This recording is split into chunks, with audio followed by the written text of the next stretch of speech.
With this young man's revenge, winter had finally come to an end. He stood there, looking at all that he had brought about with his own hands. Everyone who had tried to stop him from taking over the winter forest had been destroyed. Spring should have arrived soon, bringing blossoms and new life to everything, surrounding everyone with happiness. But this young man had no way of knowing whether that long-awaited spring would ever come to the winter forest. Tiffany liked literature, especially stories centered on revenge. And among all the works that suited her taste, her favorite was The Master of the Winter Forest. No matter what others said, the girl loved this work beyond words and had read it more than once. Sitting beside the sick boy, Tiffany thought that the ending that left behind nothing but emptiness was the truly ideal ending. The boy's voice interrupted the girl's thoughts about her favorite book and her feelings toward it. Tiffany turned her head and looked at the boy's face, red with fever and exposing just how bad his condition was. She asked how he was feeling, but Oliver answered by telling his aunt not to worry about him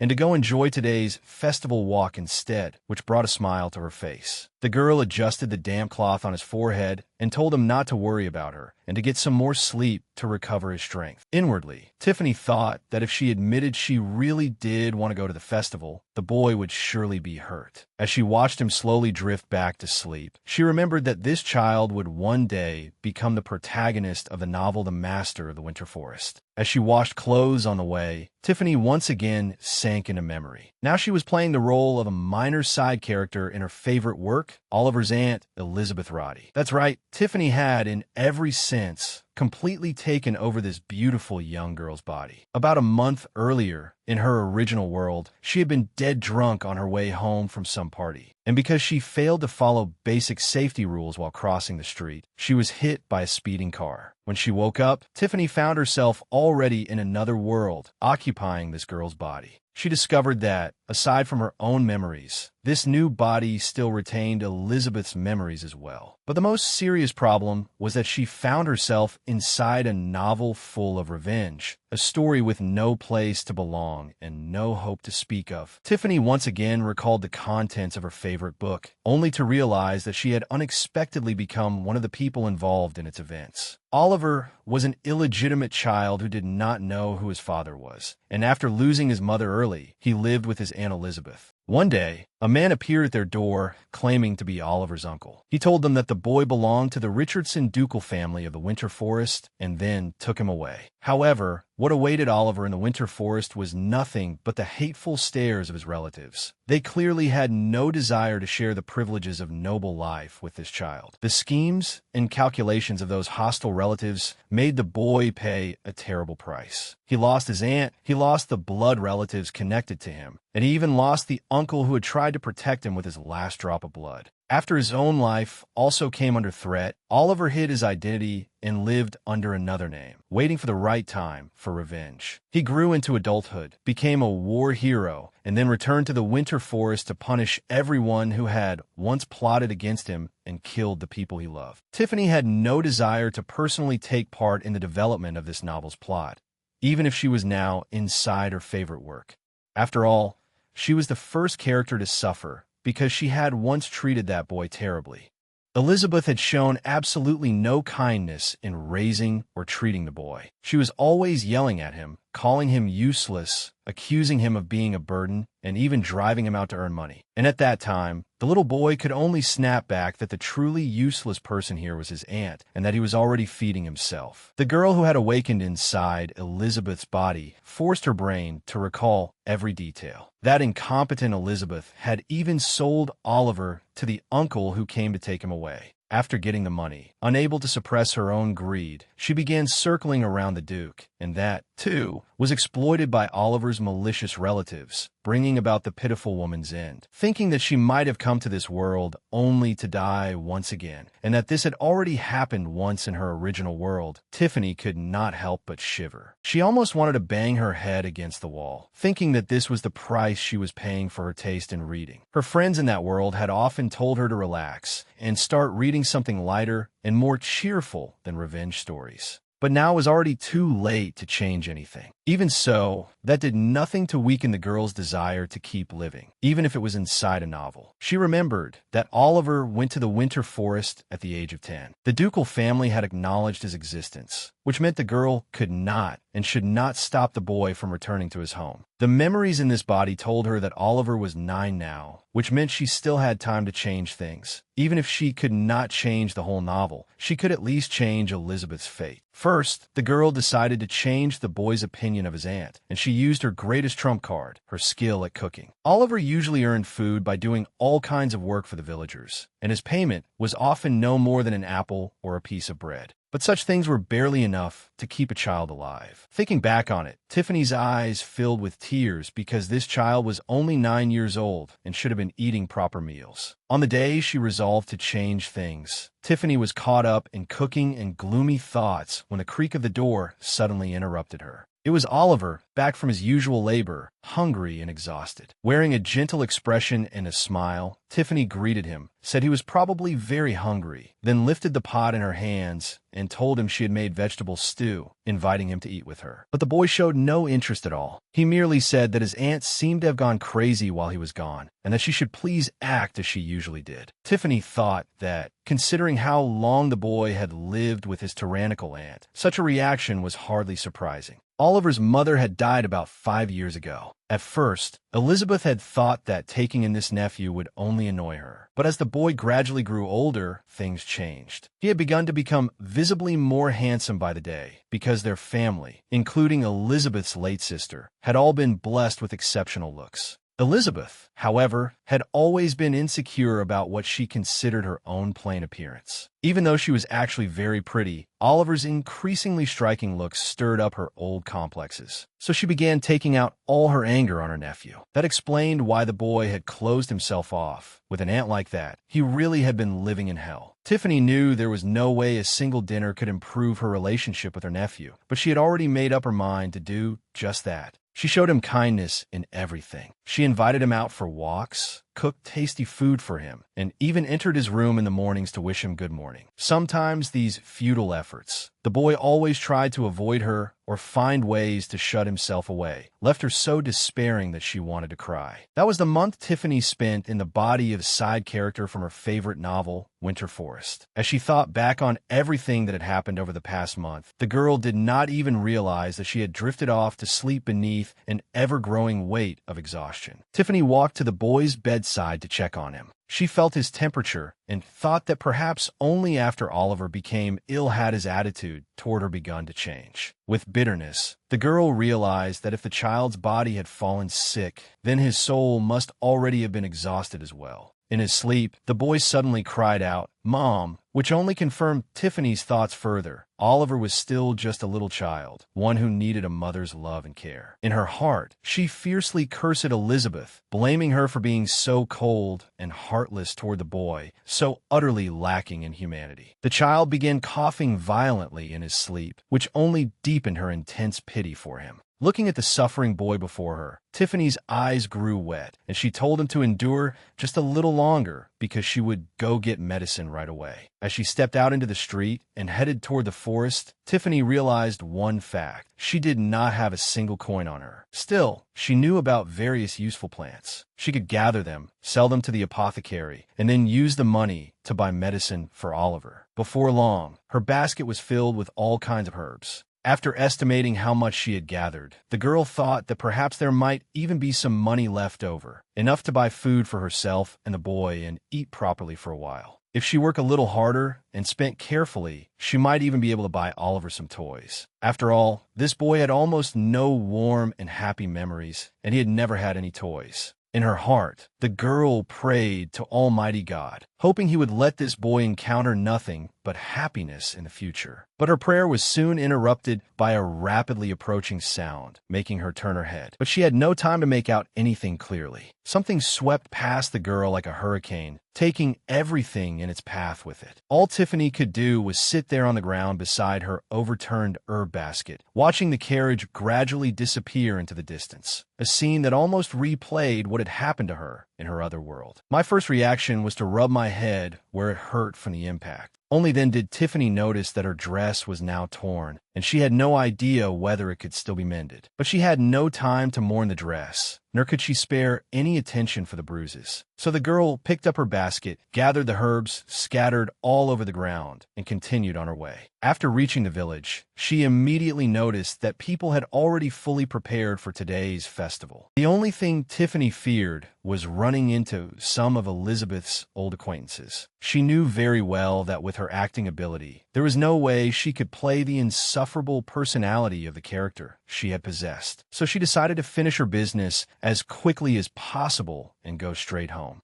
But before she had taken more than a few steps, she heard a man's voice call out the name Elizabeth. The girl turned around and saw a complete bumpkin with an utterly foolish expression on his face, grinning as he asked whether she was looking for a man to keep her company tonight. Such a direct and fairly vulgar question truly startled the girl at first. Looking at this crude idiot, who clearly had no idea why his former acquaintance was staring at him like that, Tiffany had only one thought. His head looked exactly like a potato. Deciding to simply ignore this man she disliked at first sight, Tiffany turned away. But he had no intention of letting her go, and instead said that some nobleman no one recognized had come here today. The girl immediately thought of the carriage that had nearly sent her to the other world for good. Tiffany told the man to stop bothering her and continued toward the apothecary. But the fellow still would not let up, asking another tactless question and implying that Elizabeth had obviously spent some time with that nobleman already, which was why she looked so disheveled. Tiffany was becoming more and more irritated by this man's excessive interest in Elizabeth and his improper questions. Yet he still did not stop. This time, he asked whether the girl had found someone to attend the festival with. As she kept walking, Tiffany answered that she would not be going to the festival because Oliver was sick and needed someone to care for him. He said those were all just excuses, and that was the last straw for the girl. She spun around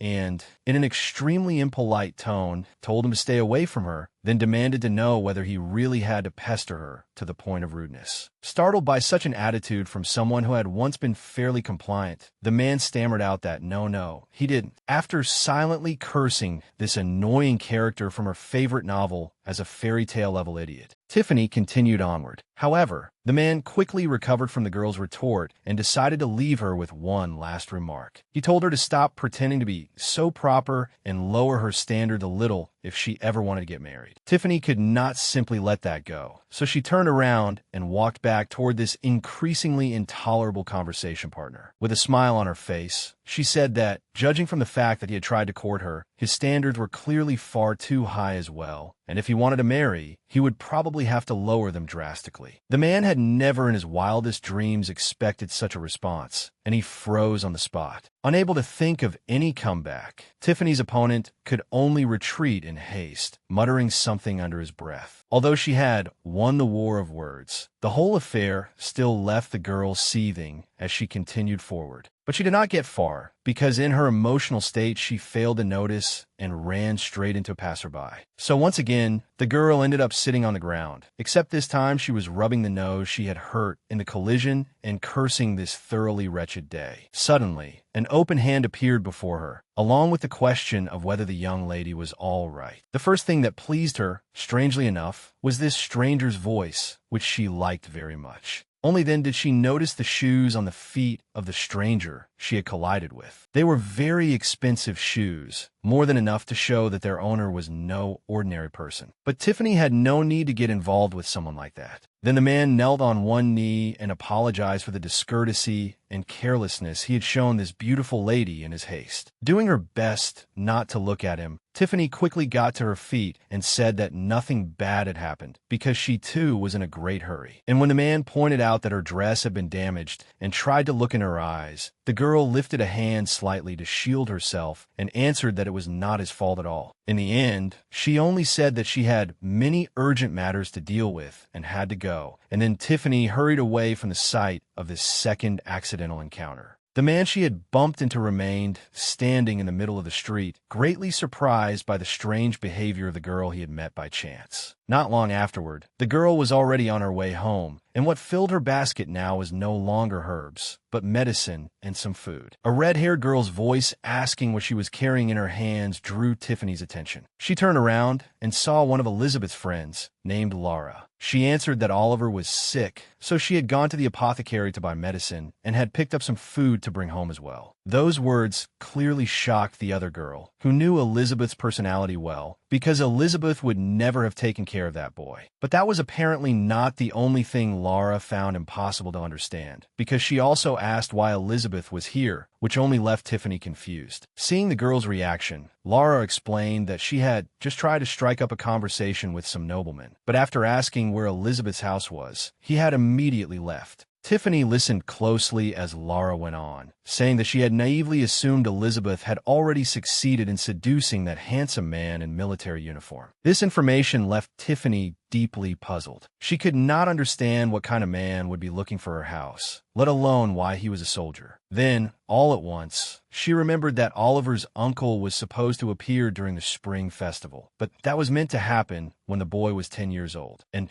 at that very moment, she suddenly understood everything that was happening. She abruptly took off, running toward home, hastily saying goodbye to Laura. Behind her, Laura shouted curses, accusing her of caring more about men than friends. Tiffany ran home as fast as she could, cursing Elizabeth in her heart all the while. So that woman had not even known her own nephew's exact age, which was why the memories left to Tiffany had made her think Oliver was only 9. Sure enough, a man in a splendid military uniform was already standing near the front door. The girl could only admit that the man had indeed already arrived here. Thomas Richardson, the younger brother of Oliver's father. His outstanding appearance drew Tiffany's full attention as well, as she carefully took in every detail of his military uniform and every line of the handsome face that truly belonged to a nobleman of exceptional beauty. And when Thomas noticed the girl and walked toward her, she was delighted to discover that he was tall as well. The very first thing the man said was that he was glad to see her again,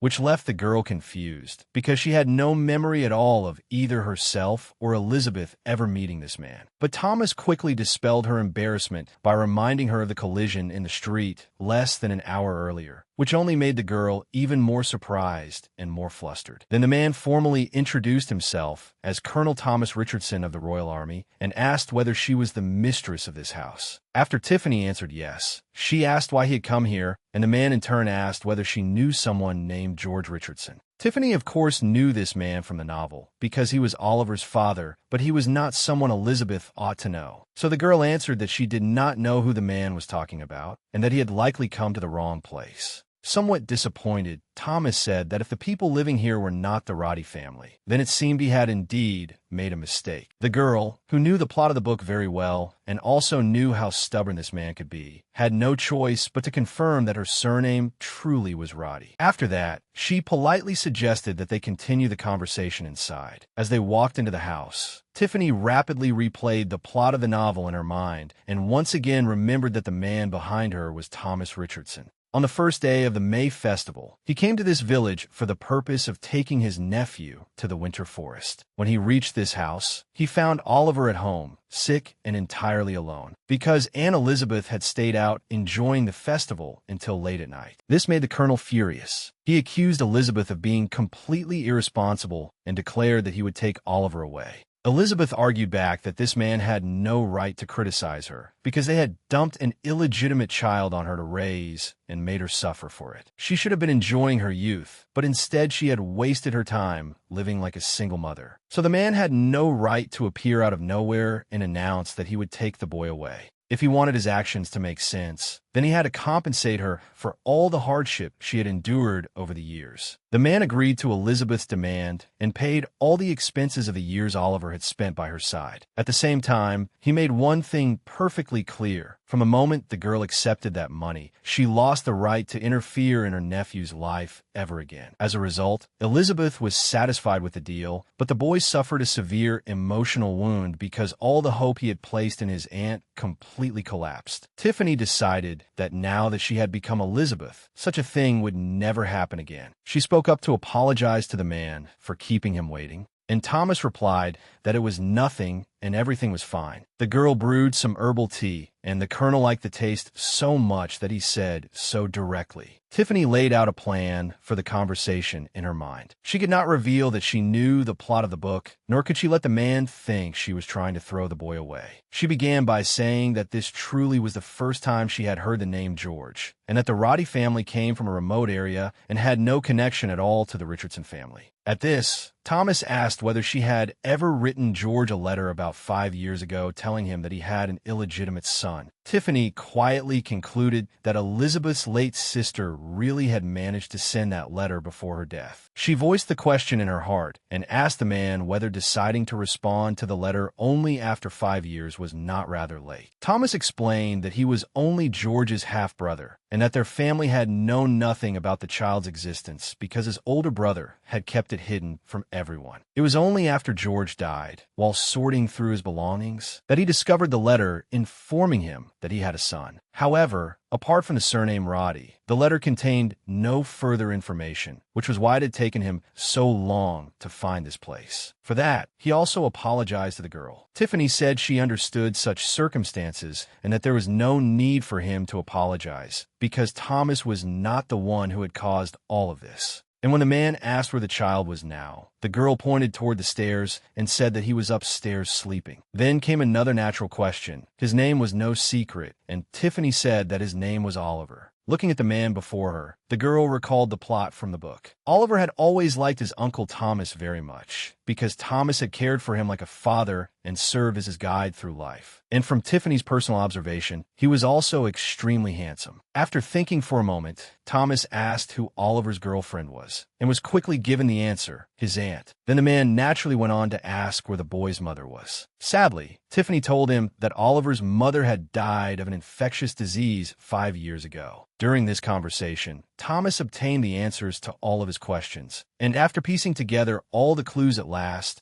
he apologized for his irresponsible older brother who had abandoned the child. The girl accepted the apology and said that every family had its black sheep, while inwardly thinking that in the Roddy family, that person had originally been Elizabeth until she, Tiffany, entered this body. The colonel continued, saying that George Richardson had never married, and that Oliver was his only child. George's parents now knew of his existence and were eagerly waiting to meet their grandson. The girl knew very well what would be said next, so she simply waited quietly for the climax of the conversation, and that moment came very quickly. The colonel said that although Elizabeth had raised the child alone, and he was truly ashamed to make such a request, he still wanted to gather his courage and asked to take the boy away. Tiffany calmed herself inwardly, reminding herself that she was not supposed to know what the future held, but was merely an aunt concerned for her nephew. After all, the man must not think she wanted to get rid of him. So she said that Thomas's request was very sudden for her. In response, the boy's uncle assured the girl that he completely understood her concerns and promised that once they reached the winter forest, he would provide Oliver with the best possible life. Following the role she had prepared for herself, the girl said she had no reason to doubt his words, but it would be difficult to give an immediate answer on such a matter, especially since they first needed to find a way to tell the boy himself. Thomas began apologizing for showing up so suddenly with such a request and putting Elizabeth in a difficult position, but Tiffany replied that she did not feel inconvenienced at all, and that it would be best if the man met Oliver in person, perhaps tomorrow, since the boy was in very poor condition today. The colonel found that suggestion perfectly reasonable, and agreed that he should first speak everything over clearly with the boy himself. Soon, he stepped onto the carriage footboard, said he would return tomorrow, and listened as Elizabeth wished him a safe journey. A few seconds later, the carriage sped away, leaving the girl alone in the street. After returning home, the girl sat directly down on the floor with her back against the wall, thinking that events were moving even faster than she had expected. Still, if Oliver continued to see her as a good aunt when he left for the winter forest, she would probably be able to avoid the revenge that would one day be directed at her. The day came to an end. The last trace of sunset had long since sunk below the horizon, and night was slowly covering the whole village. At dinner, Tiffany remained lost in thoughts of the future, and first among those concerns was her own survival. She looked at the boy, now restored to good spirits, enjoying the dinner she had made. She could not help wondering whether it was truly right to send this child down the thorn-filled, unimaginably difficult path laid out for him in the book. She had not even told Oliver yet that Uncle Thomas had come today and wanted to take him to the winter forest. But at least for today, on their last night together, the girl wanted only to enjoy her time with him. Over the past month, she had grown deeply attached to him. Of course, she wanted this lovely child to stay by her side, but at the same time,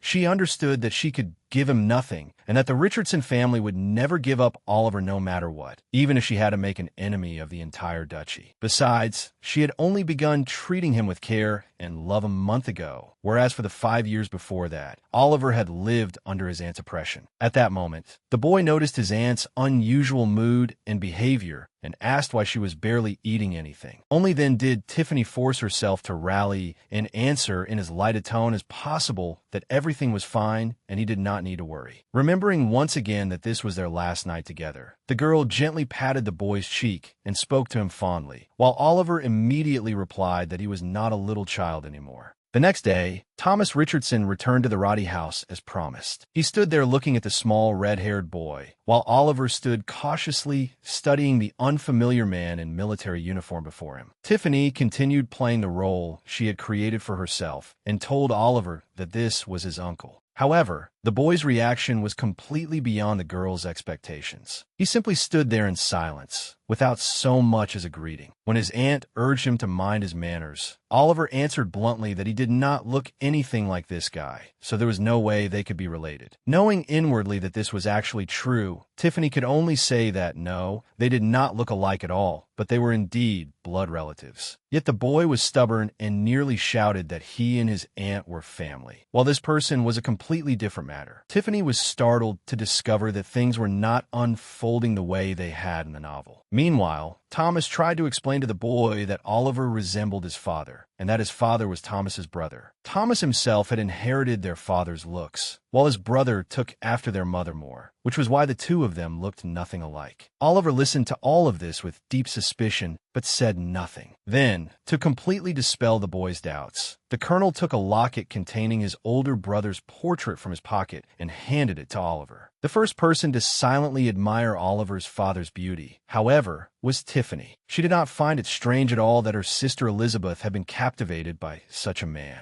Oliver himself looked sadly at the portrait of his father and recognized his own features in that face. After he had finished looking at it, Tiffany said that his uncle came from a very wealthy noble family, and if he went with him, he would be able to eat excellent meat every day and learn many things. Hearing that, the boy asked what would happen to his aunt in the future. Tiffany replied that she would continue to stay here and live in this village. She was very happy that the boy still regarded her as family, and they could have parted in that warm and beautiful atmosphere. But Oliver cast a sly glance at the man standing nearby and then suddenly shouted, "Mom!" and threw himself into Aunt Elizabeth's arms. Tiffany suffered a double shock, both from his embrace and from that cry of "Mom," which was completely beyond anything she had expected. With tears in his eyes, he begged his mother not to leave him, and even promised that he would keep calling her aunt. At that moment, the colonel inserted himself into the scene and carefully reminded them that he distinctly remembered the girl introducing herself as the boy's aunt. In response, Tiffany confirmed once again that she really was only Oliver's aunt. But the boy's performance continued. Clinging tightly to Tiffany, he kept crying "Mom" over and over and pleading with her not to leave him. Meanwhile, the colonel continued to observe the scene before him, utterly unable to understand what exactly was going on. Then in the next second, Thomas said that if this young lady really was Oliver's mother, then he could not forcibly take the child away and sever the bond between mother and son. And the next sentence he spoke, "In that case, miss, you must come with us to the winter forest," exploded in the girl's ears like a thunderclap.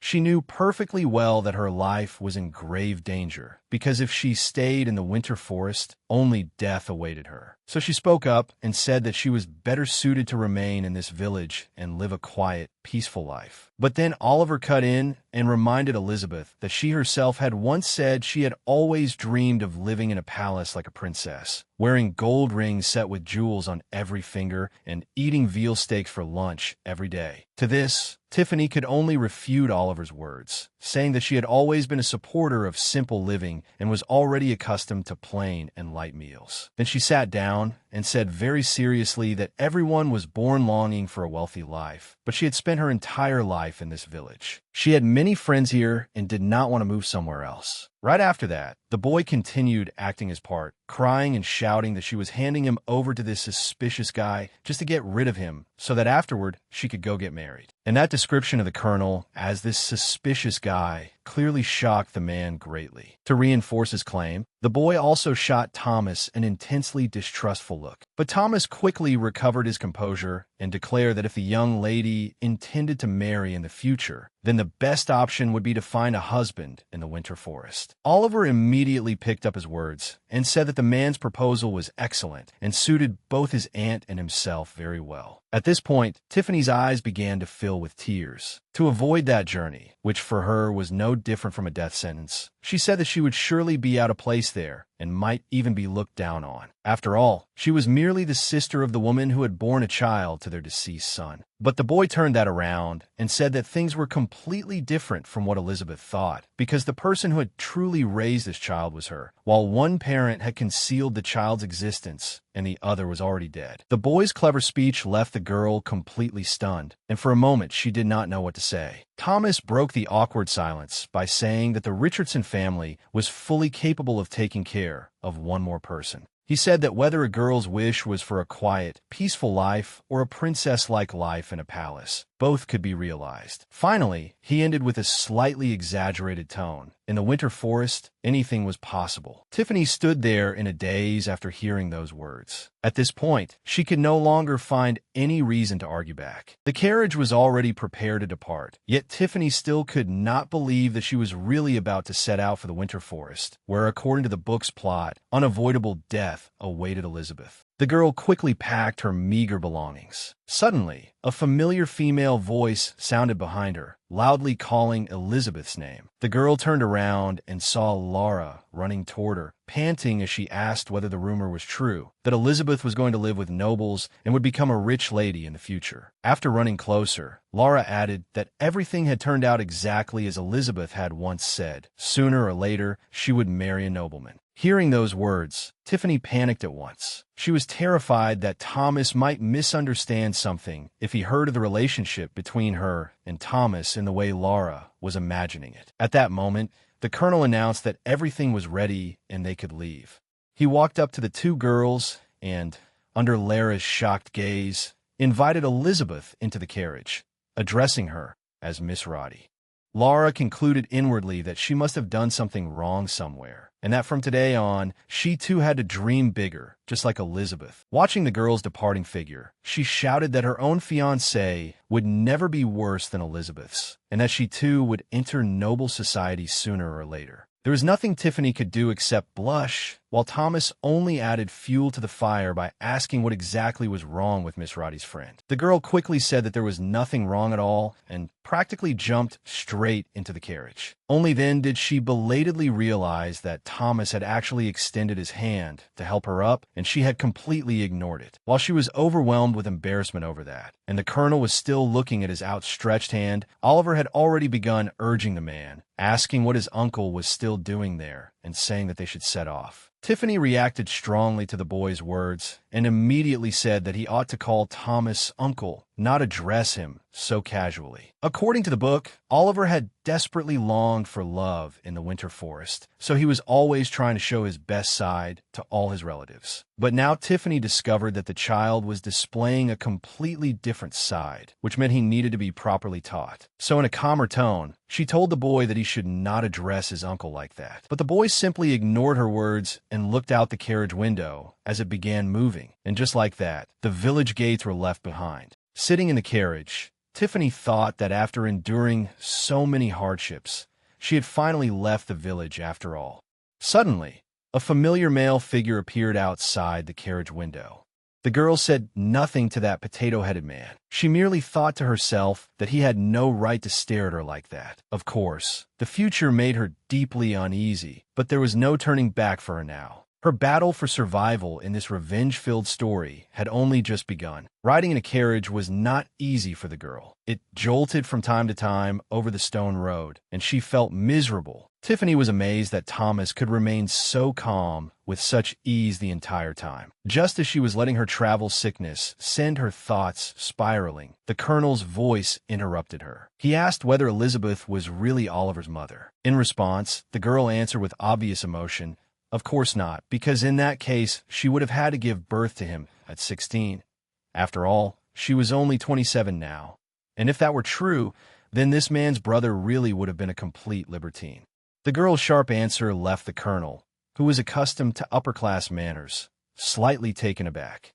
But he still said that such a thing did indeed sound very much like something his brother could have done, because he had once been caught secretly dating a lady older even than their mother. Hearing that, Tiffany remembered that this had indeed been mentioned in the book, and her tone softened a little as she said that they could easily go back to the village and find any villager to prove to the colonel that she was only the boy's aunt. But Thomas assured the girl that there was no need for that, because he could say with complete certainty that Mrs. Roddy had not lied. Only then did Tiffany let out a sigh of relief. She tried to explain that Oliver was not a child who liked to lie, but the man interrupted her and said that he already knew and understood everything. Clearly, the child simply did not want to be separated from the aunt who had always taken such good care of him. Then Thomas added that he now finally understood completely why Oliver was so attached to this girl. Anyone could tell at a glance, he said, that she cared for him as though she were caring for her own son. On the one hand, the girl was truly happy to hear such words. On the other hand, she reminded herself inwardly that this kind of care had only lasted for a month. Thomas solemnly declared that he would take Elizabeth as his example and treat Oliver as his own son, and that the two of them could become his true parents together. Tiffany simply could not understand what this perfect man was even talking about. In response, she said the colonel ought to be more careful with his wording, or people could easily misunderstand. Thomas, however, looked puzzled. The girl had no choice but to explain that she understood he wanted to take care of Oliver. But if he said such things to outsiders, it might cause trouble, because people would interpret words like that as a marriage proposal. At first, the colonel only sat in silence, clearly digesting what she had said, and then finally replied that he had no reason to say such things to anyone else, because Oliver only regarded Elizabeth as his mother. Tiffany was left baffled and came to the conclusion that Thomas had not understood at all what she had meant. Then the girl thought that if the real Elizabeth were here now, she probably would have already tied this man down using his own words. Before long, however, the two of them had their attention drawn to the changing scenery outside the window, and a large city appeared before them. The colonel announced that they would transfer to a train here, but before the train departed, they first had to go shopping. Tiffany immediately remembered that Oliver's makeover scene was supposed to happen in this city. It was one of her favorite parts of the book, because she had always thought that such a beautiful child would look good in anything. And apparently, Tiffany herself also seemed about to undergo a dramatic transformation, which gave the girl a pleasant feeling. After changing into another dress, she appeared before her companions once more. Thomas commented that the dress suited her well, while Oliver said that any dress with a puff skirt would suit her better. The girl's patience was nearly at an end. Pointing at the great pile of clothes she had already tried on, she said this had to stop and that they simply had to choose one from among them. However, the idea of choosing one clearly did not satisfy Thomas. He said there was no question of choosing, because they were buying all of them. The girl was utterly shocked. Even in her original world, she had never been used as someone buying half a shop at one go. But the colonel had already called over the store manager and instructed him to wrap up every dress, including the one Elizabeth was wearing now. Muttering to himself, Thomas said regretfully that unfortunately they could only buy ready-made dresses for now, and even if they had them altered later by a tailor, it would still not be the same as having them custom-made. At that moment, Oliver interjected that his aunt ought to choose something black, since that would better bring out her elegance. Thomas, meanwhile, invited the girl without hesitation to go try on even more dresses. The girl's feelings were complicated. On the one hand, she truly loved being able to choose from so many outfits. On the other hand, she very much disliked that no one was listening to her opinion at all. But by then, the clerks were already helping Tiffany change into yet another dark formal dress. After a while, the fitting finally came to an end. Exhausted, the girl walked out of the shop, apologized to the man, addressed him as Colonel, and said she had no strength left at all. Thomas thought that Colonel was far too formal a way for family to address him. For a moment, Tiffany had no idea what she ought to do or how she should address the man, so she tentatively suggested calling him Master, but that was clearly not to the Colonel's liking. He said Elizabeth could simply call him Thomas. That was extremely unexpected for the girl, but at the same time, being allowed to speak to the man in such a close and familiar way made her a little happy. However, no sooner had they finished going back and forth over forms of address than Thomas suddenly turned and headed toward another shop, saying he still had many more things to buy for Mrs. Roddy before he could begin purchasing Oliver's necessities. Those words shocked the girl greatly, and she immediately voiced her thoughts, saying that she had assumed they had already bought everything she needed and that she did not need anything else at all. The girl's words left the man somewhat confused, and he asked in return whether Miss Roddy intended to go on without shoes and hats. Tiffany immediately objected, pointing out that they had in fact already bought hats, since the dresses had come as sets with matching hats. Thomas replied that a dedicated hat shop would have better choices than the ones included in dress sets. Hearing that, the girl could only mutter under her breath that she was beginning to wonder whether this man was serious or not. After a moment of silence, Thomas asked the girl why she was so resistant to accepting his gifts, which left Tiffany stunned. She immediately began explaining to the man that it had nothing to do with dislike at all, and Thomas promptly pressed his advantage, saying that in that case, it was settled that they would continue shopping afterward. Hesitantly, the girl replied that the man had already done far too much for her. Thomas saw why she was wavering and told her not to worry, because to him, all of this was nothing more than a trivial matter. Tiffany had absolutely no idea how to respond, and at that moment Thomas turned again and continued toward the boutique, gesturing for Elizabeth to follow. Watching the man's departing back, Tiffany sighed inwardly that she had just witnessed a typical nobleman's self-centered behavior with her own eyes. The story in the book had been told from Oliver's perspective, so Thomas's character had always been depicted through the boy's eyes. Because of that, the girl found it hard to suddenly accept these new traits of his that she had never seen before. At last, the shopping and boutique hopping came to a pause, and the things they had bought had already piled up into a small mountain of boxes and parcels.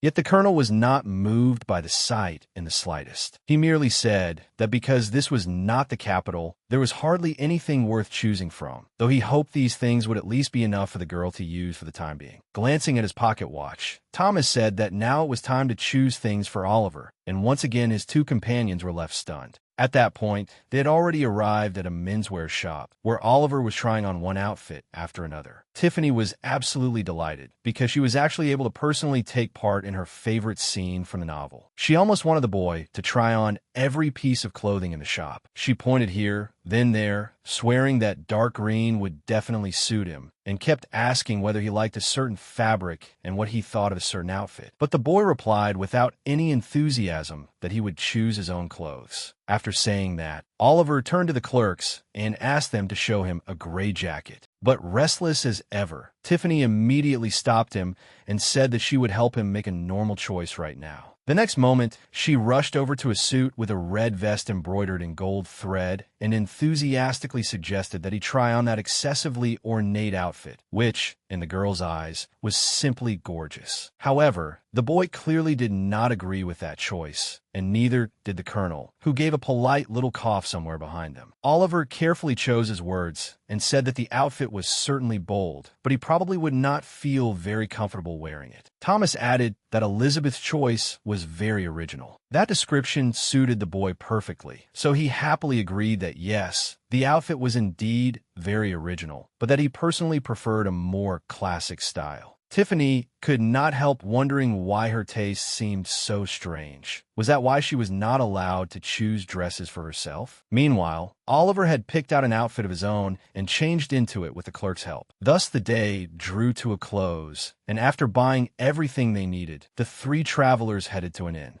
Once there, the colonel announced that they would continue their journey tomorrow and spend the night at this inn. Thomas wished Miss Roddy a good rest, as she was still bothered by her failure to get Oliver into the clothes she had wanted. For the weary travelers, the night passed quickly, and soon a warm spring day arrived. Thomas, Tiffany, and Oliver were already at the station, waiting to board the train. A man's voice calling, "Master," caught the colonel's attention. It was one of the train attendants, saying that their carriage was ready to receive its passengers. And from the family crest alone, it was obvious that the carriage belonged to the Richardson family. This shocked the girl deeply, since not even guides had ever wished them a pleasant journey. After stepping inside, Tiffany realized that this was not an ordinary compartment at all, but a true royal room. Oliver said nothing for the moment and simply looked around in silence. Tiffany remembered the scene from the book. Back then, even before boarding, the boy had been astonished that such a huge metal thing could move without horses, and the moment he entered the carriage, he had immediately begged Thomas to let him explore it. But now Oliver's reaction was completely different. In both the book and the present, this was clearly the first time the boy had ever seen a train. The girl guessed that perhaps, because Thomas was present, the boy was restraining his emotions. Hoping to keep things as close as possible to the novel's original plot, Tiffany asked Oliver whether he wanted to go take a look around the train. The boy thought for a moment, but quickly said that he would like to walk around and would be back soon. Thomas kindly told Oliver which direction the driver's cab was in, though he added that it might be busy now because the train had already started moving. But the boy said he would not disturb the drivers and would only take a quick look. Tiffany tried to explain to the man that the boy was not acting that way because he disliked Thomas. But the colonel replied that he actually found the child rather adorable like this, and that overall the boy had already been quite well-mannered. His own younger brother had been far worse at that age. After that, Thomas invited Miss Roddy to tour the train with him, offering to be her personal guide. Tiffany refused, saying that she had been too tired the day before. Only then did the girl realize that the man still called her Miss Roddy, while he himself had long since allowed others to call him by his first name. Without thinking much about it, Tiffany told Thomas that he could call her by her first name as well, since she was the only one still being addressed by her surname, and it made her uncomfortable. The man was very surprised and even asked again whether she was truly giving him such permission. The girl firmly confirmed once more that he could now call her by her first name. The man quickly thanked her and called her Miss Elizabeth, which made her inwardly very happy. Then Thomas said that he was even beginning to feel excited because he and the girl were slowly growing closer, and those words made Elizabeth blush at once. In her heart, she came to a conclusion. She could not deny that she too was stirred by this growing closeness. But right after that, she reminded herself that no matter how handsome this man was, she could not get too close to him. In the novel, there had been no female character by Thomas's side, nor any romantic relationship whatsoever, which meant that this man was probably quite negative toward marriage. Although the novel never explained why he was not interested in marriage, these thoughts still made the girl seriously reflect on the plot of her favorite book. She remembered that he had once suggested people call him by his first name, and once again arrived at the conclusion that the man before her was already quite different from the one described on the pages of the novel. Then a suspicion quietly crept into the girl's clever mind. Perhaps Thomas wanted something from her. But she immediately rejected that guess herself, because if the colonel truly needed something, he would certainly say it directly instead of beating around the bush. Just then, Oliver returned, interrupting her thoughts. The boy seemed somewhat downcast. Tiffany immediately asked Oliver with concern what had happened, but the boy only answered that everything was fine, then returned to his seat. The disappointed girl came to a logical conclusion. The boy still did not trust her, which meant they had not truly grown closer. At once she remembered the entire month she had spent taking care of the boy in this world, where there were not even any washing machines. Cleaning the house had to be done without a vacuum cleaner, and even cooking meant first finding a way to light a fire instead of simply turning on a stove. And now, what awaited her was life in the winter forest, another world where all the work of nobles was handled by maids. If one ignored the fact that she could lose her life at any moment, it really was an ideal way to live. Of course, the girl tried to make herself think positively, but it was not easy. Even so, Tiffany firmly decided that no matter what, she had to find a way to pull herself together. After all, this was a novel about revenge, and the dark chapter began during the journey to the winter forest. The first attack happened on the very train they were riding now. Afterward, although Oliver would enter the duchy and what seemed like a better life, that happiness would not last long, and Thomas would step forward to protect him. To save the boy's life, he would send him away from that evil place. And the colonel himself would die fighting those who were hunting Oliver. Returning to the train attack, Thomas would of course subdue the attacker in an instant. And as for the mastermind, to Tiffany, it could not have been more obvious. That person was the #1 villain of the novel, Daniel Morris, Thomas's younger brother. But because the assassin sent onto the train died during the fight, no evidence was ever found linking him to it. The girl therefore realized that if she could somehow save the attacker's life, many things in the future might change because of it. Just then, she noticed that Thomas was reading a newspaper, so she immediately looked at Oliver and found that the boy was doing the same thing. She could not help smiling faintly, thinking that at least when it came to reading, the two of them were quite alike and would not clash. Tiffany asked the boy whether he liked reading newspapers, but Oliver replied dryly that he was simply reading and had no particular feelings about it. Seeing the boy's adult-like attitude, Tiffany was startled again. How had she never known that he could read? Then she wondered why he had not told her about this skill sooner, so she asked him directly. The question from his aunt caught the boy off guard at first, but he quickly recovered and answered that he only knew the letters and merely put them together into words.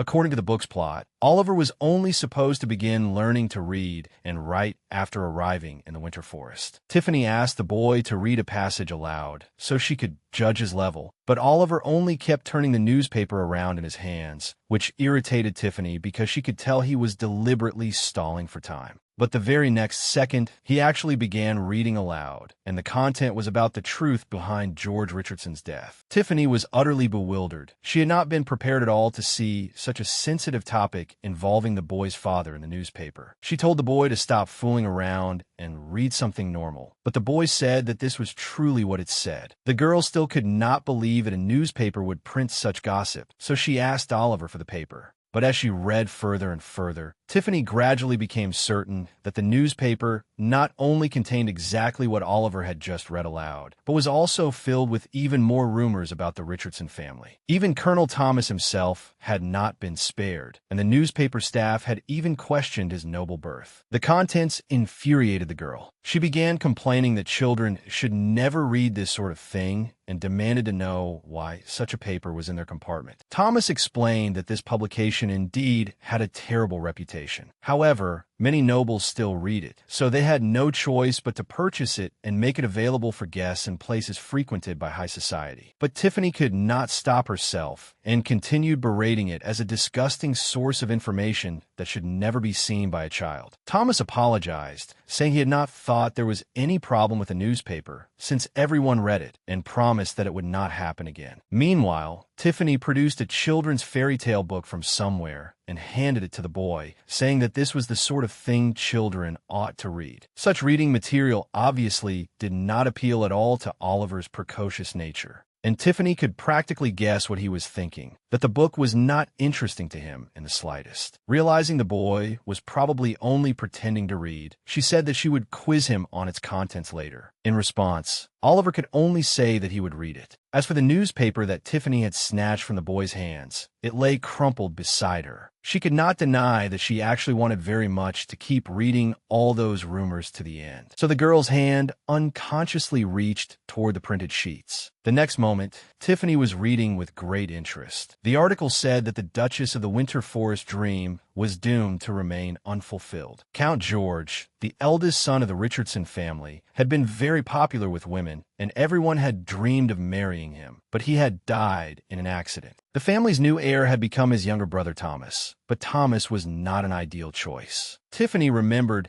that the heart of the issue lay in the railroad construction contract signed with the royal family. In this world, railroad construction had only begun not long ago. Very few railroad construction contracts had been granted by the royal family. Competition for that contract had been extremely fierce, but in the end, one family won that Cold War. The winner was the Richardson ducal house of the Winter Forest. The one who had represented the family at the auction was the current Duke, Lord Julian Richardson. He obtained the railroad construction rights on the condition that he marry Princess Mary. And another condition of the contract was that the heir to the Duchy of the Winter Forest had to possess royal blood. However, Princess Mary died while giving birth to her son George. And afterward, Evelyn, who had once been the princess's lady-in-waiting, became Lord Julian's wife and gave birth to Thomas, who had no blood ties to the royal family. In other words, Oliver was the only and final legitimate heir to the Duchy of the Winter Forest. Would the old Duke be pleased by that? Would Thomas marry a member of the royal family? Questions like these circled in the girl's mind. She remembered that the second princess was quite close to Thomas, even though he was always elusive in the capital. As she kept reading the newspaper, Tiffany arrived at one conclusion. This article was very, very exciting indeed. But just then, the newspaper was suddenly whisked out of the girl's hands by a swift and efficient hand. It was Oliver, reproaching his aunt for reading it herself after forbidding him to do so. Tiffany could only say that she was an adult and had not been forbidden from reading such things. But the boy would not listen at all and ran off with the newspaper in his arms. The girl could only uselessly keep calling for him to come back and return the paper, which she still needed for her investigation. Hearing the word investigation, Thomas looked up from his reading, very curious about what exactly the girl was investigating and what sort of information she needed. Tiffany was somewhat embarrassed by her slip of the tongue and could only say that she simply wanted to know about the situation in the Winter Forest. In response, the man said that what was written in that kind of newspaper was nothing but baseless rumor and was not worth believing at all. If the girl truly wanted to know something, it would be better to ask him directly. When Tiffany questioned whether his answers would be honest, Thomas assured her that he would be absolutely truthful with her. Overjoyed, Tiffany immediately asked the thing she cared about most, just how far discussions of Thomas's marriage to the princess had progressed by now. The colonel had clearly not expected her to ask so directly and became extremely awkward the moment he heard it. The girl herself also felt somewhat uncomfortable, especially after seeing the man's reaction.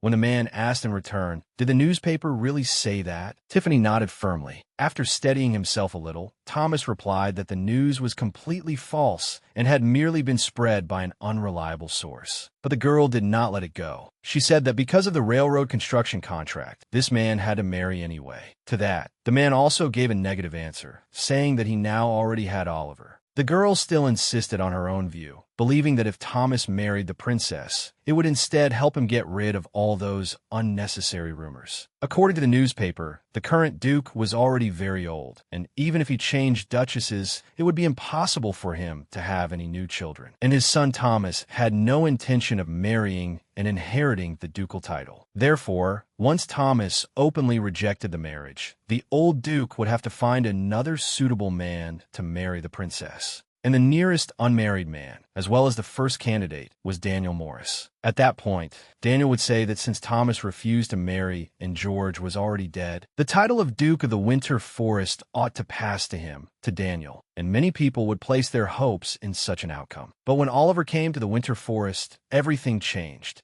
The boy became a direct obstacle to Daniel's seizure of the ducal title. If Thomas departed from the original arrangement and chose to marry, then the entire royal family would become Daniel's enemy. He could not possibly oppose the king, which meant that the villain would strike first before the situation turned against him. Thinking this, the girl lifted her eyes and looked at Thomas. The man, however, asked in puzzlement whether Elizabeth truly wanted him to marry into the royal family. He said bluntly that, given the current prince's position, the next king would most likely want his sister's son to obtain the ducal title.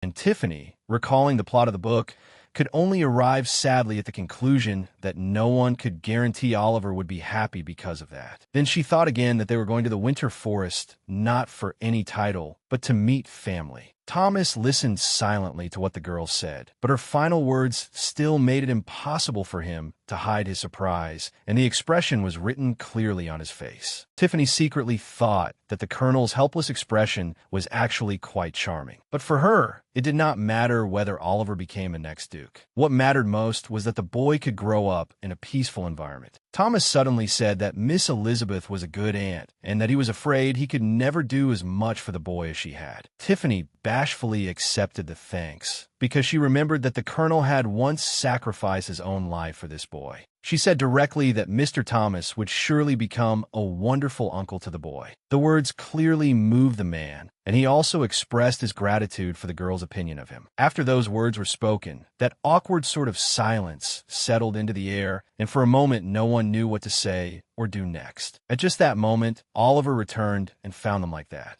He suddenly shouted at the top of his lungs for the man and woman to stop this meaningless discussion at once, because who became his uncle should be decided by him, and on that matter his opinion was the most important.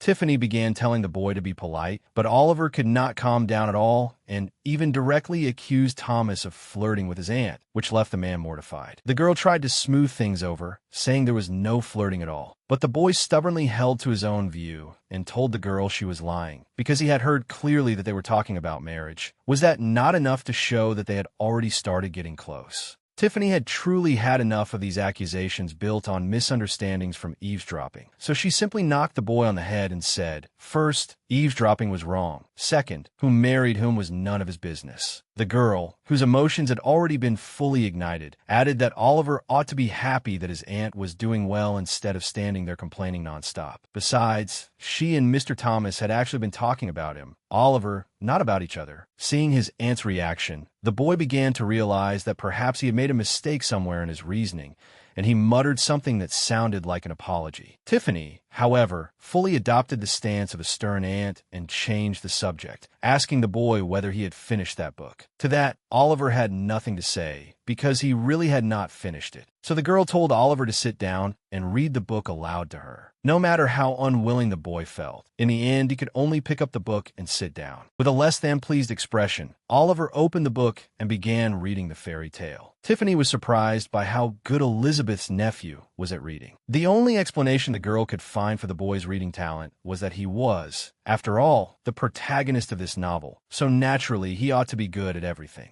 Before Oliver had even finished one book, Tiffany had already taken out the next. She simply loved hearing this boy read aloud. Thomas only watched the scene in silence, but soon returned to reading the newspaper again. The very same newspaper whose reading had been interrupted earlier by Miss Elizabeth's insistence that it should never fall into a child's hands. Thanks to the efforts of a good aunt, after the second book was finished, a third quickly appeared as well. Oliver had no choice but to pick it up and begin reading the third one. The bright full moon shone on as the train moved forward, carrying Tiffany and her companions toward a new life. The girl felt very uncomfortable, with both hands folded over her abdomen. Oliver did not know how he could help his aunt, so he could only ask what else she might be able to eat. But the girl could not remember at all what she had eaten. She felt that expensive food was utterly useless, since it had somehow made her stomach ache so badly. Simple food, on the other hand, had never left her like this. Besides that, her mind was also occupied the whole time by the assassination that was about to come. She did not know exactly when it would happen, because the novel had not given a precise time, only saying that it occurred during a meal. Tiffany knew that whenever food was involved, she had to remain alert. Meanwhile, the boy was still worried about his aunt's condition and asked whether she had taken any medicine. The girl thanked Oliver for his concern and said she did not need medicine. As long as she pressed the correct acupressure point in her palm, she would be fine. The child was skeptical of this treatment method he had never heard of before, but the girl assured him that it was very effective. At that moment, Thomas walked over, took the girl's hand, and said that she should actually be pressing a different spot. The man placed his finger on that spot and pressed lightly. In that instant, hellish pain shot through the girl's entire body. Tiffany cried out in pain and jerked her hand violently out of the man's grasp. Thomas was startled by her reaction and hurriedly apologized, guessing that he might have accidentally pressed the wrong place. Tiffany said that the spot itself was not wrong, only that if there was no stomach problem, pressing there would not hurt. The man marveled that Miss Elizabeth was so knowledgeable about medicine, but the girl answered with a smile that in truth she knew almost nothing. She thought to herself that Thomas's press just now had nearly made her entire hand go numb. Seeing that something was clearly not right, the man asked once again about the girl's condition. Tiffany felt there was no need to scare the man away, and that she should still ask him to keep helping her press her palm. She had only just turned toward Thomas and begun to say that her hand truly had no strength left. when Oliver suddenly wedged himself between her and the man, shouting that he would help his aunt himself. The boy even told Thomas that he could step back. Tiffany felt very gratified by how much the boy cared for his aunt, but the boy's hands were simply too weak in the end, and he could not give her palm anything resembling a proper massage. Very carefully, the girl drew the boy's attention and said that she was very grateful for his help, but that he simply did not have enough strength. Naturally, even such a cautious way of putting it still made the boy feel deeply wrong. Left with no other choice, the girl could only pretend she was about to faint, and Oliver could only yield to the more forceful man. Thomas walked over to Tiffany and sat down beside her. Once again, the man took the girl's hand and began gently and carefully massaging her palm. A few seconds later, however, Thomas was still holding Tiffany's hand with one hand while using his teeth to tug off the glove on the other. The girl was utterly astonished by what this nobleman was doing. The touch of the man's bare palm felt extremely comforting to her. She tried to thank him for helping her, but Thomas said there was no need. Not having brought a doctor along had been his mistake in the first place.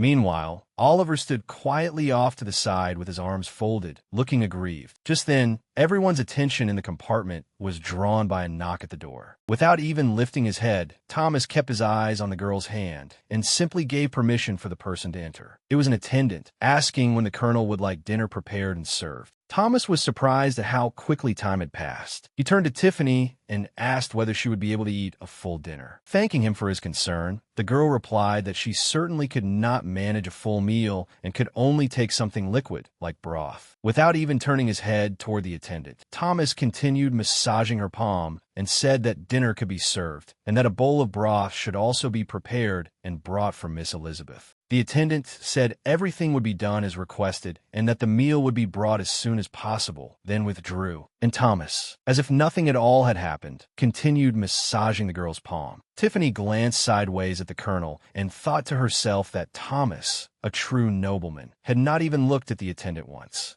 Once again, the girl was flooded by memories of the book. This time, they were about Thomas as a character. She became more and more certain that this man was absolutely unlike all the other nobles. But she also immediately realized that Thomas seemed different from the character she knew from the book as well. And yet all her thoughts eventually returned to Oliver, because the one who truly needed her was undoubtedly him. In this world or the other one, it made no difference. Now, she lived only for this boy. She told herself there was no need to adapt to this world, because she had a duty she had to fulfill, and failure would bring death. But Thomas did not stop massaging her palm. The motion was relaxing, and the girl's eyelids slowly drifted shut. A few minutes later, Tiffany had fallen fast asleep. Sometime later, a lavish dinner was brought in. While the attendant was setting the table, Thomas invited Tiffany to come over. But she had not yet fully shaken off her drowsiness. The girl lifted a hand and waved faintly to show she had heard him, a gesture that left Oliver a little confused. As Tiffany walked toward the table, she thought that she did not actually feel all that hungry. Just then, someone suddenly tugged at her skirt, startling her badly. It was Oliver. She asked why he was grabbing her skirt. The boy's face was tense, and his focused gaze was fixed straight ahead. Tiffany stared at the strange expression on his face in surprise. Oliver was watching the movement beneath the cloth covering the lower shelf of the serving cart that had brought in dinner, where the attendant seemed to be searching for something. Seeing what had caught the boy's attention, Tiffany also turned to look at the attendant. At that very instant, the attendant sprang to his feet, turned toward the girl and the others, and gripped a rifle tightly in his hands. Tiffany's response was immediate. She pulled Oliver behind her and used her own body to shield him from the assassin. Her sudden movement swept all the dishes and tableware set out for dinner onto the floor. Then, right after the crash of shattering porcelain, came a gunshot. At the same time, Thomas turned toward the assassin and drew his pistol, realizing the situation had changed. The assassin hurriedly reloaded his rifle, trying to strike again before the colonel could fire. While keeping the boy behind her, Tiffany dragged him behind the sofa where she had just been sleeping so soundly, where she had been feeling the touch of the man she liked. In her heart, she desperately reassured herself that if the book's plot held true, nothing should happen now. Besides, the assassin was supposed to die at Thomas's hands here. But if she wanted to preserve proof that this assassin was acting under Daniel Morse's orders, then he had to stay alive. Her train of thought was interrupted by Oliver because he suddenly began to rise. Tiffany tried to stop him, saying it was too dangerous, but with a resolute look, the boy told his aunt to stay behind cover. Oliver threw himself at the assassin with all his strength, and the attendant, now finished reloading, raised the rifle, aimed at the boy, and pulled the trigger. But instead of a gunshot, there came only a soft click. The rifle had misfired. Oliver did not stop. He slashed at the assassin, who managed to dodge just in time. A cold glint flashed in the boy's hand. It was a dinner knife. The assassin, disguised as an attendant, wasted no time fussing with the rifle again, and instead drew a bladed weapon from behind him. A sword. He tried to attack the boy with it, but Oliver successfully avoided the blow. Thomas had already taken aim, yet still did not fire, afraid of hitting his nephew.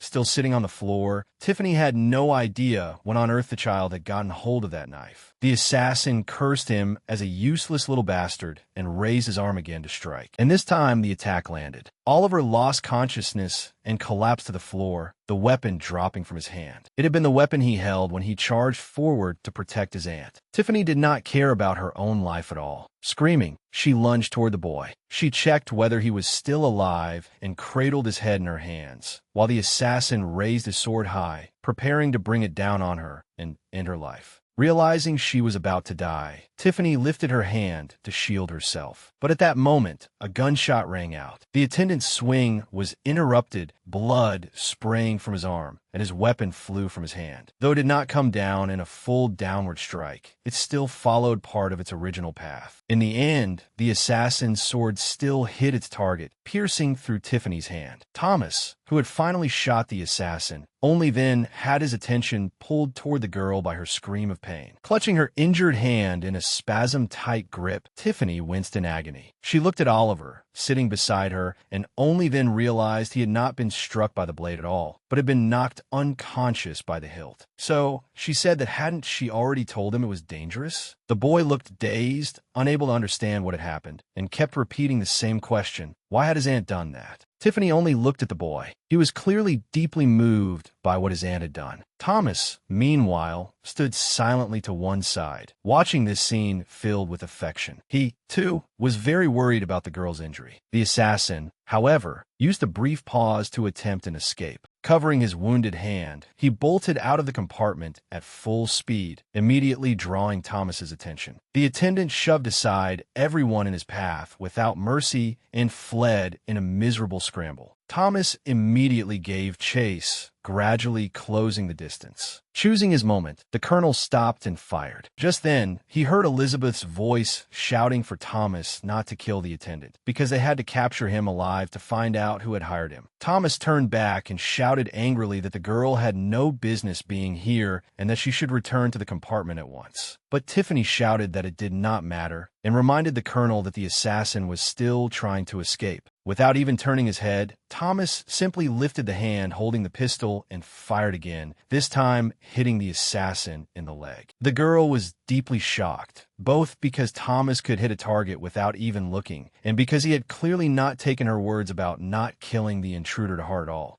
Meanwhile, the assassin dropped to one knee and remained motionless. But before long, he forced himself upright again and kept dragging himself forward. Without a word, Thomas raised his gun again, and if the assassin took just one more step, he would reach the outer platform and be able to jump from the train. A decision had to be made immediately. Tiffany looked around, searching for something that could stop the assassin from escaping without killing him outright. Her eyes landed on a fairly heavy pepper shaker, and she decided to use it as a weapon. She wasted almost no time. After a brief wind-up, she hurled it with all her strength. In the next moment, the improvised projectile flew straight toward its target, the back of the fleeing assassin's head. Delighted, the girl thought to herself that spending some time in the baseball club back in her original world really had not been for nothing. The assassin began to lose his balance, and toppled sideways into the carriage door he himself had opened. And in the next instant, his entire body pitched out and vanished. Tiffany rushed to the doorway and only managed to catch the last sight of the attendant's legs disappearing into the darkness after he had flipped over the railing. The girl could not say a word. She could only stare bleakly into the distant darkness that had swallowed the attendant. When Thomas came over, he found her in a strange state. She was smiling for no reason at all. Tiffany turned to the man and asked whether the attendant was dead, and he judged that he probably was. The girl did not answer. She merely turned away and looked once more at the darkness rushing past outside, where bushes and tree branches occasionally jutted into view. The feeling was too overwhelming. Thomas helped Tiffany back to the compartment, and after she sat down,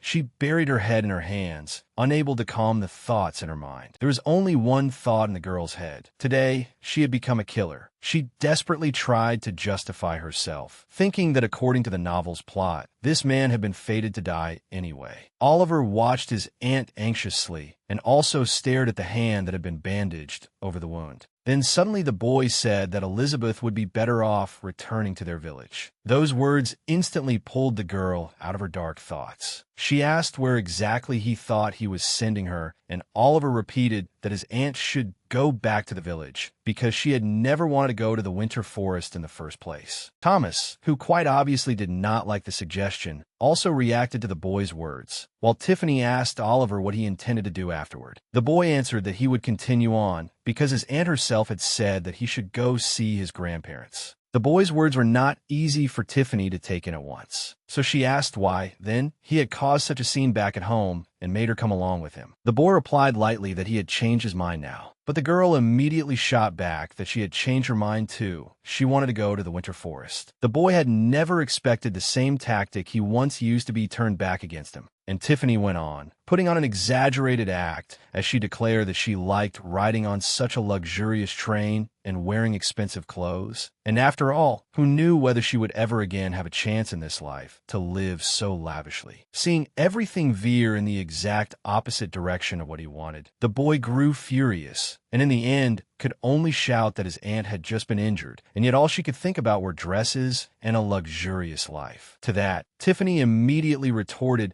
by asking what exactly he was talking about, when he himself had charged straight at the assassin without a moment's hesitation just now. That question left Oliver utterly speechless. At last, Thomas decided it was necessary to step in and support the girl. He added that this time, the boy had simply been far too lucky. And so now, Oliver's uncle and aunt had joined forces to scold him for his recklessness, with his aunt obviously the more spirited of the two, listing everything a boy should know about valuing his own life. The lecture from the two adults went on for quite a while, until finally the child could not take it anymore and shouted at them to stop with all the preaching. The boy said he had not thought it would be that dangerous. He had only wanted to protect his aunt. Those words filled the girl's heart with warmth. Then the boy added that he had brought his aunt along in the first place, so she could live comfortably, not so he could put her in danger. Hearing such mature words come from a 10-year-old child struck Tiffany with enormous force. And after hearing the word danger, she almost instinctively touched her injured hand. She knew very well that if she stayed by the boy's side, she would face dangers greater than today's. At that moment, it suddenly occurred to her what might have become of Oliver's life if, the moment she had awakened in this body, she had run away and left the child behind. If she had really done that back then, she would surely have been able to avoid the ending the pages of the novel had long prepared for her. But now, everything had already come to this. She had chosen another path and stayed by Elizabeth's nephew's side, simply because she could not bear to leave him all alone. She pitied herself as well, because she too would have been left utterly alone in this unfamiliar world. But now, with the boy making this suggestion, she had come upon the final chance to escape the consequences of the choice she had made. After collecting her thoughts, Tiffany first looked at Oliver, then shifted her gaze to Thomas. Like the boy, the man was waiting to see what decision she would make. After that, she lowered her eyes again and was silent for a brief moment before finally speaking. She turned to Oliver and said that he was right. This startled Oliver, and he hurriedly asked whether his aunt really meant to return to the village. But the answer he received was no, which stunned the boy all over again, because by now he could no longer make sense of his aunt's position at all. Tiffany did not let anyone keep guessing any longer and loudly announced that she would continue on to the winter forest, but not as his aunt, as Oliver's mother. At the same time, she recalled everything she had already gone through on this short journey. The overwhelming joy she had felt because of those beautiful new dresses and the extreme terror she had experienced from being attacked and injured. She had bound herself in sweet yet heavy emotional chains. Of course, she could not know for certain whether she would be able to change Elizabeth's fate, but that did not mean she could not try. If Thomas could keep living too, and if little Oliver could avoid suffering the terrible trauma of losing his family and friends, that would be wonderful. In the end, the girl declared her conclusion aloud. She had already become far too attached to both of these men to go back anywhere now. Oliver asked in shock what exactly the girl had just said. Tiffany answered that if some kind of trouble really arose in the winter forest, then having some degree of authority in hand would make it much easier to deal with. The status of an aunt carried too little weight, but the mother of the Duke's grandson was another matter. Oliver was not at all happy with his aunt's decision, because in his eyes, this only proved even more how dangerous the journey was. In response, Tiffany naively said that Oliver and Thomas would protect her. That remark immediately drew an extremely strong reaction from the boy. Realizing he could not persuade his aunt at all, Oliver turned to the colonel instead and begged him to say something, nearly calling him uncle out loud. The sight made Tiffany burst into laughter, because she had noticed that the boy had actually let slip the very first syllable of the kinship title. As for Thomas, both boy and girl were waiting for his response. He said with perfect ease that Miss Elizabeth's proposal was not a bad idea. This was obviously not the answer Oliver had been expecting at all, considering that he had just come within a hair's breadth of actually calling Thomas uncle. The boy brought up what he considered the strongest argument for influencing the colonel. If his aunt claimed to be his mother, then that would directly tie her to Thomas's late brother. Tiffany understood that as well, of course. She simply did not know how Thomas really saw her, whether he regarded her as someone he might one day fall in love with, or whether he only felt favorably toward her because she took care of Oliver. But Thomas suddenly asked the boy why he was so worried about Elizabeth becoming his late brother's woman. The boy was left utterly unable to answer, because he could hardly come out and say directly that he suspected there were feelings between the colonel and his aunt. The man simply sat there for several minutes, waiting to see whether Oliver could answer his question. When no answer came, he told the boy that, just as Miss Elizabeth had said, they had to protect her. Hearing that, the boy felt as if his stomach had twisted into a knot. And though Tiffany outwardly looked worried about Oliver, inwardly, she was overjoyed that Thomas had supported her. Even so, she said to Oliver, who was sitting in the chair, that she truly had no idea where he had learned to say so many absurd things, to the point of using words like that in their argument about leaving just now, and so from now on she would not read him any more newspapers. Then Tiffany straightened up, lifted a hand, and in the tone of a nitpicking teacher announced that the boy should start practicing calling her mom right away. That demand shocked Oliver. He was clearly completely unprepared and immediately refused to say such a thing. In response to the girl's reasoning that she needed to get used to being called mom first, so she would not accidentally give herself away later, he answered that it was fine because just like that time before, he had already played the part of calling her mom. But Tiffany refused to let him off so easily. With a teasing expression, she stepped toward the boy and declared that since he had done such an excellent job last time, what was stopping him from calling her mom now? This playful scene was suddenly interrupted by a brilliant blue light bursting in through the wide compartment window. Startled, the girl slowly turned her head toward the window and saw snow-covered mountain peaks, trees cloaked in white, and snowflakes drifting down from the sky. Without hiding her excitement at all, Tiffany went to the window and called Oliver over to look at the falling snow. But the boy replied with no interest whatsoever that he had seen snow before and no longer found it remarkable. The girl thought in surprise that even in winter, their village never got snow, but here it was already spring and snow was still falling. Then Tiffany said that although the boy was not showing any emotion, this was still the first time he had truly seen snow, and Oliver could not deny that. Tiffany remembered how the novel had described this scene. When the boy first saw snow, he had been so delighted that his face flushed red. But the Oliver sitting before her now seemed the complete opposite of the one in the book. Then, all at once, the girl understood. The reason the boy was acting so restrained was simply because she, his Aunt Elizabeth, was here, something that had not existed in the novel's original plot. Saying that the boy was so cute, she suddenly pounced on him and began rubbing his hair, provoking an intense reaction from Oliver. Tiffany's antics were interrupted by Thomas's voice. He announced that they had arrived at their destination. In a sense, the station here did not seem all that different from the one they had left from.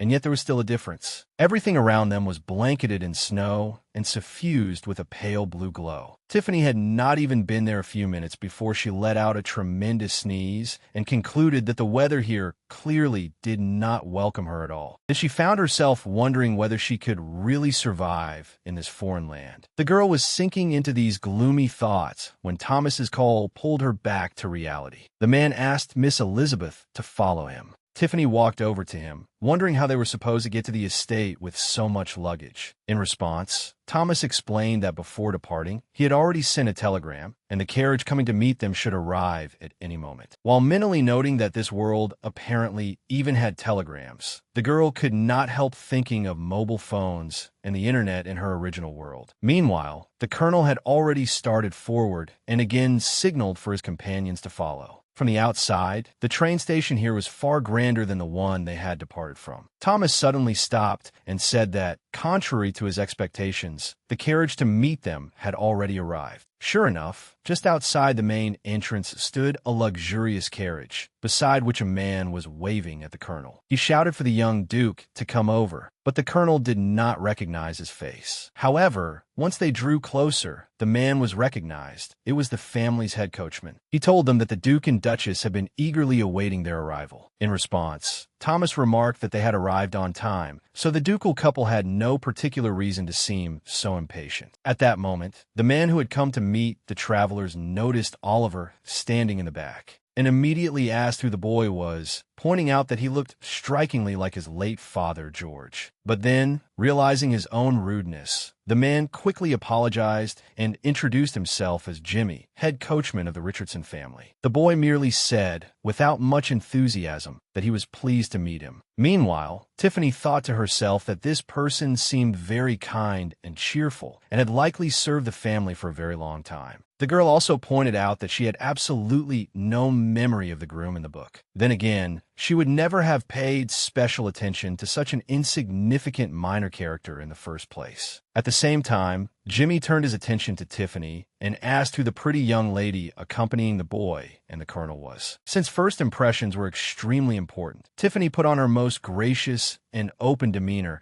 and said in a gentle voice that her name was Elizabeth Roddy and that she was the boy's mother. Thus ended the travelers' meeting and first introduction, and before long Thomas, Oliver, and Tiffany had already arrived at the mansion of the Duke of Winter Forest. As they headed toward the castle, Tiffany decided in her heart that she had arrived on a battlefield where her life was at stake. Servants welcomed them at the entrance and, after politely asking whether their journey had gone well, informed them that they would now escort the guests inside. As they walked inward, Tiffany thought that the scenery here might suit her taste very well. While thinking that Winter Forest truly lived up to its name, she failed to notice that she was staring fixedly at Thomas's face, which immediately prompted him to ask, "Is there something wrong with my face?" To that, Tiffany answered that there was nothing wrong with the man's face. She was simply admiring his beauty. That reply dealt the colonel such a heavy blow that for a moment he could not find a single word to answer with. Seeing how flustered he looked, Tiffany quickly said she was only joking. At the same time, she thought to herself that this man's reaction was simply far too cute. Just like that, Tiffany and her companions arrived at a spacious room, where the one waiting to receive them was Princess Mary's former maid, Thomas's mother, and the current Duchess of Winter Forest, Evelyn Richardson. After Princess Mary passed away, someone had to be found who could raise George as if he were her own son, and the late princess's closest maid naturally became the first choice. Duke Julian fell completely and wholeheartedly in love with Evelyn and proposed to her without hesitation. Naturally, this also gave rise to much speculation over whether Princess Mary's death had been staged. Standing before the Duchess who had come to greet them, Thomas informed his mother that Oliver, heir to the ducal house, and his mother Elizabeth had arrived. Duchess Evelyn replied that she had already been informed and invited the guests to change first before going to the table. As the maids prepared Tiffany for dinner, the girl turned things over in her mind and reached the conclusion that she probably would not be able to eat much because she would most likely soon be facing detailed questioning from the members of the Richardson family. At the same time,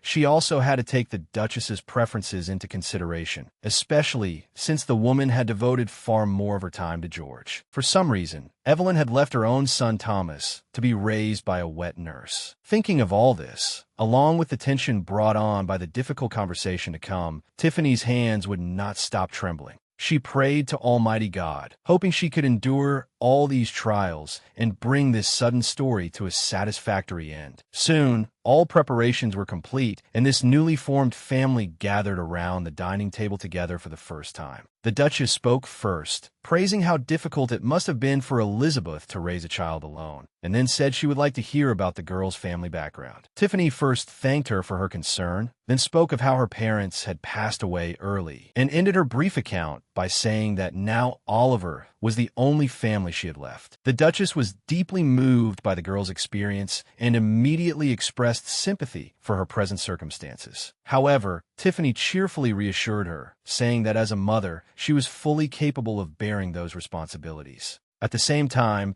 Tiffany could not help glancing at Thomas, thinking that this Duchess seemed far too kind and far too considerate. If things were following the novel's plot, she should not have had this kind of attitude at all. After taking a sip of the wine in her cup, Evelyn continued, this time expressing her joy that Princess Mary's bloodline would continue through Elizabeth. When the Duchess asked whether the girl was of noble birth, Tiffany answered that it only went as far as her father's generation. Then the woman asked about Elizabeth's eyes, showing great interest in whose line such a rare color had been inherited from. To this, Tiffany answered that the eye color had not come from her parents, but had skipped a generation and come from her grandmother. That immediately led to another question. Exactly what family had Elizabeth's grandmother come from? But quick-witted Tiffany replied that she knew almost nothing about her grandmother's life or family background. After that, the Duchess once again praised the girl's eye color, saying it was extremely rare. Tiffany remained astonished by the Duchess's abnormal behavior because it did not match the development in the book at all. But just then, Evelyn suddenly said that if Elizabeth's son had inherited that eye color as well, it would have been wonderful. Tiffany nearly choked on the meat in her mouth when she heard that. After all, Oliver looked exactly like his father George, and that should originally have been the thing that pleased the Duchess most. Yet she said she would rather he resemble Elizabeth. That clearly meant that somewhere in this story, something had definitely not gone according to the original plan. The Duke seated at the table did not say a single word the entire time. Tiffany recalled that in the novel, the Duke's name hardly ever appeared, and now it seemed obvious that he was not especially concerned with this newly arrived relative either. Looking at the whole story, the Duke's attention had always been focused solely on his new wife, Evelyn. But then Tiffany remembered what the Colonel had said earlier, that the Duke had long been eagerly awaiting the arrival of his grandson. Looking at the boy, the girl thought that Oliver was probably very disappointed by this sort of reception. Just then, the Duchess turned to the boy and asked whether his name was indeed what she had heard. Oliver replied that it was, and addressed the Duchess as grandmother. The woman then asked whether he liked the food, explaining that she did not really know what children like to eat, so she had merely instructed the cooks to prepare the finest dishes. But for some reason, Oliver did not answer the question for a long while, and that sent waves crashing through Tiffany's heart as she desperately told him in her mind that he absolutely could not ignore the Duchess. At last, Oliver said that this was the first time in his life he had eaten such delicious food, which finally made the girl sitting beside him breathe a sigh of relief. Evelyn was also very satisfied with that answer, and then asked which dish Oliver liked best. The boy immediately replied that it was the chocolate cake with apricot jam. The Duchess was delighted to hear this, and said that their head chef had come from a place famous for desserts, and that he would make such a cake for him tomorrow. Tiffany made a note to herself that this kind of dessert was quite refined. She had never seen anything like it in the village where she had lived with Oliver for a month, much less tasted it. So the girl concluded that the boy must have secretly gone to a pastry shop with Thomas behind her back, and she became very angry at not having been taken along.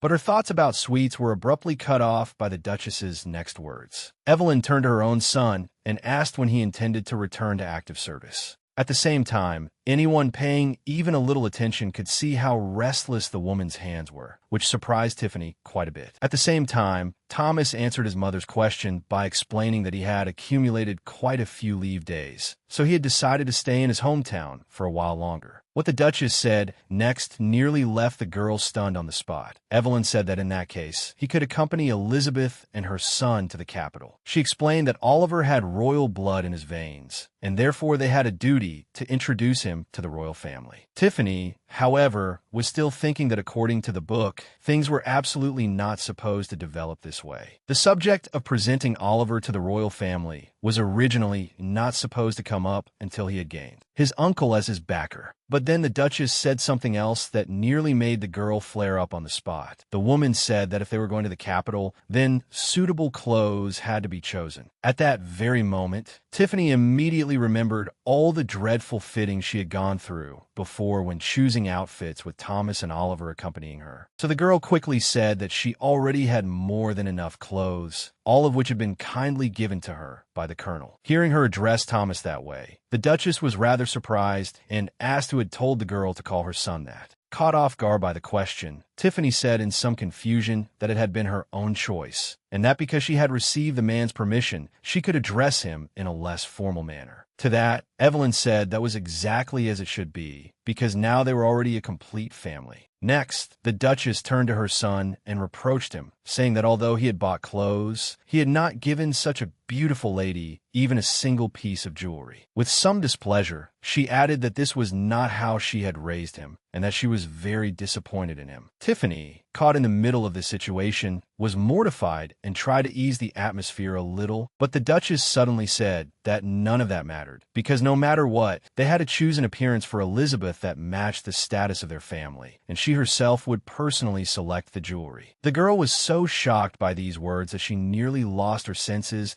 and had no idea how to respond, managing only a few fragmented sounds that were neither logical nor meaningful. After dinner, Thomas, Oliver, and Tiffany walked along the long and splendid corridors of the estate. Walking at the very back, Tiffany noticed that Thomas had a truly fine figure, and that even his back carried the air of strict aristocratic upbringing. The girl concluded that the Duchess and her son were actually rather alike in personality. Then her gaze fell on a portrait hanging on the corridor wall. Tiffany stopped and looked with great interest at the face of the beautiful woman in the painting. Turning her head, she asked Thomas who the person in the portrait was. The colonel answered that it was a portrait of Princess Mary, the biological mother of his elder brother George. Tiffany was startled to notice that Oliver looked very much like the woman in the painting, and then the girl looked carefully at the princess's eyes and discovered that their color was exactly the same as her own. She immediately remembered that earlier the Duchess had regretfully said that Elizabeth's son had not inherited his mother's eye color. All of this meant that Evelyn did not love George and would not love Oliver either, because the only thing she cared about was the princess's bloodline. Before long, the group reached the part of the estate they were headed to, and Thomas told Oliver to go with a servant who would take the boy to his room.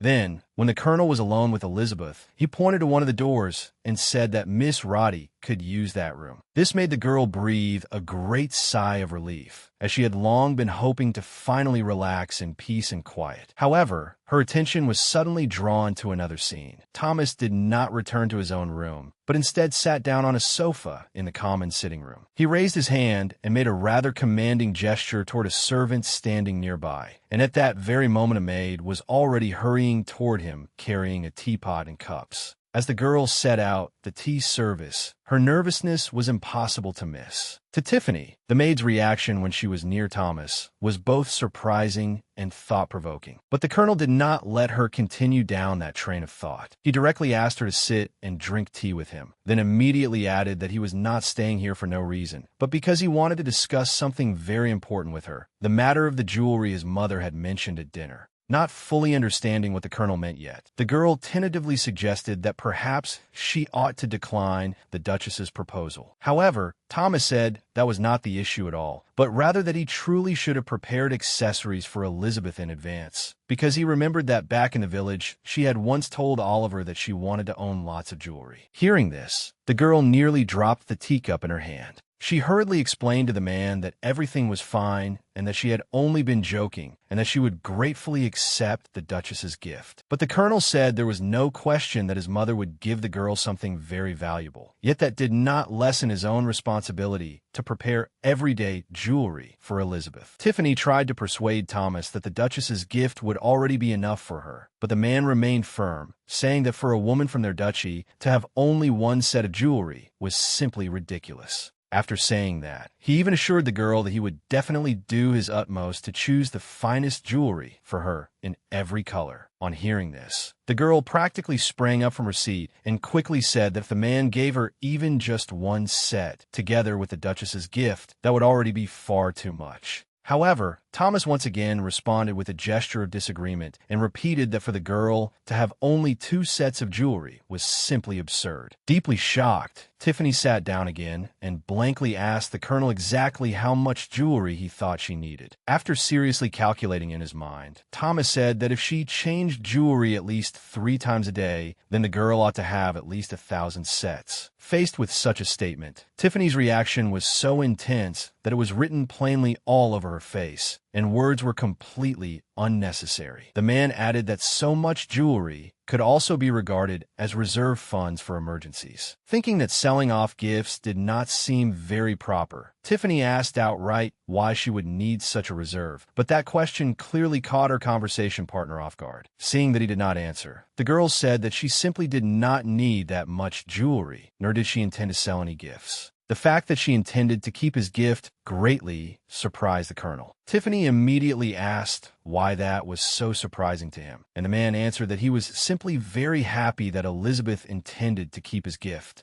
Now it was the girl's turn to be startled by his words. At the same time, the man explained that he had never cared much about gifts, and had always been surprised by those fellow officers in the army who selected presents for the girls they dated with such painstaking care. But now, after hearing the girl say that she would keep his gift, he finally understood the feelings a man courting a young lady would experience. The maids standing nearby were all stunned by these words. Tiffany was equally horrified, thinking how this man could say something like that in front of everyone. Looking at the innocent seriousness on Thomas's face, however, Tiffany felt that he did not actually mean anything else by it. It was just that this man's way of speaking and communicating was rather unusual, which was why he said such things, and similar situations had happened before. Meanwhile, whispers had already begun among the maids, saying that George was apparently not enough and that this new mistress was now not even sparing Thomas. To that, Tiffany could only lament regretfully that this was how rumors were absurdly born. Tiffany's voice had clearly fallen as she said that this whole matter was a heavy burden for her, that she truly did not need so much jewelry, and that the Duchess's gift alone would be enough. Realizing that he might indeed have gone a bit too far in his attentiveness, Thomas asked the girl to at least accept 2 sets from him. No longer knowing how to keep resisting the colonel's persistence, the girl once again began saying that she did not need jewelry. But the man interrupted her, saying that she needed at least that much, and that he would not give her any more than that. Tiffany concluded inwardly that this man was exceptionally stubborn. She let out a heavy breath in total surrender, then said that she was willing to accept the man's final proposal. Not long after saying that he would choose the jewelry for them, Thomas finally returned to his own room, leaving the girl alone. After this whole day, full of twists and turns, the utterly exhausted Tiffany collapsed onto the bed and quickly fell asleep. 2 enormous black penguins, wearing the hairstyles of the Duchess and her son, were scolding a little penguin, saying that all the money available to her could only be given in the form of gemstones. This was a nightmare Tiffany had, and her subconscious had clearly been deeply imprinted by the conversation about jewelry. The gray-haired man elegantly adjusted his clothing and introduced himself as Martin, the butler of the Richardson family. He said that if there were any problems, she could come to him. Afterward, the man introduced several candidates for personal maids to Elizabeth. Martin explained that because Miss Elizabeth came from the South, the candidates selected for her were women who had once lived in the outer provinces, though this in no way detracted from their abilities. Tiffany understood that from appearances alone, she could not judge these girls at all. so she decided to choose according to one principle. She would pick whichever one looked least likely to rub her the wrong way. She had only just pointed at a young black-haired girl with a braid when the girl immediately bowed, saying she was delighted to serve her mistress, and then introduced herself, saying that her name was Lori and that Madame had made a very wise choice. Before long, Tiffany returned to her room together with this new friend. The girl cheerfully asked whether Miss Elizabeth would like some tea prepared. Tiffany refused, however, and instead invited Lori to sit down because she had questions she wanted to ask her. The maid was rather surprised that her new mistress would make such a request right from the start. After politely asking forgiveness, she accepted Tiffany's invitation and sat down across from her. Tiffany's first question was whether the maids were all very afraid of Duchess Evelyn's son, Colonel Thomas. Lori did not quite understand the question at first and asked her mistress to be more specific. So Tiffany explained that the behavior of the maid yesterday had caught her attention. The girl had been trembling all over while pouring tea, as though she were very afraid of that man. But the girl immediately added that if answering would cause any inconvenience, then Lori did not need to respond. The maid, however, said that she did not mind answering at all and was only considering how best to phrase it. Then, after finding suitable wording, Lori said that young Master Thomas was not the sort of person servants like dealing with, because most of the maids had been dismissed by him, and so those who remained merely wanted to keep their positions. Such a statement naturally shocked the girl greatly, and she quickly asked whether that gentleman's personality was really so terrible. But the young maid immediately corrected the impression she had just given, saying that she had expressed herself wrongly and that in fact the colonel was a very good man. She then explained from the beginning, saying that young Master George was extraordinarily handsome and had royal blood in his veins. But Thomas was in no way lacking in beauty either, though he was not the heir of the royal branch and was a little rough around the edges. Tiffany inwardly agreed that her maid had judged the man's roughness and beauty quite accurately. Lori continued by saying that many maids tried to seduce young Master Thomas in order to raise their own status. But the man despised that intensely, and any frivolous or wanton maid would be dismissed by him without mercy. Unlike Thomas, his half-brother George conducted himself quite differently. As the years passed, these matters gradually became wrapped in all kinds of rumors. On top of that, the colonel rarely returned to the estate and spent most of his time with his regiment. So now everyone believed that he might dismiss a servant outright for even the smallest mistake.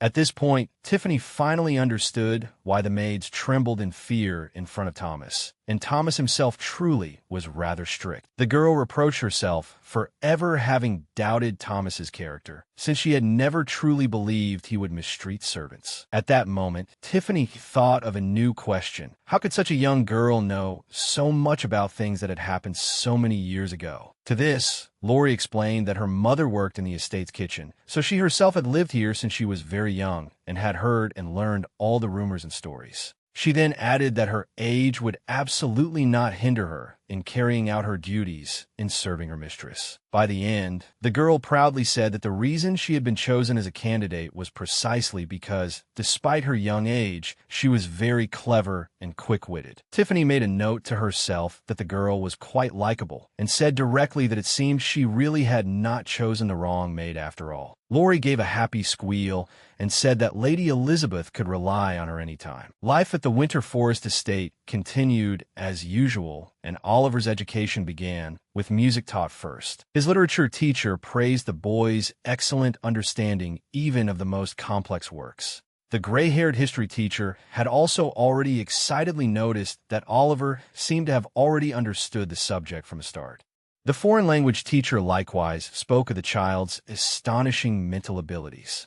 To Tiffany, this was yet another strange development, because in the book's plot, Oliver had never shown any signs of being a genius. The original Oliver simply could not keep up with such an enormous flood of information, nor could he easily adapt to such an unusual pace of life. And his uncle also failed to understand just how difficult it would be for a boy to move from an ordinary life into that of the nobility, only insisting that he needed to work harder. In the book, Thomas had tried in his own way to guide and teach the boy to cope with every difficulty. But the villain Daniel never missed a chance to pick faults with him, often claiming that Oliver could not even understand the most basic things. Of course, Thomas had always stepped forward to defend the ducal heir each time. The thought of why today's Oliver was so different from the original Oliver would not let the girl rest. Tiffany turned to the nephew sitting beside her and asked whether he was still managing his studies, since too many things had suddenly been placed upon him all at once. But the child answered very rudely, saying that Aunt need not worry about whether he could handle it or not. The boy's reaction left the girl both shocked and somewhat hurt. But she continued sorting through her thoughts and came to the conclusion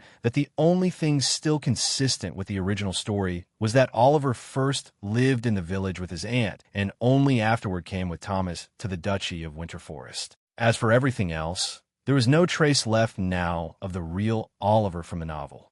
At that moment, a thought suddenly flashed through Tiffany's mind. Had she herself not somehow entered this body after dying?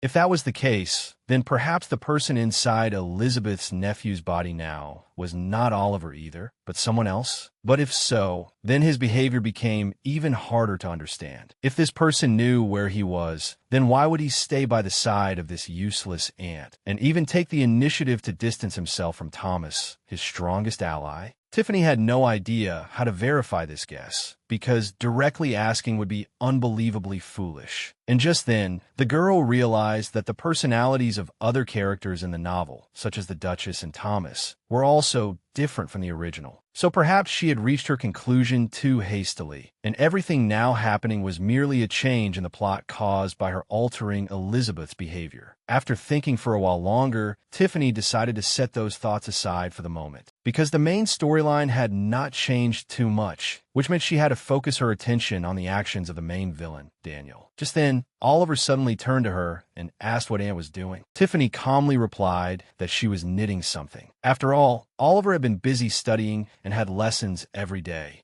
Because of that, Tiffany had a great deal of free time, and she spent nearly all of it alone.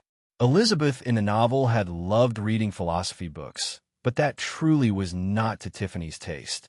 So she decided to recall something she had learned long ago in middle school home economics class. Of course, Tiffany's knitting skills were very, very average. After watching for a while, Oliver said that Aunt would need to work harder if she wanted to succeed. The girl could only defend herself by saying that this was the first time in her life she had ever knitted anything, which was why it was turning out so badly. But the boy said that there was nothing wrong with that. The most important thing was that the person doing it could enjoy it. Once she was alone again, Tiffany thought that she had probably now completely lost the boy's respect, and if this went on, she would likely soon be alone forever. She had to take action immediately. So the girl called Lori over and asked whether her knitting looked good. And so, under the strict guidance of a young maid, Tiffany began learning how to knit properly. After putting in quite a bit of effort, Tiffany sat there looking at the finished piece she had finally completed and asked Lori what she thought. The young maid immediately and enthusiastically declared that my lady had done very well. Standing before the mirror, Tiffany continued admiring her work and decided to give the scarf to Oliver. Then she thought she could knit another identical one for herself, so that she and her nephew could wear them together and show them off. Now there's only one question left. Would the boy like the scarf? And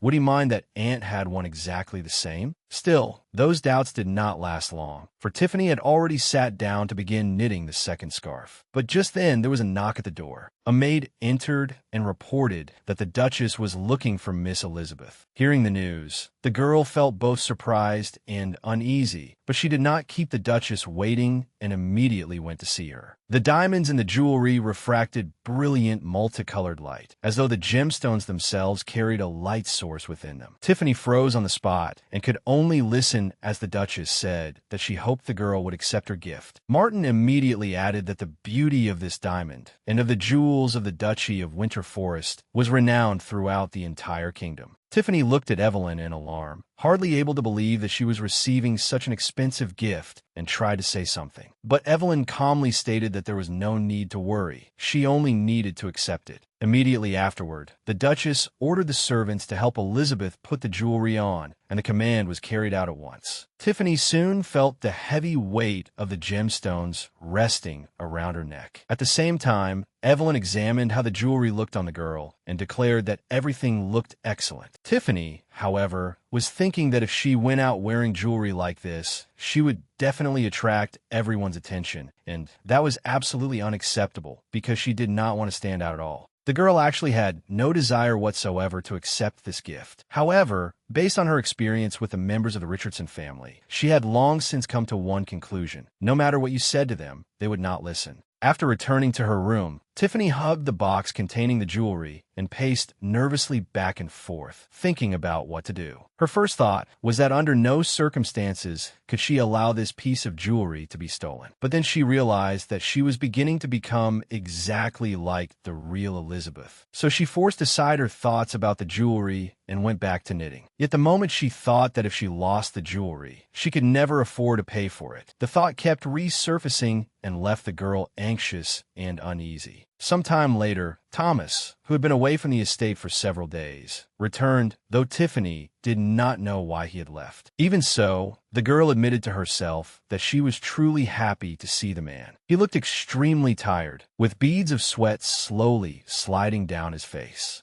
The moment Lori saw the breathless gentleman, she immediately rushed over with a glass of water. Thomas did not say a word. He took the glass and drained it in one go. But then his tired gaze suddenly noticed the box set nearby. Thomas immediately asked the girl what it was, and she absent-mindedly replied that it was a gift from his mother, the Duchess. Hearing that, the man said with some annoyance that he had arrived too late and had already fallen one step behind his mother. Tiffany asked why he would say that, and Thomas explained that he had also wanted to give the girl a gift. As he spoke, he immediately took a small box from his inner pocket and handed it to the girl. Only then did the girl understand why the man had been away from the estate for so long. Thomas's thoughtfulness made her very happy, and her face instantly turned red. Tiffany did not take the box right away, only repeatedly saying shyly that she was deeply grateful for the man's care and consideration. But the colonel still said somewhat ruefully that in the end he had been one step too late,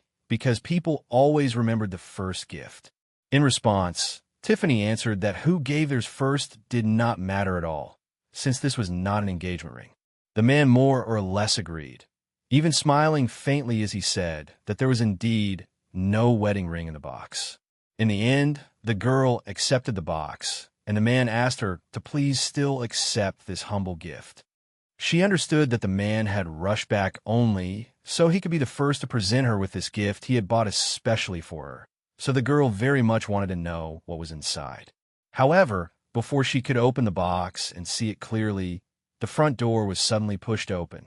At the same moment, many people poured into the room, bringing quite a number of boxes and placing them everywhere. When those boxes were opened, Tiffany was nearly speechless because every single one contained stunning jewelry. The girl asked Thomas whether he remembered that they had agreed on only 2 sets, and the man answered firmly that he did, but explained that since he had no idea what the girl liked, he had brought several extra sets for her to choose from. After that, Tiffany asked why one piece of jewelry had been given separately. Thomas immediately replied that this was one piece he had wanted to give the girl no matter what, regardless of whatever choice she later made. Before the girl could decide whether to open the box, he took the initiative to open it for her and told her that inside was a pendant set with an extremely rare diamond. This kind of gemstone was very difficult to find, and its color was exactly the same as Elizabeth's eyes. The girl was so deeply captivated by the gem's delicacy and beauty that she could not look away. Thomas then asked her to try on the piece right away, because during his entire ride back on horseback, all he had been thinking about was what the girl would look like wearing it. The man's frankness and directness moved the girl greatly. The colonel removed his gloves and said he was willing to help Elizabeth put it on, and Tiffany silently agreed, turning around and exposing her neck to him. Only when Thomas truly began did the girl suddenly realize that she was feeling an intense shyness. And so the process of fastening the clasp began, though from the very start the man had a bit of trouble with it. Tiffany suggested that perhaps she should put it on herself instead, but what she got in return was a clean and decisive refusal. So she explained again that if he simply turned the clasp toward the front, she could certainly fasten it much more quickly. But that still produced no positive result, and Thomas once again stated that he was perfectly capable of handling it himself. And so, after several minutes of almost agonizing time, the colonel finally fastened the clasp. Afterward, he apologized to Elizabeth and said that he would practice more in the future. Tiffany was admiringly thinking that this man truly was strong-willed, while Lori had already brought over a mirror. But Tiffany did not immediately look at herself in it, instead suddenly asking the maid how the piece looked on her. Slightly shy, the girl answered bashfully that it suited my lady very well. Only then did Tiffany finally decide to confirm it for herself and turned her gaze toward her reflection in the mirror. After admiring it to her satisfaction, the girl turned to Thomas and sincerely thanked him for bringing her such a lovely gift. Taking advantage of Elizabeth's good mood, the man invited her to try on the bracelet as well, emphasizing in particular that this time he would also help the girl put it on. The girl raised no objection and began to reveal her left wrist, but that action caused the man to show a startled expression at once.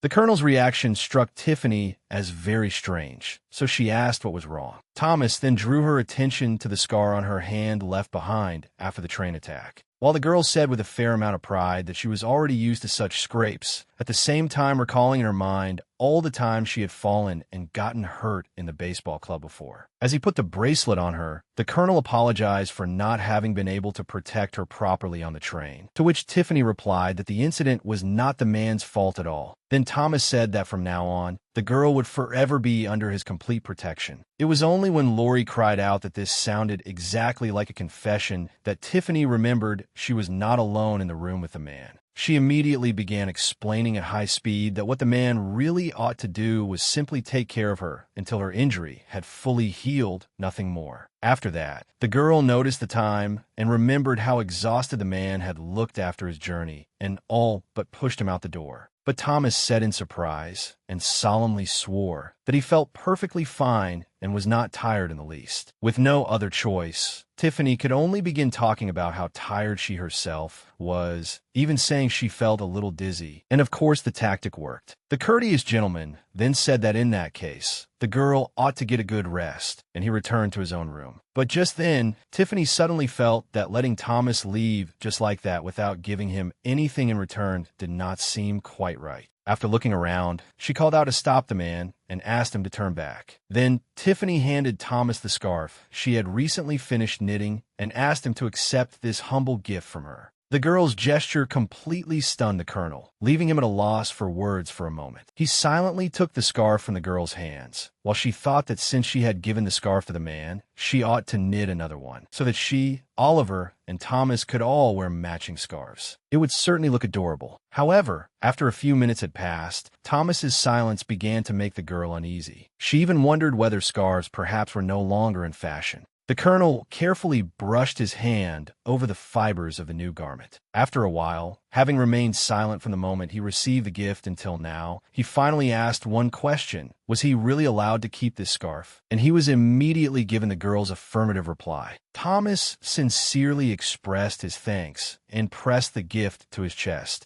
making it abundantly clear that this present meant something extraordinary to him. In response, Tiffany said that he need not thank her, because she was the one who should be thanking him for giving her so many gifts. She wished him a pleasant evening and then left the room. The Colonel returned the same wish to Elizabeth. Even though the man had long since gone, Tiffany still stood there, staring blankly in the direction he had disappeared. What pulled her back from that pleasant state was the young maid's voice. Lori pointed at the boxes containing the ornaments and asked what should be done with them now. Even though she herself did not know what to do with such fine things, Tiffany still told Lori to close all the boxes for now and hide the jewelry away safely, because today she definitely had no way of deciding their future. The next day, Tiffany showed Oliver everything Thomas had given her. After inspecting those valuables, the boy asked whether she needed to choose one among them, and the girl replied in the affirmative, adding that even if she chose only one and tried to return all the rest, Thomas probably would not take any of it back. The boy's next words left the girl extremely surprised. Oliver said he did not see any problem at all. Aunt could simply keep all the jewelry. After saying that, he even added that jewelry could be kept in reserve for emergencies and turned into money when needed. Naturally, hearing such words from a 10-year-old child shocked the girl greatly, and his way of thinking was exactly the same as Thomas's. After collecting herself somewhat, Tiffany said that she did not think there was anything admirable about selling a gift someone else had given you.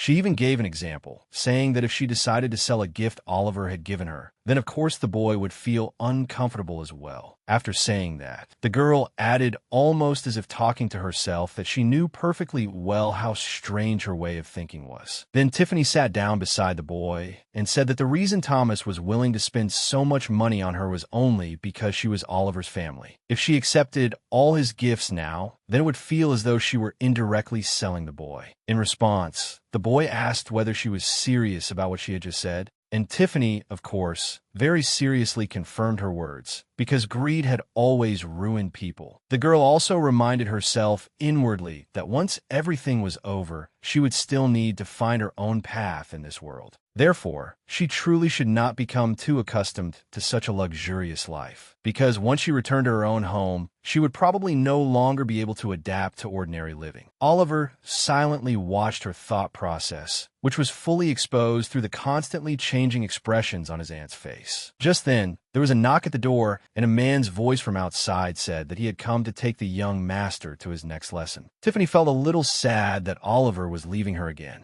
Just as he was about to leave, the child suddenly said that Aunt was now also a part of Winter Forest, and that she should learn how to live the life of a noble. Such words stunned the girl. She had never imagined that she would hear such a conclusion from the mouth of a 10-year-old child. Before going out, Oliver turned back once more and said that if the girl could no longer return to her former life, then she should begin getting used to the new one. Those words sounded deeply meaningful, leaving Tiffany even more shocked. She wanted to stop the boy, but as he closed the door, he told her to think carefully about what he had just said. After the door closed, Tiffany was left alone in the room, with no idea what exactly had just happened there. Lori was making her way down one of the estate's long corridors, carrying a tea set in her hands to deliver it. Suddenly, she ran into Oliver. The boy was walking unhappily toward his next lesson. He passed by the girl without saying a word, not even glancing at her. Tiffany sat there, still unsettled by the child's words, repeatedly wondering what exactly he had meant. Lori, who had come up behind her, suddenly asked whether my lady was worried about the young master, startling her badly. And Tiffany turned back and answered that she was not at all, while the maid apologized for frightening her. As Lori poured the tea, she mentioned that Oliver looked very much like his father, and that every time she saw him, she was struck by the resemblance. But then the girl added that the young master's personality was more like that of his uncle, Sir Thomas, cold and not very talkative, whereas she had heard that George, as a child, had been very willful and fond of crying. Then Lori said that only young Master Oliver and Thomas showed gentleness and concern, which surprised Tiffany, and so she voiced her doubts. But the maid retorted that this was only because the girl had not truly seen what those two gentlemen were like when they became cold. Tiffany thought that such an assessment might make sense for Thomas, but not for Oliver, who was a kind and well-behaved boy. The girl guessed that perhaps the two gentlemen were merely a bit shy, but that speculation clearly did not impress the overly perceptive maid. Changing the subject, Lori, after receiving her mistress's permission,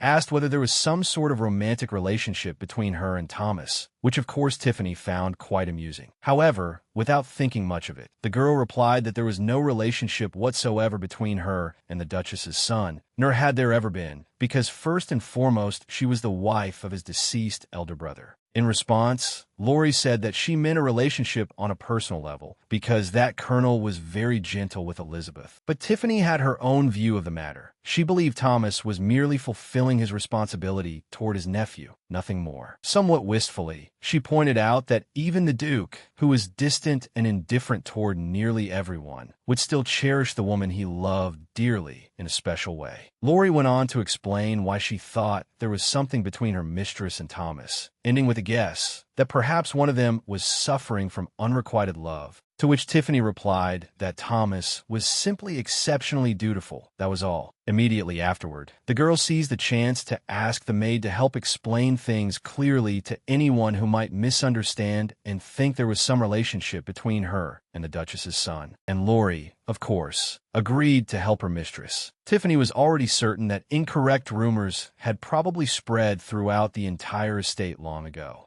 At the same time, the girl also sighed inwardly that, judging by how attentive Thomas was to her, he would probably make an ideal husband. She even immediately thought that if she had known things would develop this way, she should have come here as Oliver's aunt rather than as Oliver's mother. and then whatever might develop between her and Thomas would not have been obstructed. Such a tangled mass of thoughts clearly required some fuel for the body, so Tiffany told the maid to bring some tea snacks. After some time, while Tiffany was taking a walk around the estate, she overheard several maids whispering among themselves. After listening carefully, the girl understood that they were talking about the gifts the Duke's son had given her and about how lucky she was. It turned out that the situation was already out of control, and the rumors were spreading through the entire estate at an astonishing speed. After deciding to verify those rumors for herself, Tiffany hid around a corner. She had already heard that the jewelry mentioned in the gossip was not just one or two pieces, but thousands of them. Then the topic shifted to Elizabeth's status. The maid said that, in essence, she did not count as a noble at all. And although her child looked like the late young Master George, they still could not understand why Sir Thomas treated her so well. Naturally, Tiffany did not like the maids talking so recklessly about her in private, and the conversation continued. The girls began discussing whether their master had truly fallen in love with Elizabeth, or whether he merely wanted to toy with her and cast her aside once he got what he wanted. Hearing this made her feel even worse, and she concluded that she had to leave before she lost control of her emotions again. But then a new rumor reached her ears, that Elizabeth had probably seduced young Master George with her body, because he would never sleep with just anyone. At those words, the girl stopped short and froze in place, while the maids behind her continued slandering Elizabeth, saying that the Duke and Duchess had both gone blind, that Elizabeth would soon seize power here, and that unimaginably dark days awaited them. At that moment, however, the maids noticed it was already getting late, so they had no choice but to reluctantly give up their gossip and, just as unwillingly, run off to fulfill their duties. Tiffany turned around and stared at the rumor-mongers as they left, unable to believe that in other people's eyes she had truly become such a frivolous, loose woman. That very day, the girl met Thomas and told him that from now on, it would be best if they kept their distance. Of course, she could deal with those maids herself, but if she did, she would also be seen as someone who had been eavesdropping on others' conversations, and her reputation would be ruined completely. So she decided to tackle the root of the problem, and that root was Thomas. The man had no idea what she was talking about and asked her to explain the reason for her sudden change in attitude. Tiffany first thanked him for the exquisite gifts he had sent, and also for allowing her to become familiar with his family so quickly and easily. But then she added that people would not always interpret his kindness toward her correctly. Thomas still did not understand what Tiffany was trying to say, so he asked what exactly she meant. Tiffany tried to explain, saying that he would not even treat his own elder brother's wife this way. She was only a widow, after all. But the stubborn man still refused to understand and only kept asking who exactly she meant by people. At last, the girl understood why this man had failed to grasp her meaning all along, and immediately said that she meant the maids. The man was very surprised and asked why Tiffany cared about the maids' opinions. Agitated, she replied that all those girls worked here, so their views could not simply be ignored. Hearing that, the colonel said that if this mattered so much to her, he would settle everything soon. But Tiffany hurriedly stopped Thomas, saying that if he interfered, the maids would only gossip even more. In response, the man gave her another puzzled look. So Tiffany tried to give an example and asked whether he would care what other soldiers said or did, as long as it concerned him. Thomas answered without changing expression that he would not care at all, because the army always had military regulations for problematic soldiers. Tiffany pressed a hand to her forehead and concluded that she had clearly picked a terrible example. But before she could gather her thoughts and try again, she suddenly heard Thomas ask why she cared so much about a mere handful of maids. Before she could answer, the colonel asked another question. Why did Tiffany always smile at her maid and do her best to look after her? The girl felt irritated because this man could not even understand something so simple, so fundamentally human. She tried to explain that this was simply how people expressed attention and care toward one another, and that if someone disliked you, then that was naturally something to care about. But Thomas still could not understand, and only asked why she would care whether others might dislike her. Tiffany pointed out that they were going in circles, and she had no idea how to explain this to someone whose values were completely different from hers. Perhaps the problem was that the Duchess had not distributed her love evenly among her children. So even if, from an outsider's perspective, Thomas might seem not to care about such things, in the end he had still grown into someone who truly did not care what anyone thought. At the end of that train of thought, the girl realized that his persistent concern for Oliver was definitely not born of some simple affection or selflessness. Although Thomas genuinely cared for the child, the real reason was only his sense of duty. And after realizing that there was no way she could change this man's worldview with a few words, the girl changed her strategy. She said that if this was how Thomas saw things, then there was nothing more for her to explain. At the same time, however, she mentioned that if the colonel were ever to suddenly hate her, she certainly would not be indifferent to it. Hearing that, Thomas concluded that if Miss Elizabeth were suddenly to hate him, he would care very much as well. Seeing that this inscrutable man had finally understood at least a little, the girl could not help letting out a sigh of relief. She also remembered that, according to the plot of the book, Thomas did not seem to be antisocial. He had merely isolated himself from others, and so the words and actions they returned to him had come to seem especially cruel. From that perspective, the only thing the girl could do was sympathize with this man. After a brief silence, Thomas said that he now understood why Tiffany was worried about the maid's gossip. This rekindled the girl's hope, and she felt that perhaps this conversation and the entire matter might still have a good outcome. But the man's next suggestion was simply to dismiss all the maids and hire a new batch. At once, the girl felt that everything she had just said had fallen into a void. Almost clutching her head, she said that this was not what she meant at all, nor what she considered a solution. Then she suddenly straightened up and declared firmly that replacing all the maids would not solve this matter. The man tried to compare the current situation to everyday life in the army, saying that in the military, everyone would instead be cautious around a newly arrived commander and would not casually spread rumors about him. But Tiffany insisted that if the girls suddenly lost their jobs, it would be very hard on them. She was willing to endure the rumors, but there was no need to dismiss them over it. In response, the man argued that these maids were mocking Tiffany, and if it was allowed to continue, the situation would only grow worse. By then, she might change her mind and agree to dismiss them. But the girl was thinking that she would never so casually wave a hand and decide other people's fates like that.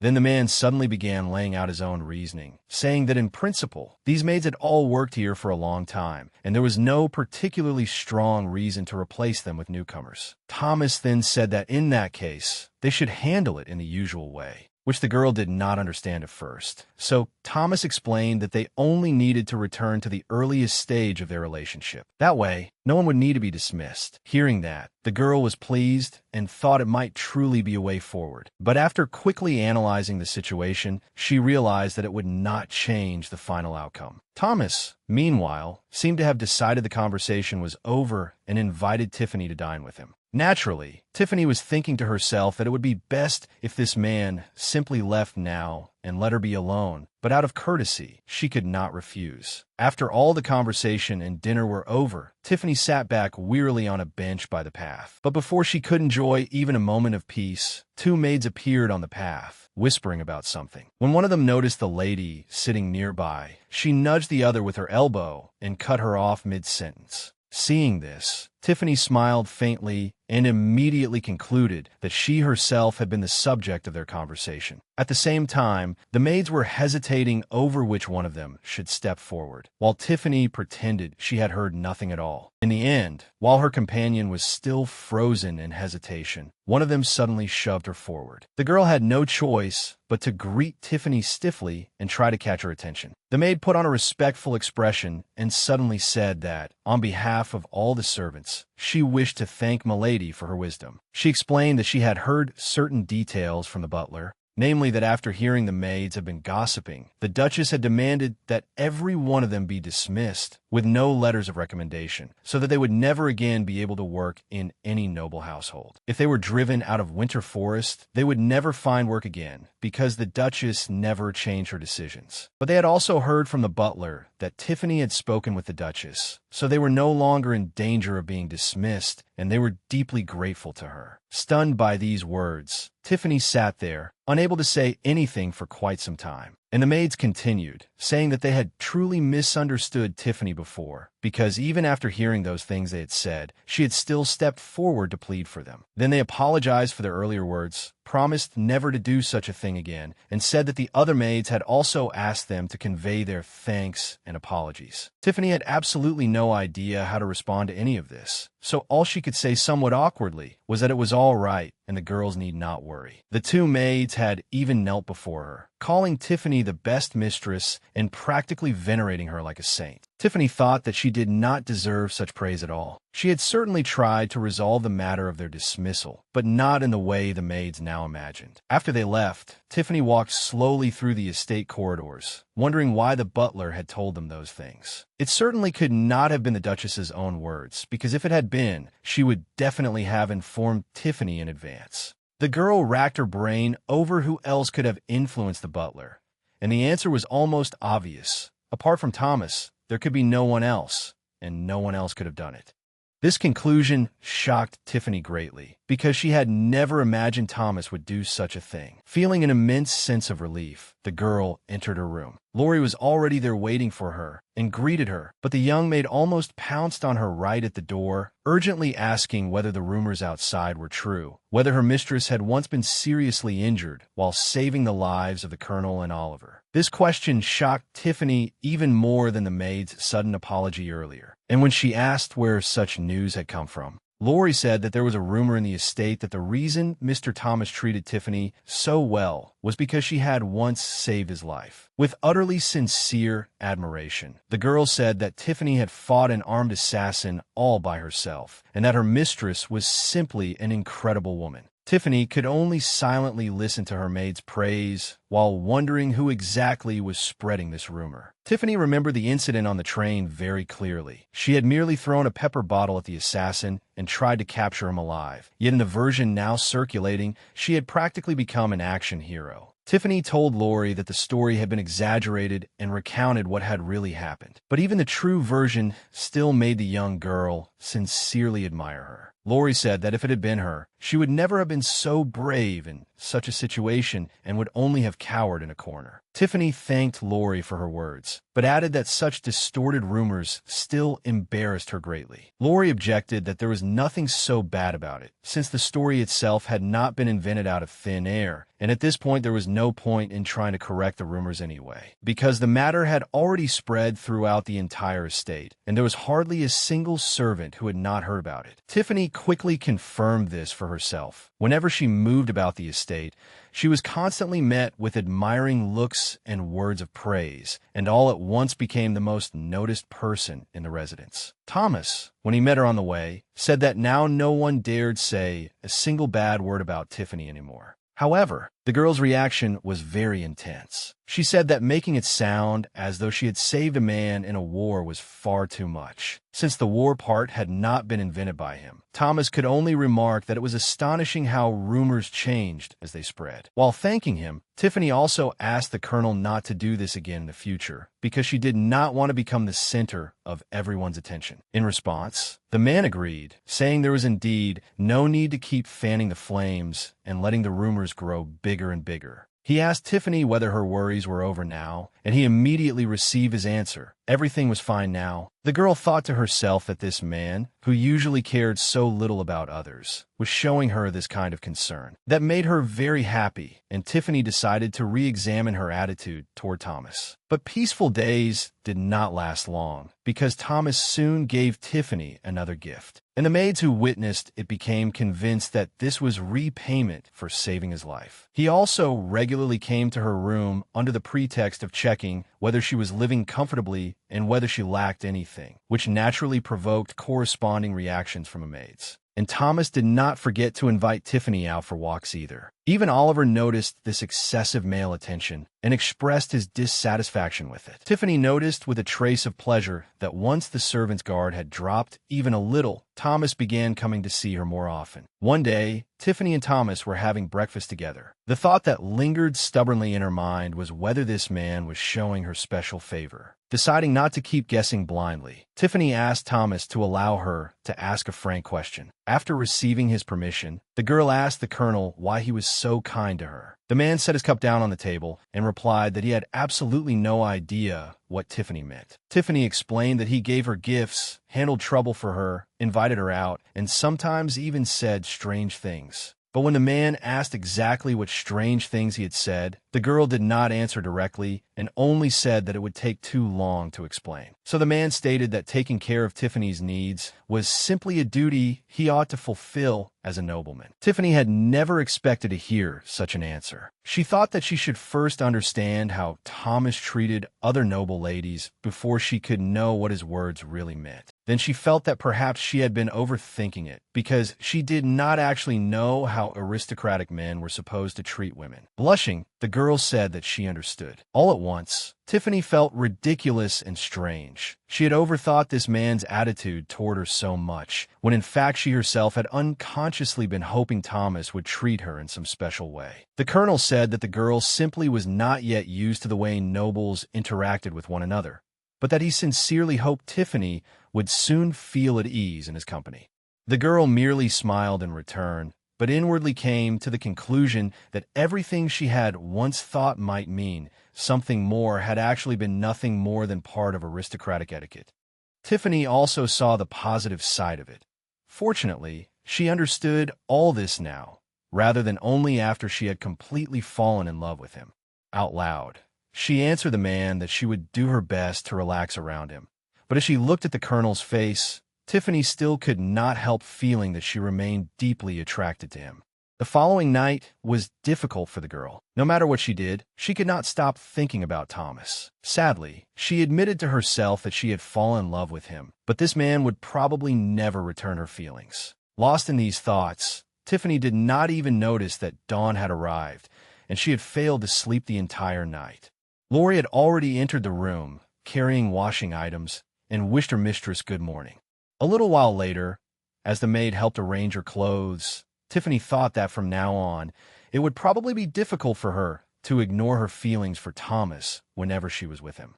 She knew what that felt like because in her previous life, she had already experienced unrequited love. Because of that, the girl decided that she could not keep tormenting herself and should instead try to let go of these feelings. That day, the whole family was having breakfast together when the Duke suddenly said that it was time to announce the existence of the heir to everyone. Tiffany immediately realized that the turning point of the story had arrived. In this particular event, Oliver's existence would be formally revealed to all the relatives, and it would also be the first time he met Daniel here. However, the timing of it did not match the novel, because as far as the girl remembered, this was originally supposed to happen at least 3 months later. But under these circumstances, the reason the event had been brought forward was probably Oliver's astonishing progress. By now, he looked no different from a true hereditary noble. At the same time, however, Thomas suddenly said that it was still too early to tell the relatives about the heir. In response, the Duke said that right now, everyone was talking only about the vacant heir's position and about whether there was something wrong with Thomas himself. The colonel replied, as if it were nothing that a father should not care what other people said. However, the Duke savagely drove his fork into the meat and said in a low voice that he would absolutely not allow such rumors to keep spreading. At that moment, Tiffany interjected and asked whether she should also make some preparations for this matter. For example, whether she ought to first study the formal family tree and learn more about all the relatives. Thomas said without hesitation that since Tiffany had nothing much to do with those relatives of theirs, perhaps it was not worth wasting time studying the genealogy. But the Duke supported the girl's suggestion, saying that for safety's sake, one should always be prepared. Listening to this exchange, Tiffany felt as though she were in some dreadful movie. At that moment, the Duchess also spoke, saying that Tiffany really should become familiar with the family tree. Then the Duchess turned to her son and said that she was entrusting him with the task of explaining the genealogy to Tiffany. Naturally, this attitude made the girl very happy, because it effectively meant that she was truly being regarded as a member of the family now. Besides, if she had to busy herself with this tedious business of studying relatives, then she probably would not have time to keep thinking about Thomas. So before long, the colonel had already begun to settle into the role of teacher, saying that they would start studying the family tree at once, and Tiffany had no objection whatsoever. Then Thomas unfolded a huge sheet of paper before the girl, on which their complete family line had been drawn.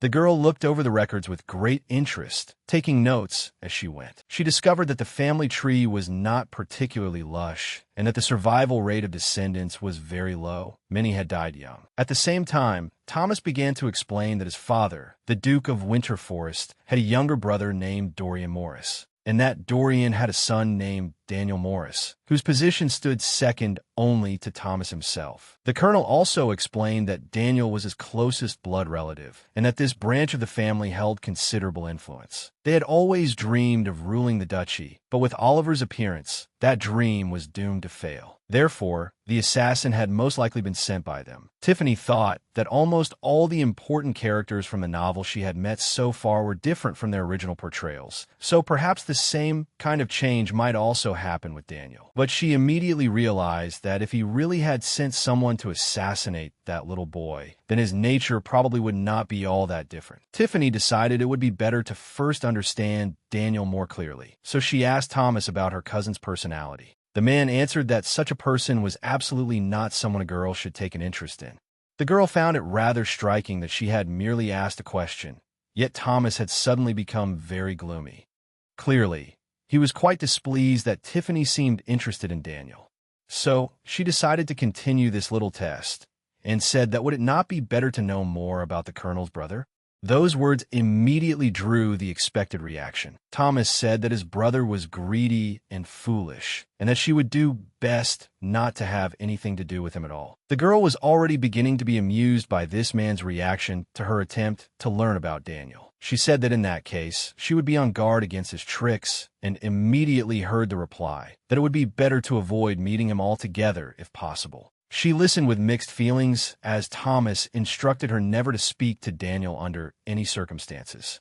When the colonel had finally finished all these warnings, she cheerfully said that she would do so.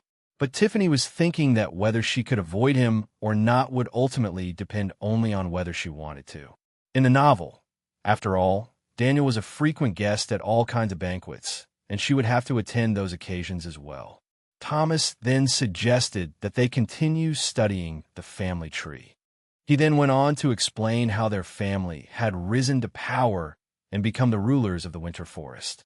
Many centuries ago, the Winter Forest had been independent, but after the great families were unified, the Richardson family began ruling this land, and that situation had remained unchanged for more than 2,000 years.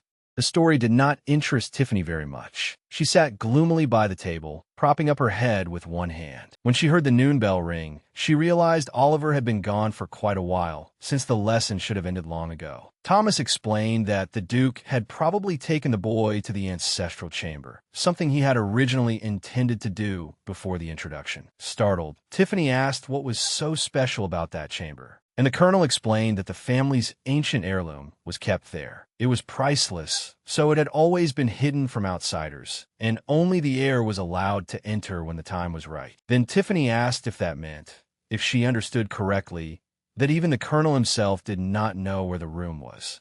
Thomas confirmed that was true, adding that all he knew was that the room truly existed, and that a relic was stored inside. When Tiffany pressed him on what that relic was, Thomas answered that it was a cup capable of granting a wish, though it could only be used once in a lifetime. It was Tiffany's first time hearing that such a thing could exist in this world. The man immediately explained that it had been created through ancient magic that no longer existed in the world today. And hearing that magic had once existed in this world shocked Tiffany for the second time in less than a minute. But thinking back to the novel, she recalled that it did seem to mention magic being passed down within certain families. As Thomas slowly put away the family tree, Tiffany asked whether the Morse family wanted to seize the winter forest precisely because of that cup.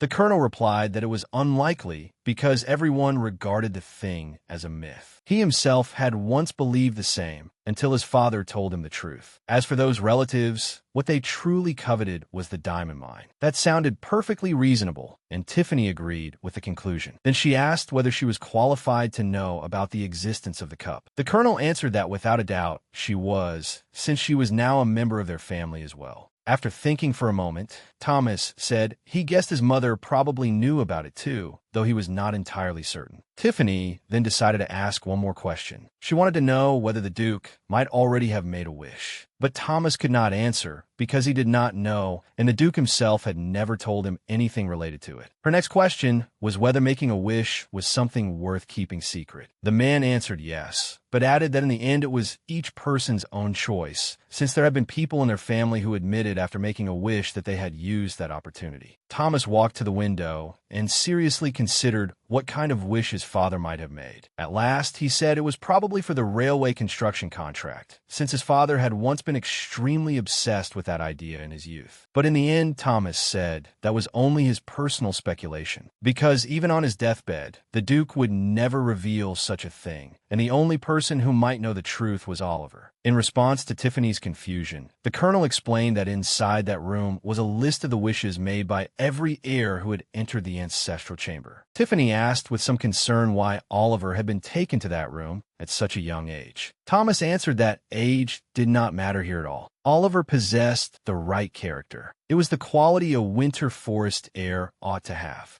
Tiffany desperately wanted to know what wish the Duke had made, but asking Oliver felt far too strange. Looking at the book beside her, she suddenly wondered whether the original boy had known about the existence of the cup.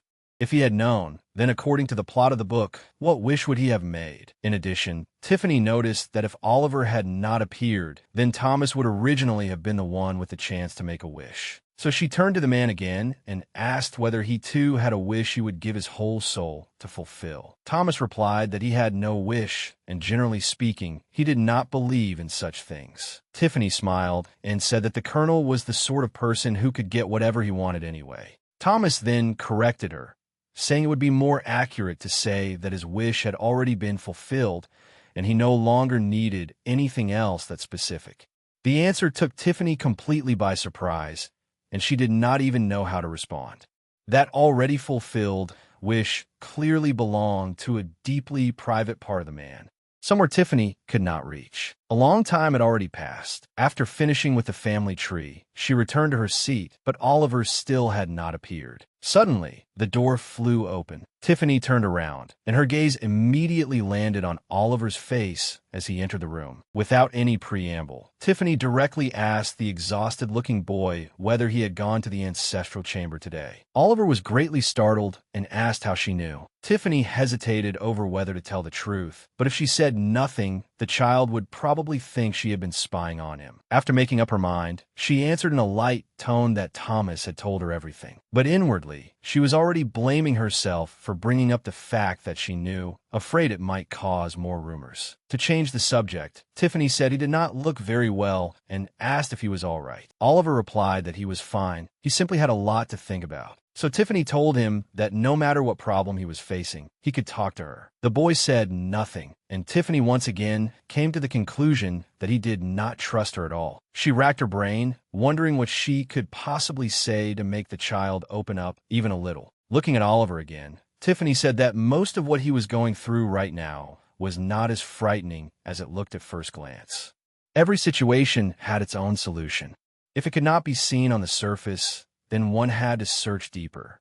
The boy asked what if things had already reached a point where they were completely hopeless. The question made Tiffany think for a long time, but she quickly steadied herself and said that in that case, perhaps the solution was to turn to something else. Then she asked what wish he would make in the future when he became the lord of the duchy. And when the boy asked whether she really believed in such a thing, Tiffany answered that of course she did. For example, one could always wish for lots of money. Tiffany immediately went on to share that she had just asked Thomas what he would wish for, but he said he needed nothing because his wish had already been fulfilled. Oliver was very surprised by her frankness, and Tiffany once again noticed that whenever Thomas was mentioned, the boy's reaction was always strange. Instead of answering her question, Oliver asked what she herself wanted. The first thing Tiffany thought of was returning to her own body, but she quickly dismissed the idea because her original body had most likely already died, and going back would lead to nothing good.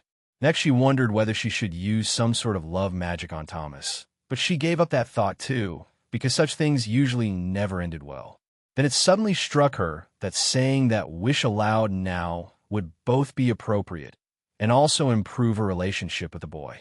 So she said to Oliver, who was staring at her in shock and listening carefully to every word, that she hoped he could become the master of this duchy smoothly and safely, without going through unnecessary hardships. And when the boy pressed her further, she answered that this was her sincere wish, and that she also hoped he would grow up and live happily. To her surprise, Oliver suddenly turned his face away sharply and said that what he had asked about was her own wish, not his future. Tiffany was touched by the sight, because she could tell the boy had in fact been moved by her wish, only he was desperately trying to hide it. Oliver abruptly stood up, hid his reddened face, and said he was going to his next lesson. Tiffany tried to stop him, saying there was nothing to be embarrassed about, but Oliver did not respond and simply left the room. Only then did Tiffany realize that he had still never said what his own wish was. But she was already quite satisfied. At least she had managed to improve her nephew's mood a little, so she decided she would ask about his wish another day. At last, the day arrived for meeting the other members of the family, and Lori had just finished doing her mistress's makeup. Tiffany looked stunningly beautiful, but she was also extremely nervous about what was about to happen. At that moment, Oliver poked his head into the room and asked whether Mother was ready to go out. But Tiffany did not answer right away. She simply stared at the boy, sincerely admiring how Oliver looked at that moment. And when he asked why she was looking at him like that, Tiffany explained that he looked like a true young master now.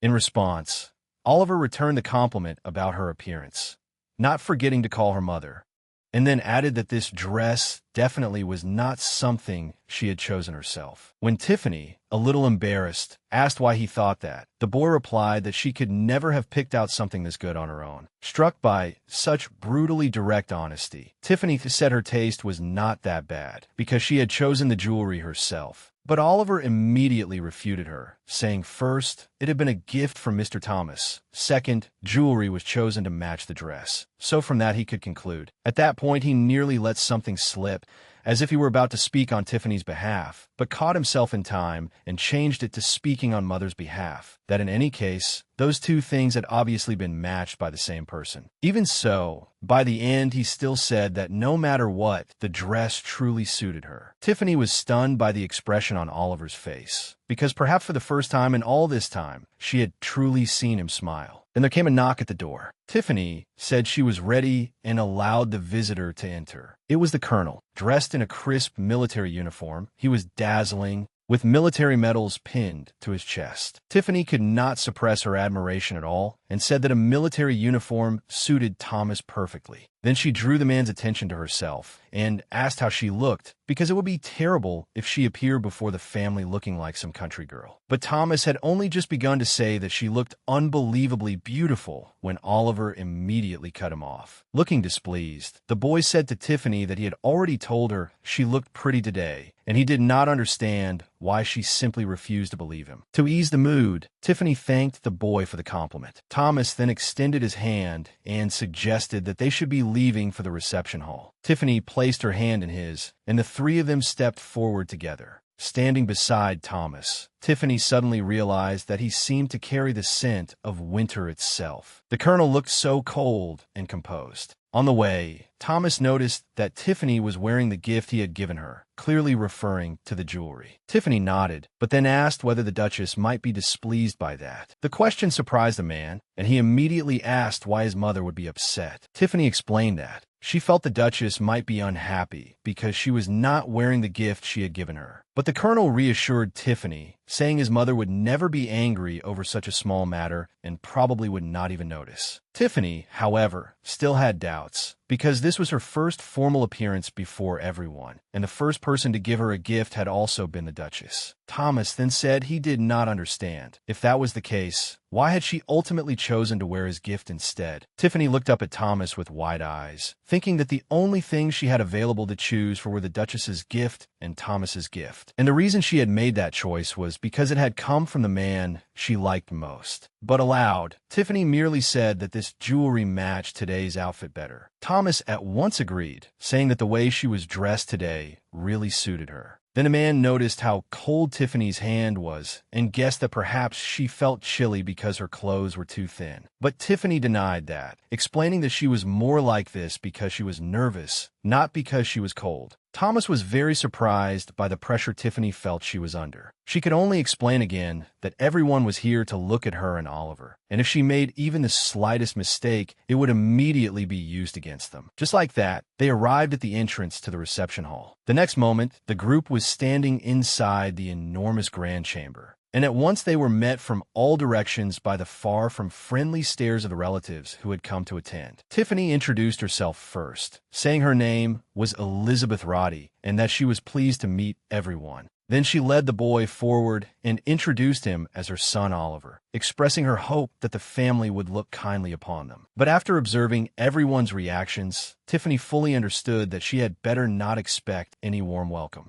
The first to speak was an elderly lady. She said it was the first time she had heard such a surname, and guessed that Tiffany must be from the South. Tiffany replied that she had indeed come from a village in the South.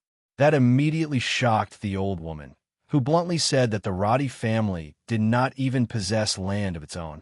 At once, whispers spread through the room. Some called Elizabeth nothing more than a commoner, while Tiffany merely straightened her back and listened calmly, because if she did not appear at all, they would only say she was an arrogant and rude commoner instead. She knew very well that these people would never bother to understand the truth. They would only seize on the surface of things and make a fuss over it. Very soon, Tiffany was able to identify from the crowd those who were clearly stirring up the discussion. They merely stood aside, watched coldly, and drew their own conclusions. Meanwhile, the murmuring continued, and those nobles even said that giving birth to an heir did not mean she deserved to be accepted by the family. But the first person Tiffany thought of was Oliver. In her heart, she cursed everyone present because they were not even willing to try to understand how much fear this child must be feeling at this moment. Lost in thought, Tiffany did not realize that she had unconsciously grabbed Oliver's hand, which startled the boy. At that moment, Thomas spoke up, saying that although Elizabeth was of common birth, her family was not poor. He said that while they had no territory of their own, the family ran a very successful trading business. Then he even pointed at the elderly lady who had started it all and stated that Elizabeth had once paid to provide this relative with a carriage, because the old woman's finances were in quite bad shape. The moment he finished, someone immediately began to complain that the colonel was being terribly rude and ill-mannered. Thomas merely put on an innocent and honest expression and naturally asked why everyone was getting so worked up, since everything he had said was true. Watching the scene unfold from the side, Tiffany silently thanked the man who was defending her. Then, someone present accused Thomas of lacking manners and demanded to know why he had suddenly interrupted, to which the colonel replied that he would speak whenever he pleased, especially when the matter concerned family. Then, in an extremely cold tone, he called the person's words utterly absurd and said they should never have dared say such a thing to him. At once, Thomas's opponents all fell silent. The man continued, saying that one did not need to belong to the main branch to deserve to be regarded as noble,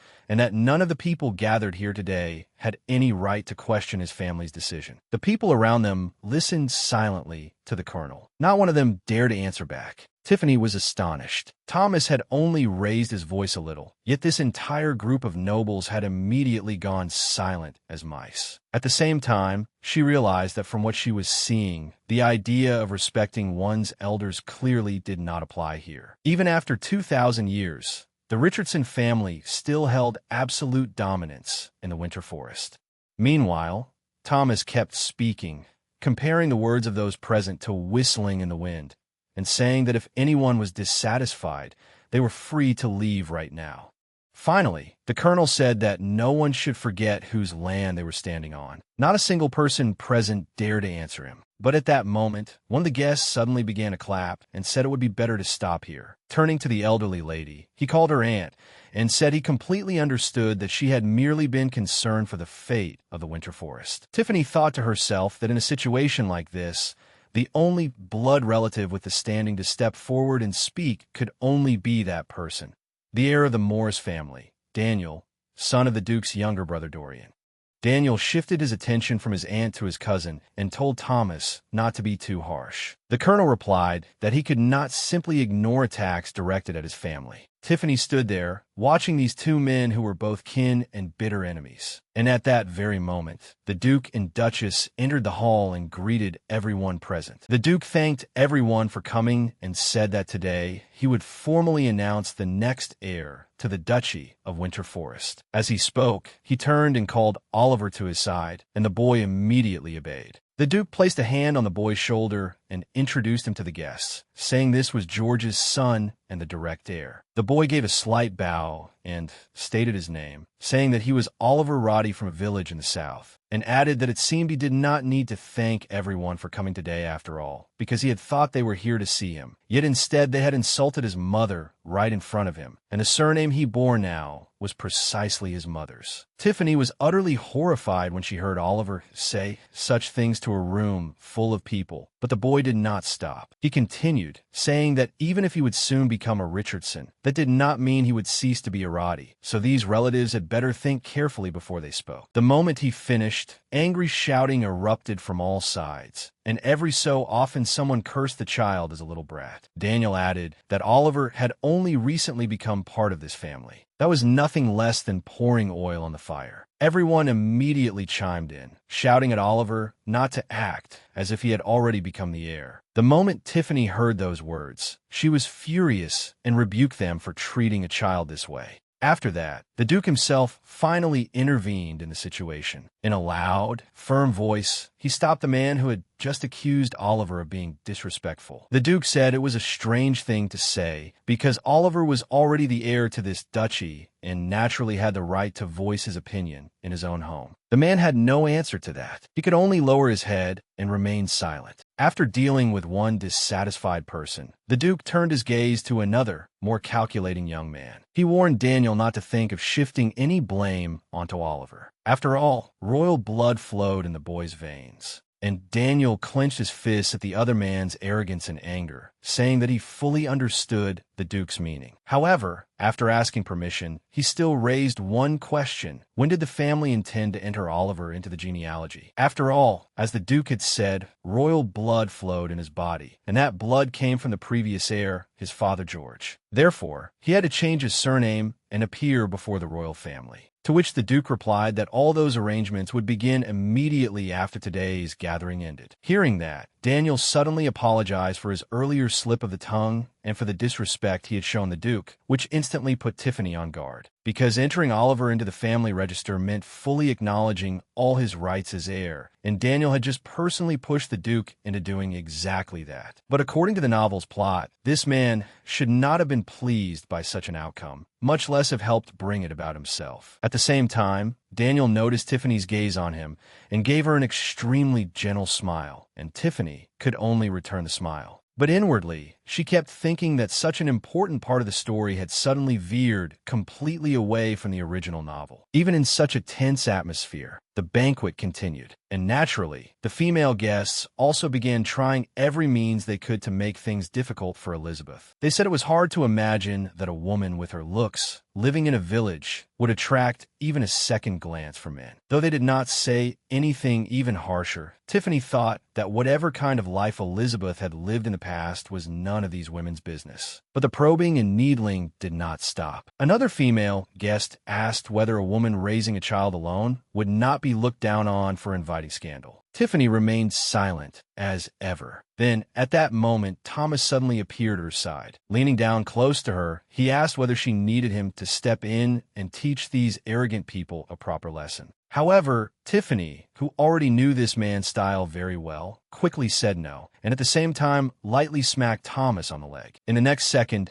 she suddenly came to her senses and looked at the man in terror, thinking she had probably crossed every possible line. At that moment, the Duchess standing nearby, she suddenly broke into a violent coughing fit, and the Duke immediately escorted Evelyn out of her room so she could rest and recover. Tiffany noticed at once how abruptly the lady's condition had worsened. It was the perfect opportunity to leave this unfriendly place, so Tiffany apologized and said that Oliver was still little and tired easily. As she took the boy with her, she silently apologized for using him as an excuse, but there was no way she could leave alone since that would harm both of their reputations. But just then, one of the ladies said that if the child was tired, the nurse could simply take him away, and there was no need for her to leave personally. Tiffany replied that when the boy fell asleep, she ought to stay by his side. At that, another lady said there was no need for her to fuss over the child herself, and even suggested that if they had a nurse, they could call her in, which was clearly meant to humiliate her. The women standing nearby had already begun snickering under their breath, and the malicious woman went on jeering, saying that Miss Roddy clearly did not know that in noble families, children were raised by nurses.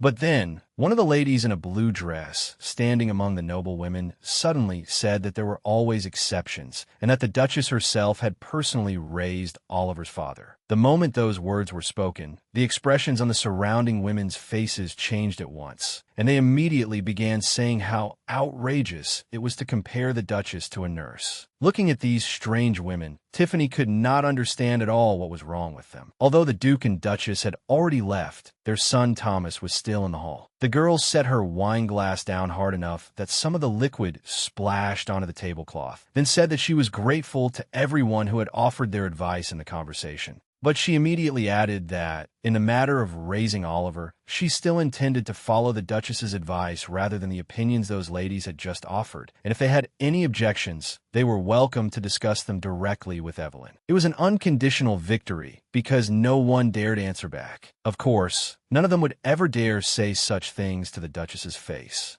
After saying her farewells, Tiffany gracefully left the drawing room with Thomas and Oliver. As soon as they entered her room, Tiffany thanked Thomas for accompanying her today. But before she could bid him goodbye and close the door, Thomas suddenly stopped her. He asked why Elizabeth had simply sat there in silence today while those shameless women spoke. Tiffany did not quite understand what the colonel meant, so she asked him to explain himself more clearly. Thomas then asked her directly why she had allowed those people to smear her name, when she had previously cared so much about the absurd yet harmless rumors spread by the maids.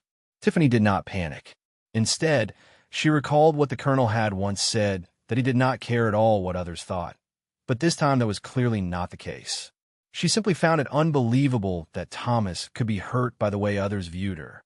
That answer left the colonel completely speechless. After thinking for a while, he said that he understood now, and that Elizabeth had been entirely right in this matter. Then the man said that he had discovered something strange, that whenever a matter involved Elizabeth, he began to care about what other people thought. Naturally, words like that could not help but move her. Thomas continued, saying that because of that, this time he simply could not stand by and watch. Tiffany's heart trembled and seemed to sink as she listened to those stirring words. Looking at Elizabeth's puzzled face, Thomas said that he should go and that she needed to get some proper rest as well. Tiffany stared after the departing man for a long time. He had truly surprised her today, even late into the night. The words Thomas had said before leaving still lingered in the girl's mind. In order to calm herself down, Tiffany closed her eyes and tried to fall asleep. But then a thought slipped into her mind, that perhaps the colonel had stood up for her purely out of sympathy. That possibility did not make her happy at all. Instead, it only stirred up more irritation. Tiffany suddenly rolled over, thinking that this man always did only whatever he wanted. She attributed that cold and self-centered behavior to Thomas's nature as a soldier, and from that drew the conclusion that the man probably had no capacity to fall in love with anyone at all. Changing position again, she thought that Thomas probably did not even court anyone, since everyone believed he was opposed to marriage. Tiffany sadly thought that if she could never confess her feelings to Thomas, then perhaps the least she could hope for was to remain somewhere close to him. And as Oliver's mother, that was basically possible. After finishing this round of inner monologue, the girl finally felt drowsiness overtake her and soon fell fast asleep. With an extremely serious expression, Oliver told his aunt that she absolutely must not go near Daniel Morris, must not listen to a single word he said, and should avoid any contact with him as much as possible. Tiffany calmly replied that she understood what the boy meant, and that she had no reason at all to get involved with that man. Of course, Oliver's performance and the banquet held for it had already ended, but many relatives were still staying on at the estate as guests. At the same time, however, Tiffany thought that from another angle, if she could find out what the villain Daniel was plotting, that might help her protect both Oliver and herself. Just then, Lori poked her head into the room and said in her usual cheerful tone that the Duchess had invited her mistress to dine with her. Tiffany cautiously peeked out from behind the back of her chair and asked the maid whether any other family members would be attending dinner as well. Lori immediately said no. Upon hearing that, the girl jumped to her feet at once and said that in that case, she could leave right away, astonishing her nephew. As she walked through the corridors of the estate, Tiffany's mind was occupied with only one thing: how to avoid the visiting guests, because she had already had enough of the company from the banquet. But suddenly, she caught sight of a man's figure in the distance. As she drew closer, Tiffany recognized the man standing by the window, as if he had been waiting for her. It was Daniel Morris, and he greeted Miss Roddy with great friendliness. Since Tiffany herself had recently been thinking about meeting this man, the situation actually worked in her favor, so she returned the greeting. When Daniel asked whether she still remembered him, Tiffany said that how could she possibly forget the Duke's nephew? Clearly pleased by how smoothly the conversation was going, Daniel invited Elizabeth to have tea with him, and Tiffany replied that she was afraid she could not grant him that honor, because she had already accepted the Duchess's invitation. In response, the Duke's nephew remarked that the Duchess must truly think highly of this girl if she had invited her to dine with her. But Tiffany deftly parried that by saying that the Duchess was merely looking after someone who had no blood ties to this family. Daniel, however, said that this only proved his point because everyone knew Evelyn usually dined alone. Tiffany was just wondering whether this man had insulted the Duchess's habits right to her face, when Daniel had already invited Elizabeth to have tea with him tomorrow. The girl said she was very grateful for the proposal, and the circumstances invited him to visit her instead, which delighted him to no end. After saying goodbye and agreeing to meet again tomorrow, Tiffany continued on her way. The Duke's nephew turned and left as well, walking in the opposite direction from the girl with his hands behind his back. As Tiffany continued onward, she thought that she would never simply allow herself to be devoured by this wolf in sheep's clothing. Resting his head on one hand, Daniel irritably asked what exactly Miss Roddy had done. He had thought the girl would be useful to him, but reality had turned out to be the exact opposite, and his plan had failed. Meanwhile, Tiffany, with nothing left to lose, proudly declared that the man deserved every bit of this suffering. After which the Duke's nephew said there was nothing more to discuss and ordered Elizabeth to be eliminated. At that very moment, one of Daniel's men lunged at her and struck the girl hard with a vicious blow. The next instant, Tiffany shot upright in bed, drenched in cold sweat and trembling uncontrollably. She thought to herself that what she had just seen was the future story that might be waiting for her. While she was still immersed in those gloomy thoughts, Lori's soft voice came from outside the door, saying it was time to get up. Tiffany had still not fully recovered from a nightmare, and she came to the conclusion that she did not like any of this one bit. At the appointed time, Daniel appeared in Tiffany's room carrying a bouquet of flowers, warmly greeting her and saying that the flowers were nothing compared to her beauty. Tiffany thanked the man while inwardly thinking that he was nothing but a hypocrite. As the girl accepted the bouquet, he suddenly brushed her fingers with an overly gentle movement, which immediately made her react with intense displeasure. Tiffany handed the flowers to the maid. Her face wore a sweet smile for the guest, but inwardly, she was cursing the man without restraint. Daniel opened the conversation by saying that this place must be hard for the girl to get used to, because the Richardsons were all such cold people. Tiffany replied that even if that were true, it did not apply to her. But the man stubbornly insisted on his point, declaring that it was the first time he had ever seen not only the Duchess, but even Thomas taking such considerate care of someone. In a casual tone, the girl said that all of it was simply due to a strong sense of responsibility. Daniel lifted his teacup and suddenly said that Elizabeth seemed to have quite a good relationship with George. At once, the The girl said she did not understand why he would say such a thing. Daniel explained that he had assumed the girl might feel bitter about being abandoned by George, but from outward appearances there was no sign of it at all. Quick-witted Tiffany said coldly that it only looked that way to outsiders. Thus the man had no choice but to apologize for this intrusion upon the girl's feelings.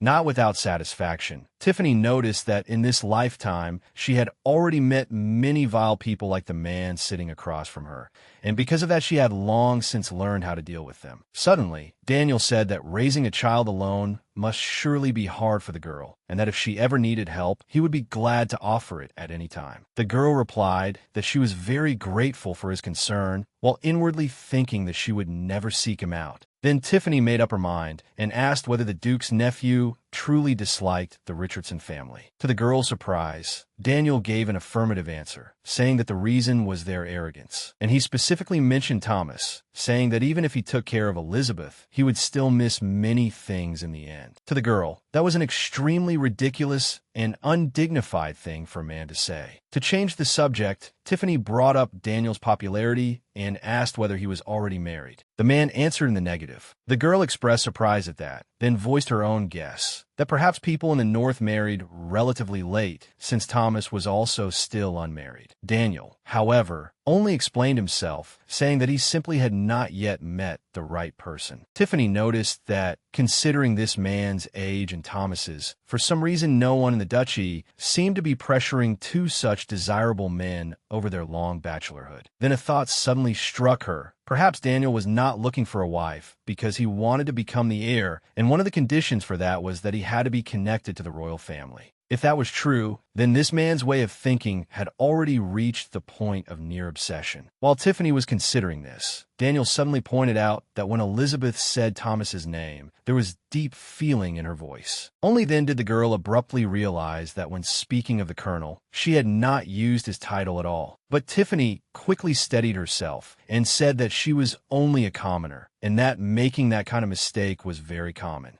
The man seized the opportunity to ask whether he could then take it to mean that there was actually nothing at all between Elizabeth and Thomas. The girl replied that she did not quite understand what such a question was supposed to mean, then added that she had never truly been accepted by this family, and, when it came down to it, she was not even sure whether she could call anyone here family at all.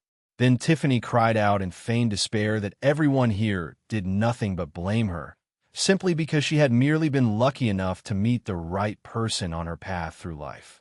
Just as expected, Daniel looked very distressed by the girl's state and apologized for bringing up the subject. Tiffany knew perfectly well that the maids around them must be surprised by her unusual behavior, but it was necessary. Sure enough, Lori and her assistant exchanged glances, completely unable to understand what exactly was going on here. But all of a sudden, Daniel actually dropped to one knee before Tiffany and solemnly said that perhaps it was not appropriate for him to say this now, but that he had to say it. The man looked up and declared that it had been love at first sight for him with Elizabeth. The girl had never expected to hear such words. But this newly emerged suitor did not stop there. Instead, he went even further and proposed that the girl begin a formal courtship with him. Everything had come so suddenly that even the maids standing nearby cried out in shock. Only one thought flashed through Tiffany's mind.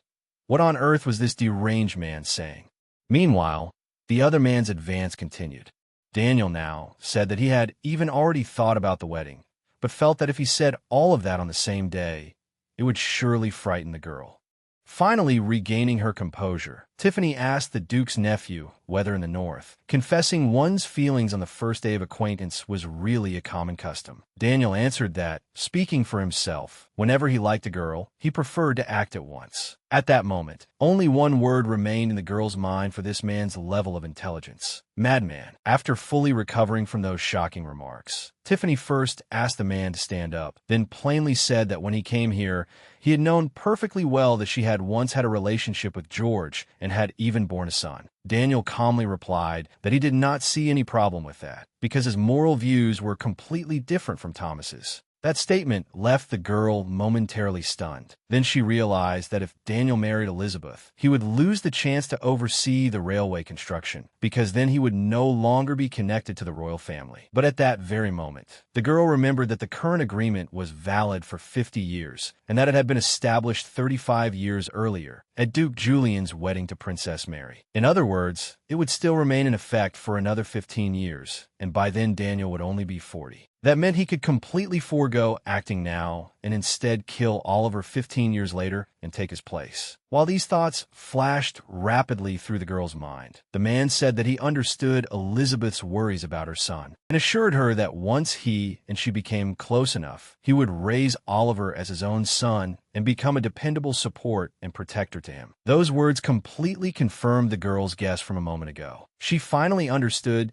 the true meaning behind Daniel's so-called confession of love. And that was precisely why he had brought up the matter of having Oliver entered into the family registry. After all, before seducing Elizabeth, he first had to make sure Oliver was written into the family registry as soon as possible, so that afterward he could use that to assert his own position within it. In that way, he would first put Oliver in chains, and then use Oliver to chain Elizabeth as well. The prospect filled the girl with fear. Tiffany began speaking to the man and addressed him as Mr. Morris, but he immediately cut her off and said she only needed to call him Daniel.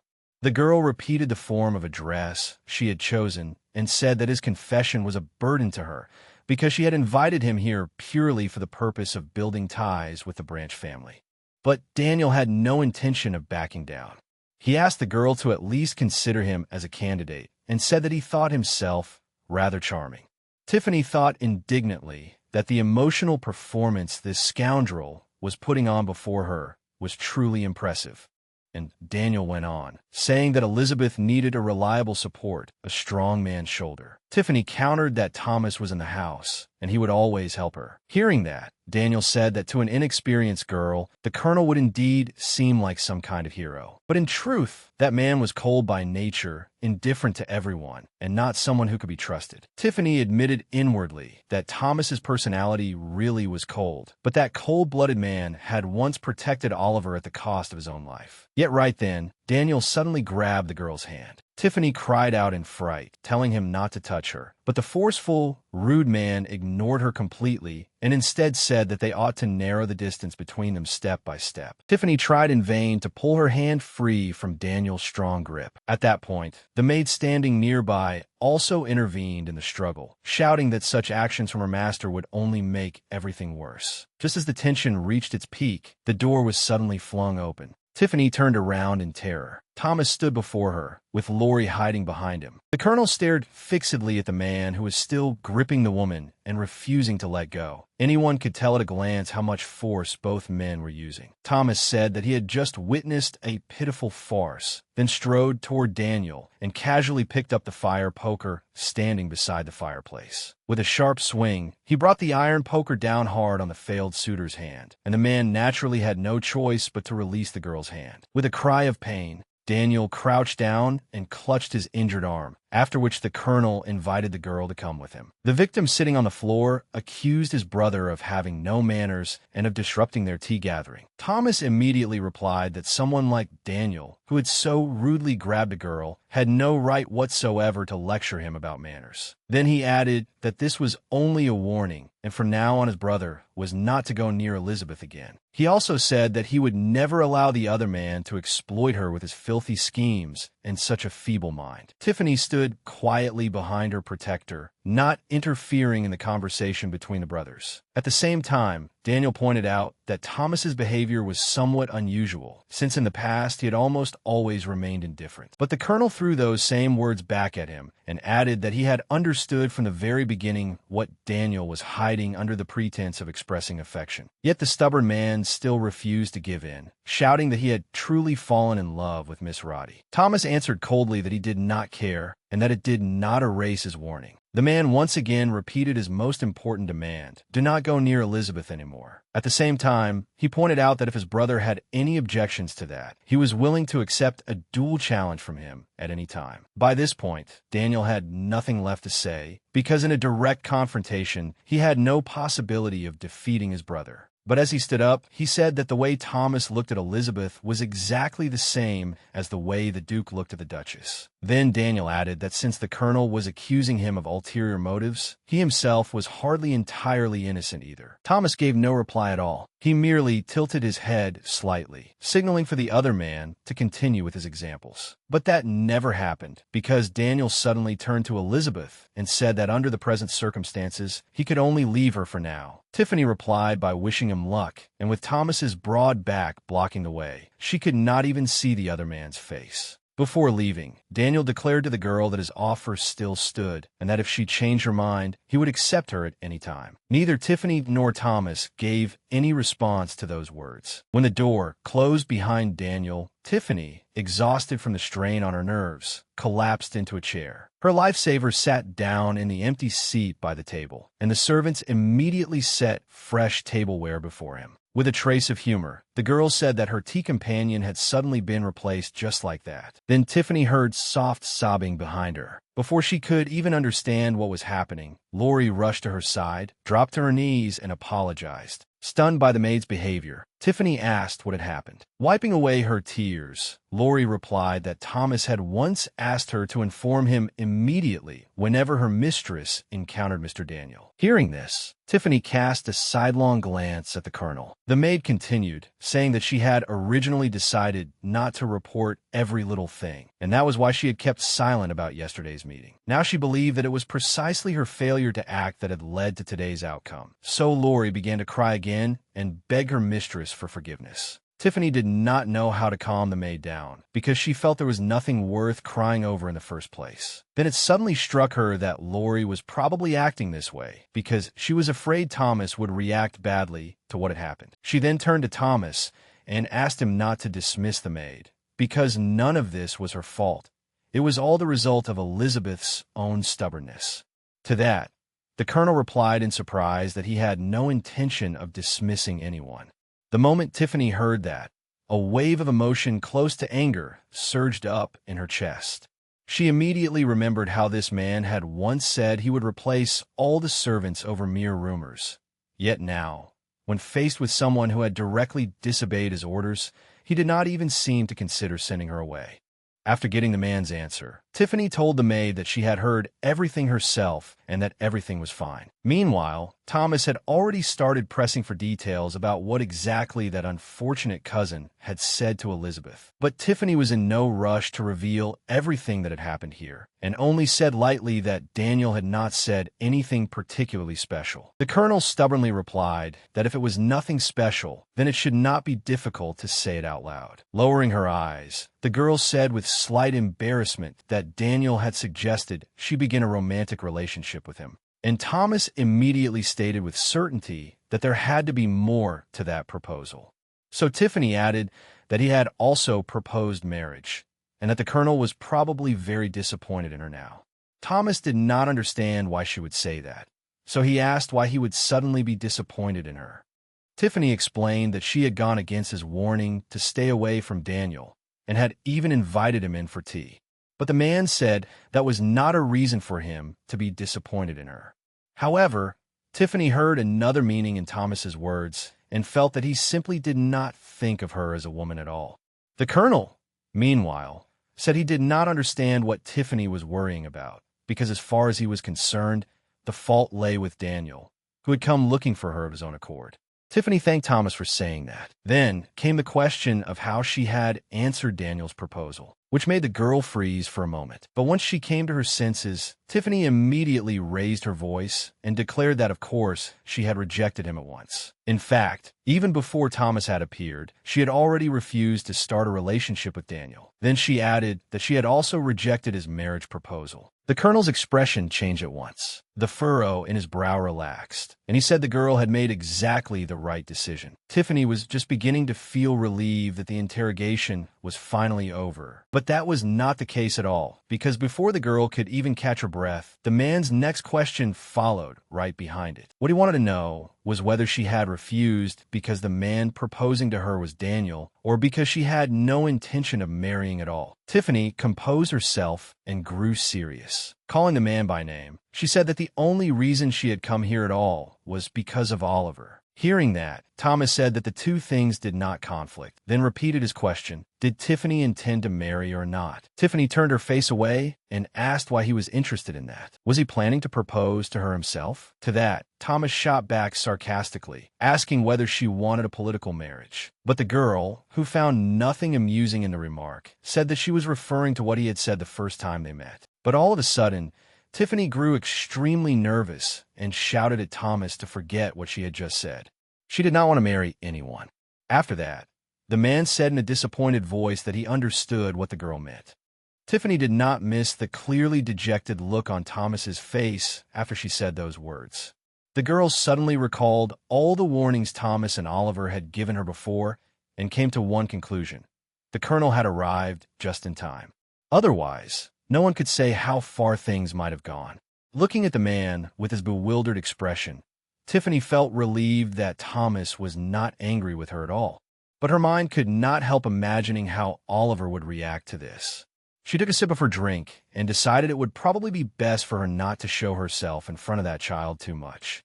Of course, considering that they lived in the same house, the idea of keeping out of the child's sight was at the very least naive. And at that moment, Oliver was shouting that he had clearly warned his aunt to stay away from Daniel. Tiffany tried to defend herself, saying that they had only run into each other by chance, and that in the adult world, one could not simply reject someone outright. But the boy said he was not a little child anymore, and that such an excuse would absolutely not fool him. After saying that, the boy sternly warned his aunt once again that she must never have anything to do with someone like Daniel. Tiffany tried to say that the man was still their relative after all, but the boy's attitude did not waver in the slightest. He said he did not care who Daniel was because in his eyes, that thing was just a thing. This time, it was Tiffany's turn to be displeased, and she demanded to know where the boy had learned to say such things. He immediately replied that that was not important right now. Clutching at his own hair, Oliver insisted that daring to propose to his aunt was despicable beyond words. Seeing the child so agitated, Tiffany began trying to calm him down, but Oliver shouted once again that Aunt must absolutely never go see Daniel again. He also pointed out that if the man had been clever enough to make that kind of request the very first time they met, then no one could know what might happen the second time. For some reason, Tiffany had originally thought it was merely a proposal to date with marriage in mind, but the rumors had, as usual, turned everything upside down again. In order to calm the boy down at least a little, the girls suggested going to get his favorite dessert.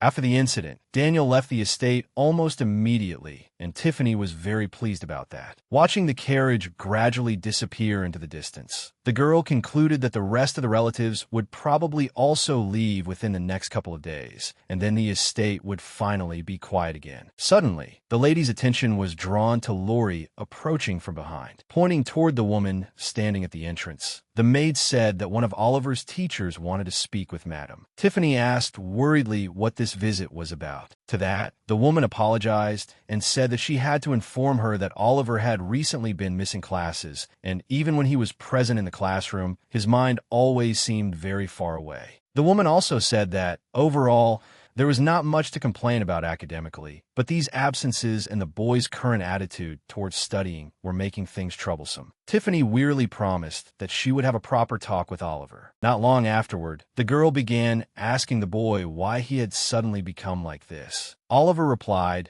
that he no longer wanted to attend lessons and would study on his own from now on. When Tiffany tried to reason with him, the boy said he did not want to waste time on meaningless things because his thoughts were already a complete mess. Tiffany, however, argued emotionally that Oliver could not simply give up on learning like that. She asked him at least to explain the reason, so she could pass it on to the teachers. After all, suddenly leaving without any explanation at all was hardly appropriate. But the child replied that the teachers were merely hired employees, and there was no need to explain anything to them. So Tiffany asked the boy to at least tell her what exactly was troubling him. But all she got in response was silence. Oliver clearly had no desire at all to share what was on his mind. Tiffany sighed inwardly that children this age really were difficult to deal with. The girl abruptly stood up and said that if the boy was so immersed in his own troubles, then the two of them would go out together and distract themselves. So there they were, standing outside on the street, with Oliver holding a ball in one hand and a glove in the other, asking his aunt what exactly these were for. Tiffany answered that they were the ball and glove that had been gathering dust in his toy box this whole time. She demonstrated for him that the glove was to be worn on the left hand, and Oliver followed her example. Then the girl loudly announced that they were now going to play a game called catch. Oliver merely stared at his aunt's movements in astonishment, while Tiffany thought that this was hardly surprising. After all, throughout his childhood, this child had not been playing, but figuring out how to get food for himself. And even during her free time, Elizabeth had never played with Oliver. Tiffany then explained the rules to him. He was supposed to catch the ball with a gloved hand, then throw it back. Oliver asked his aunt whether she actually knew how to play this game. The girl smiled and said that she definitely knew more about it than he did. And so the game began, with Oliver throwing the first ball. As someone who had loved baseball in her previous life, Tiffany caught the ball without much effort. She said that the game was not actually as simple as it looked, and then threw the ball back, not in a straight line, but in an underhand toss. The boy caught the ball with some difficulty and could not help blurting out a question about why his aunt was so good at this. In response, Tiffany lifted her chin slightly and answered that this was only child's play. As they kept tossing the ball, the girl tirelessly repeated that the best way to clear annoying thoughts out of one's head was exercise. The boy muttered under his breath that if Aunt really cleared out her head, she might forget his warning not to go see Daniel.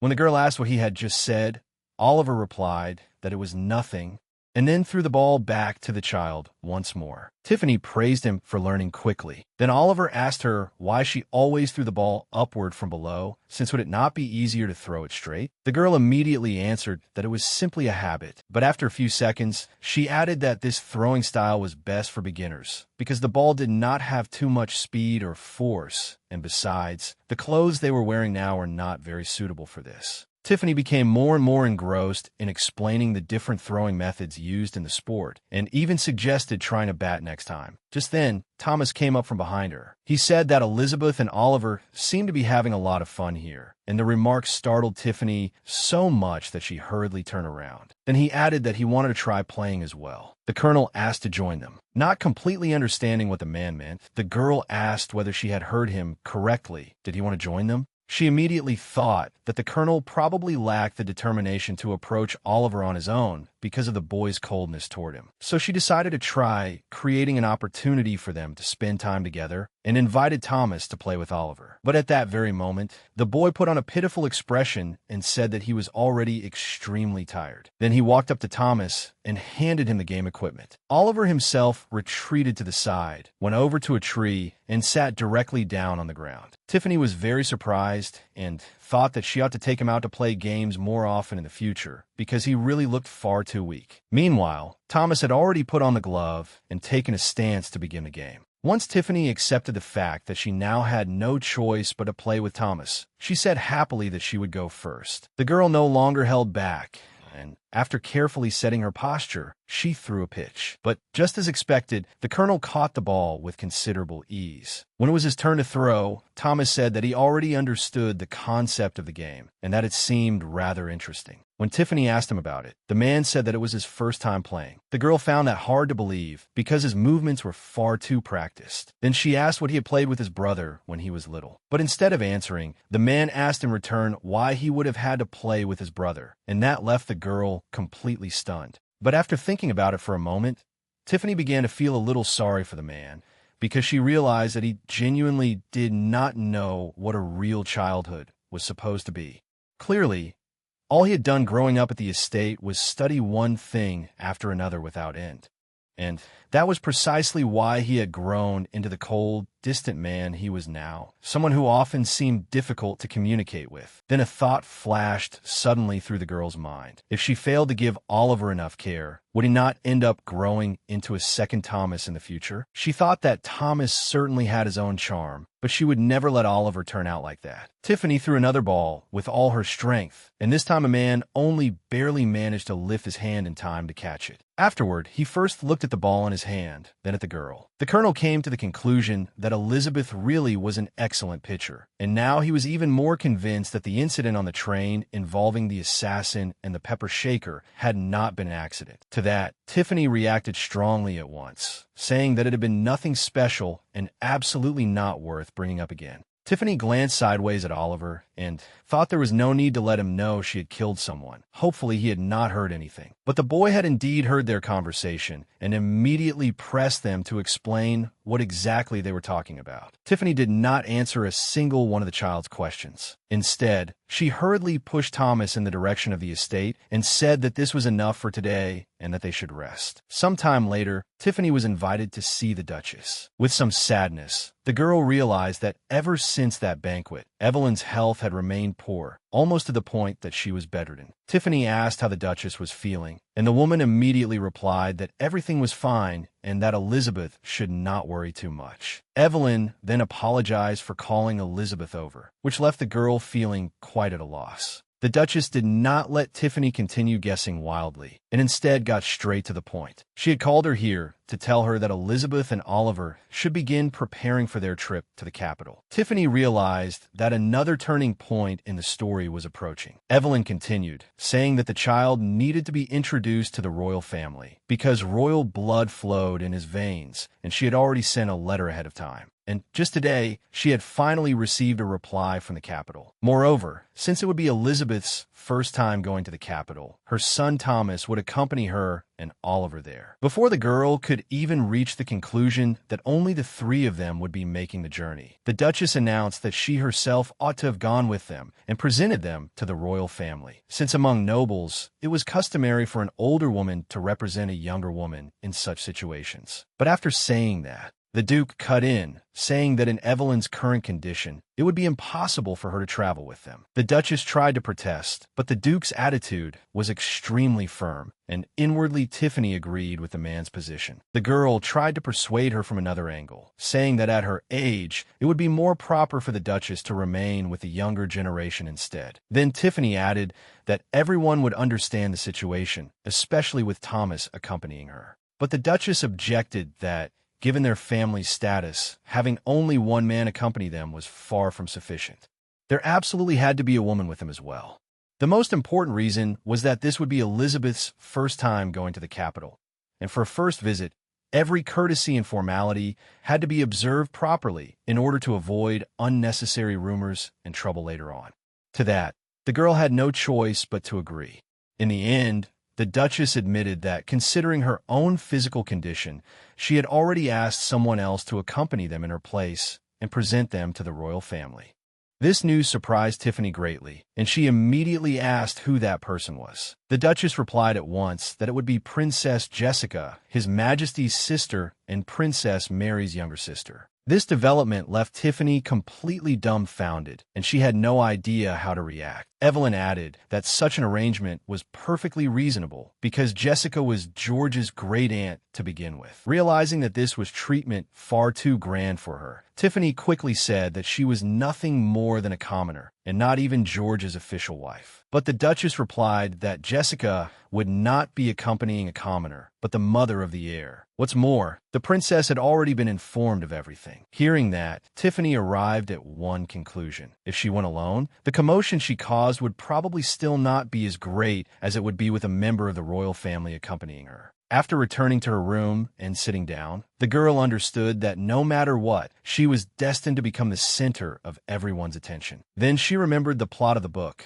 Just as Elizabeth arrived in the capital, another character in the story would make her appearance. Amelia Watson. She would appear halfway through the ceremony and declare that her son was also George's child. As proof, she would show everyone a gift George had given her, a pocket watch that had once belonged to Princess Mary. Evelyn, who had always deeply adored Princess Mary, would naturally bring this watch, along with her newly acknowledged relatives, back to the Winter Forest. After that, Amelia and her son would brazenly enter the duchy as relatives of the Richardson family. In truth, however, her child had absolutely nothing to do with George because the boy was Daniel's son. But no matter what happened, they never managed to take the position that rightfully belonged to Oliver because Oliver looked exactly like his father. That, instead, became the reason Amelia desperately tried to harm Oliver, while Thomas constantly protected him. At the same time, the cunning Amelia also used her new status to frequently report on the situation in the winter forest to Daniel, eventually causing many tragedies, including Thomas's death. But now the person in Elizabeth's place was Tiffany, and that ought to bring about enormous changes. Therefore, Tiffany regarded the purpose of this trip to the capital as something clear. She had to find Amelia and stop her so that her future actions would no longer trigger those terrible tragedies. The girl's train of thought was interrupted by Laurie entering the room. The young maid practically came rushing in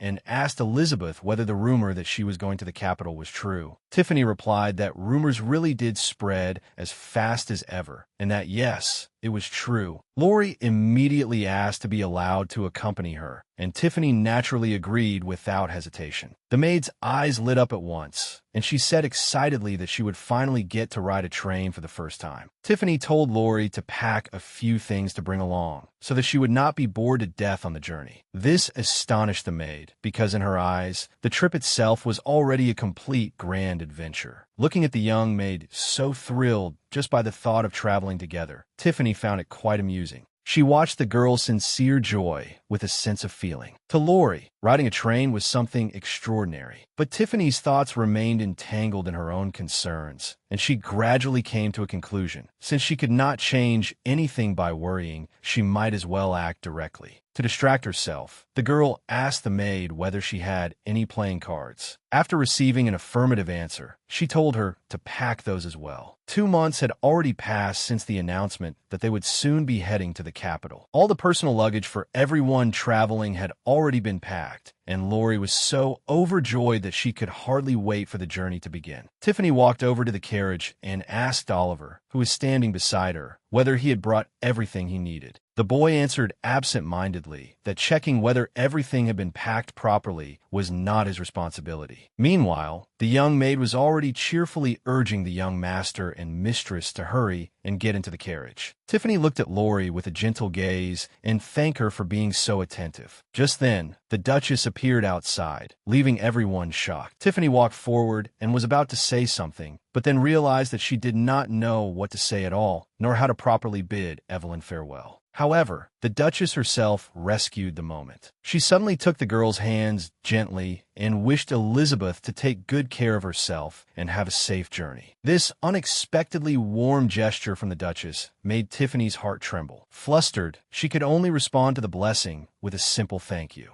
Just then, Thomas came over from the carriage and called out to Elizabeth that it was time to leave. After that, Tiffany and Oliver headed toward the carriage, while voices from all around them continuously wished them a smooth and safe trip. Just as Tiffany lifted her foot to step inside, she suddenly stopped on the first step and turned around. She looked around at all the people who had come to see them off, tears in her eyes, and came to one conclusion in her heart. Since being reborn, the place where she had stayed the longest was the winter forest. Then everyone settled into their seats, and the carriage slowly set off, leaving behind the estate that had, for Tiffany, become almost like home. Watching the scenery pass by outside the window, the girl felt as if she were leaving home. Oliver, seated beside her, noticed his aunt's state as well. The boy asked whether she was crying, and Tiffany immediately replied in a rather sharp tone that she was not about to cry. At the same time, Thomas also noticed how the girl looked and asked whether she was feeling unwell. He too received a curt answer that everything was fine. And so, after only a short while, their entire travel party arrived at the station. They did not stay there for long, however, and soon boarded the train. Looking out the window, Thomas said that the timing had actually been very fortunate, because if the royal family's reply had come any later, things would have been much worse. Tiffany did not quite understand what he meant, so she asked the man why he thought that. The colonel explained that winter came early to the winter forest, and the climate there was extremely harsh. If the letter had arrived any later, the trip would probably have had to be postponed for a whole year. But then Thomas thought for a moment and added that they would most likely not get to see the old king. He was George's grandfather and Oliver's great-grandfather. The girl asked whether the elderly king was still ruling, and Thomas replied that even the young king often sought his advice. Tiffany was very curious about what kind of person the old king was, so she asked the man that very question. After thinking for a moment, Thomas said frankly that the old king was moody, picky, hard to interest in anything, and fond of shifting responsibility onto others.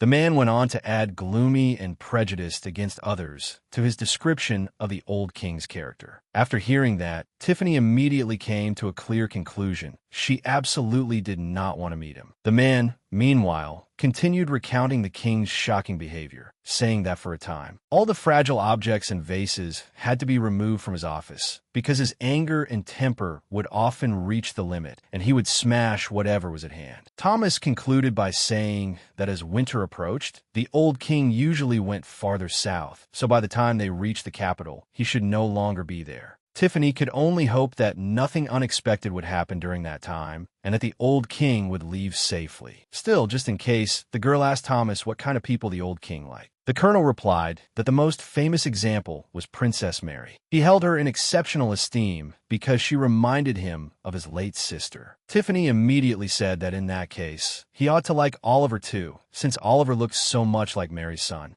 But Thomas shattered that pleasant fantasy, saying that the old king hated George. Although they were all his children, for some reason the old king was also very cold toward Princess Jessica and the current king. After hearing the name of her future escort, Tiffany asked what kind of woman she was. Thomas replied that he did not know her well and had only heard that she had been very close to Mary. That was why she cared so much about George, so she would probably like Elizabeth as well. Tiffany thought to herself that, objectively speaking, the current Duchess had essentially taken Mary's place, and now Princess Jessica most likely ought to hate Evelyn and her son Thomas.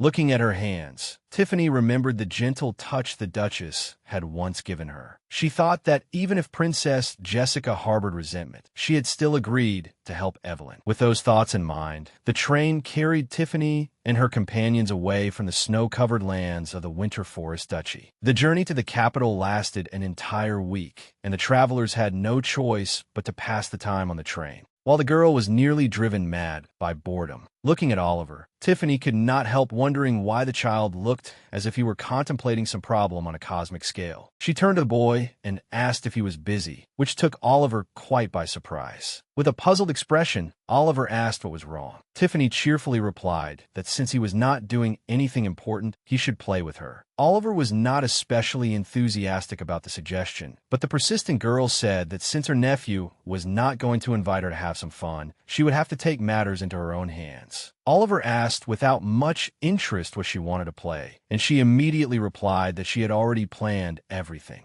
Then, with a light flick of her wrist, Tiffany took out a deck of cards and showed it to Oliver. The boy still did not seem very interested and merely said he could play, telling her to hand him the deck. But the moment the cards reached his hands, he immediately displayed a level of shuffling skill that looked worthy of a professional dealer. Watching him continue to shuffle in an extremely flashy manner, Tiffany was astonished and kept wondering where on earth this child had learned it. At one point, one of the cards suddenly flew out of the deck. Oliver picked it up and stared at the face of the card for a while, then showed it to Tiffany and said that his aunt was the Queen of Hearts, and that she even had the same name, Elizabeth. The comparison took the girl by surprise, so she asked what he meant, and the boy explained that every card had its own name. Hearing that, the girl could only marvel at where he had learned such things. Oliver replied that he simply watched other people play a lot. Tiffany concluded that he must have learned it all from the little hooligans back in the village, and the whole thing gave her a strong sense of familiarity. Then she turned her gaze toward Thomas, who was sitting nearby and had not participated in the conversation at all. Without hesitation, the girl invited the man to join their game too. Thomas replied that he had only played a few times with friends in the army and was not very good at it. But Tiffany immediately said that the last time she herself had played cards was about 10 years ago. Hearing that, the colonel smiled and said that in that case, he would accept the invitation and join the game.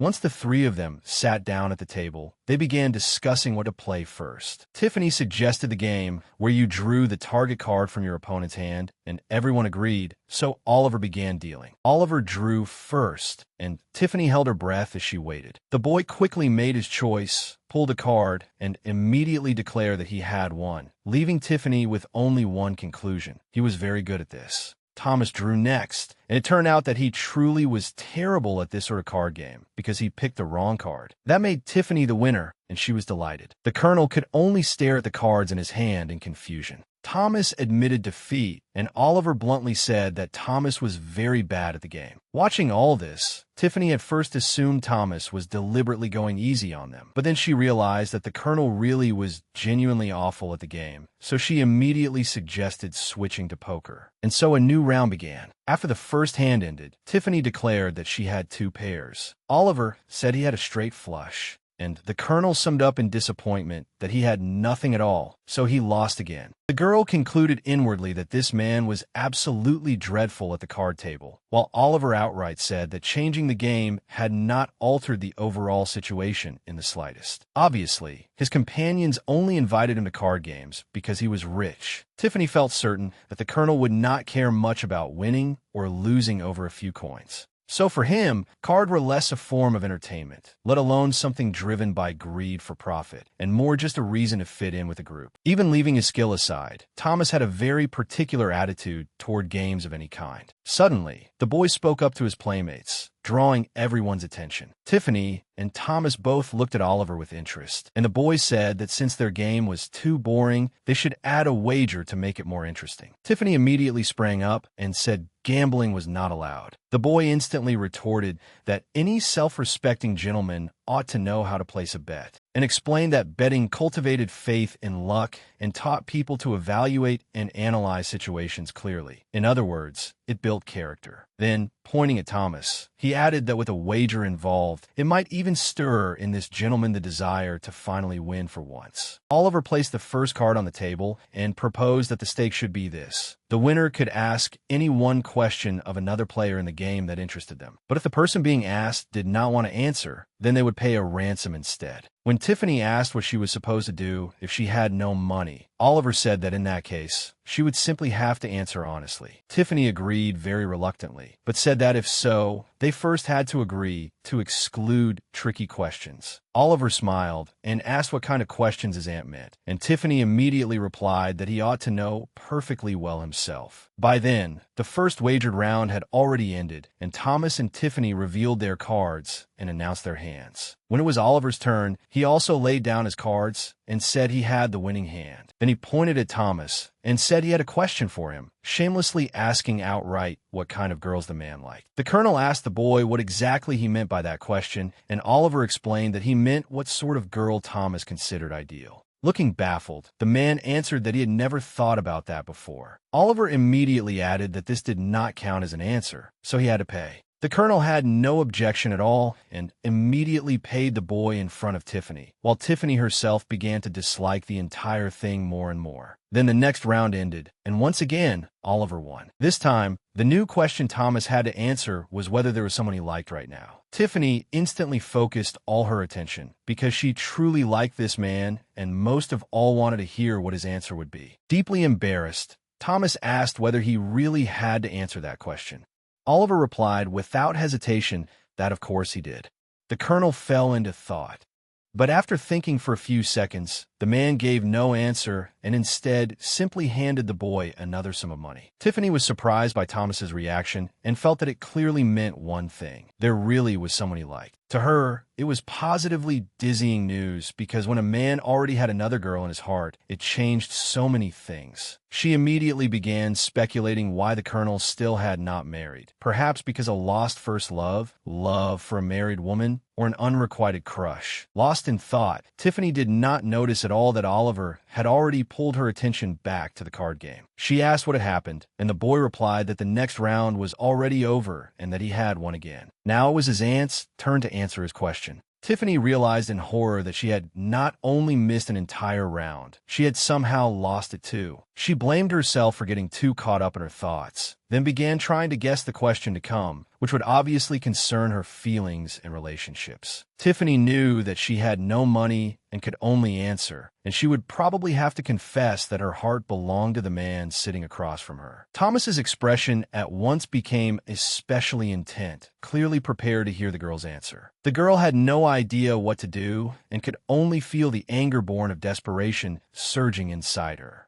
Then Oliver spoke, but only by calling out Aunt, which made the girl even more nervous. But the question that followed left her completely stunned because Oliver asked whether, if he suddenly decided not to accept the inheritance, she would object. At those words, not only Tiffany, but even Thomas looked at the boy in surprise, tried to process what he had just said. At the same time, Tiffany began reflecting on the fact that she had never once considered that this situation might have such an outcome. Oliver continued, reminding his aunt that didn't she always want to eat well, wear expensive jewelry, and dress in beautiful clothes? If he did not become the Duke of Winter Forest, then they would have none of that. The girl kept staring at the child without blinking, while a storm of thoughts was already raging in her mind. On top of that, Tiffany also realized that the boy had probably insisted on turning the game into a wager from the very beginning, just so he could ask this question. Only at this moment did she truly understand how crushing the burden was on the narrow shoulders of a 10-year-old child. Even an adult would feel lost in Oliver's situation, let alone a child. Tiffany began blaming herself for caring too little about the boy and spending too much of her attention on herself instead, so much so that she had completely failed to notice how much pressure he had really been under all along. She realized that all this time, Oliver had simply been deeply uneasy. That was why he had been acting the way he had, and she, as his aunt, had never once understood the real reason. Tiffany thought that she could have spoken to the boy much earlier and told him that he truly could give up the inheritance altogether. So, after quickly sorting through countless thoughts in just a few seconds, Tiffany began answering his question. She told the boy that the reason she had followed him to Winter Forest was not to pursue any benefit, but simply to take care of him. If he did not want to inherit the ducal title, then they could go back to their home village right now. They had hands, feet, brains, and hearts capable of thought, so she believed they would never starve to death. Judging from the boy's expression, his aunt's words had clearly moved him deeply. Tiffany added that even if the boy inherited Winter Forest, she had no intention of staying. But that statement clearly did not meet with her companion's approval, and both of them expressed strong dissatisfaction with such a plan. But the girl did not stop and continued, saying that by the time Oliver became Duke, he would already be an adult and would no longer need his aunt's help. However, judging from the expressions on the boys' and the man's faces, they no longer seemed to be listening to what she was saying, each having sunk into his own thoughts instead. Oliver was thinking that no matter what his aunt thought, he would of course never simply let her go like that. Thomas, meanwhile, came to the conclusion that he had never expected things to develop this way at all. Tired of this silent game, Tiffany told the two gentlemen to say something, and both of them replied that they had nothing to say.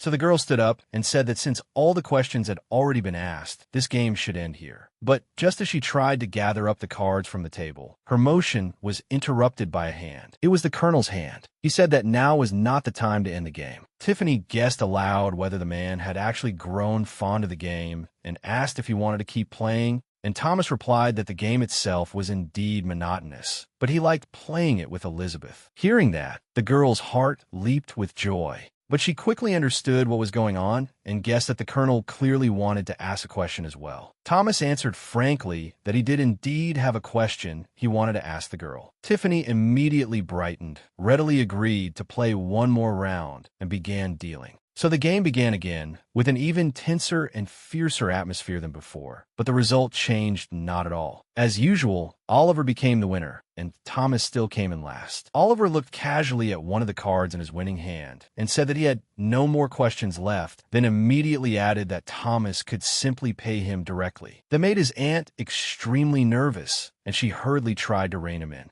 However, the man said it was fine and that the girl need not worry. After all, a bit of gambling spirit made the game faster and more interesting. But the next round ended quickly as well, and Thomas threw yet another losing hand onto the table. The man immediately said he wanted to continue playing, and then another unfavorable hand for him was played, sending a few more coins into Oliver's possession.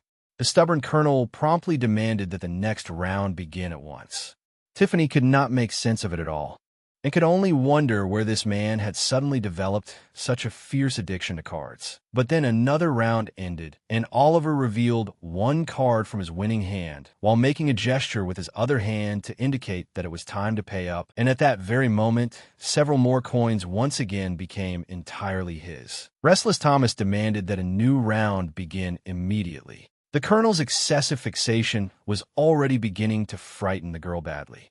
At the same time, however, the girl also turned her gaze toward Oliver and saw that a rather considerable pile of money had already built up beside him. That reminded Tiffany of how, when she was little, her mother would always take all the money from her hands and then return it bit by bit. The important thing was that she had to make Oliver understand her next action correctly and not take it as her trying to use the opportunity to profit off him. And while she was thinking all this, the round ended again, and the colonel paid for his defeat once more. In Tiffany's view, this had started to spiral out of control. She believed it was utterly unacceptable to spend so much money just to play cards with a child. She looked at the boy, who was fiddling with a big handful of coins, and for a moment did not know how to speak in a way that would stop all this. Oliver suddenly said that he was very grateful to Uncle for giving him so much money.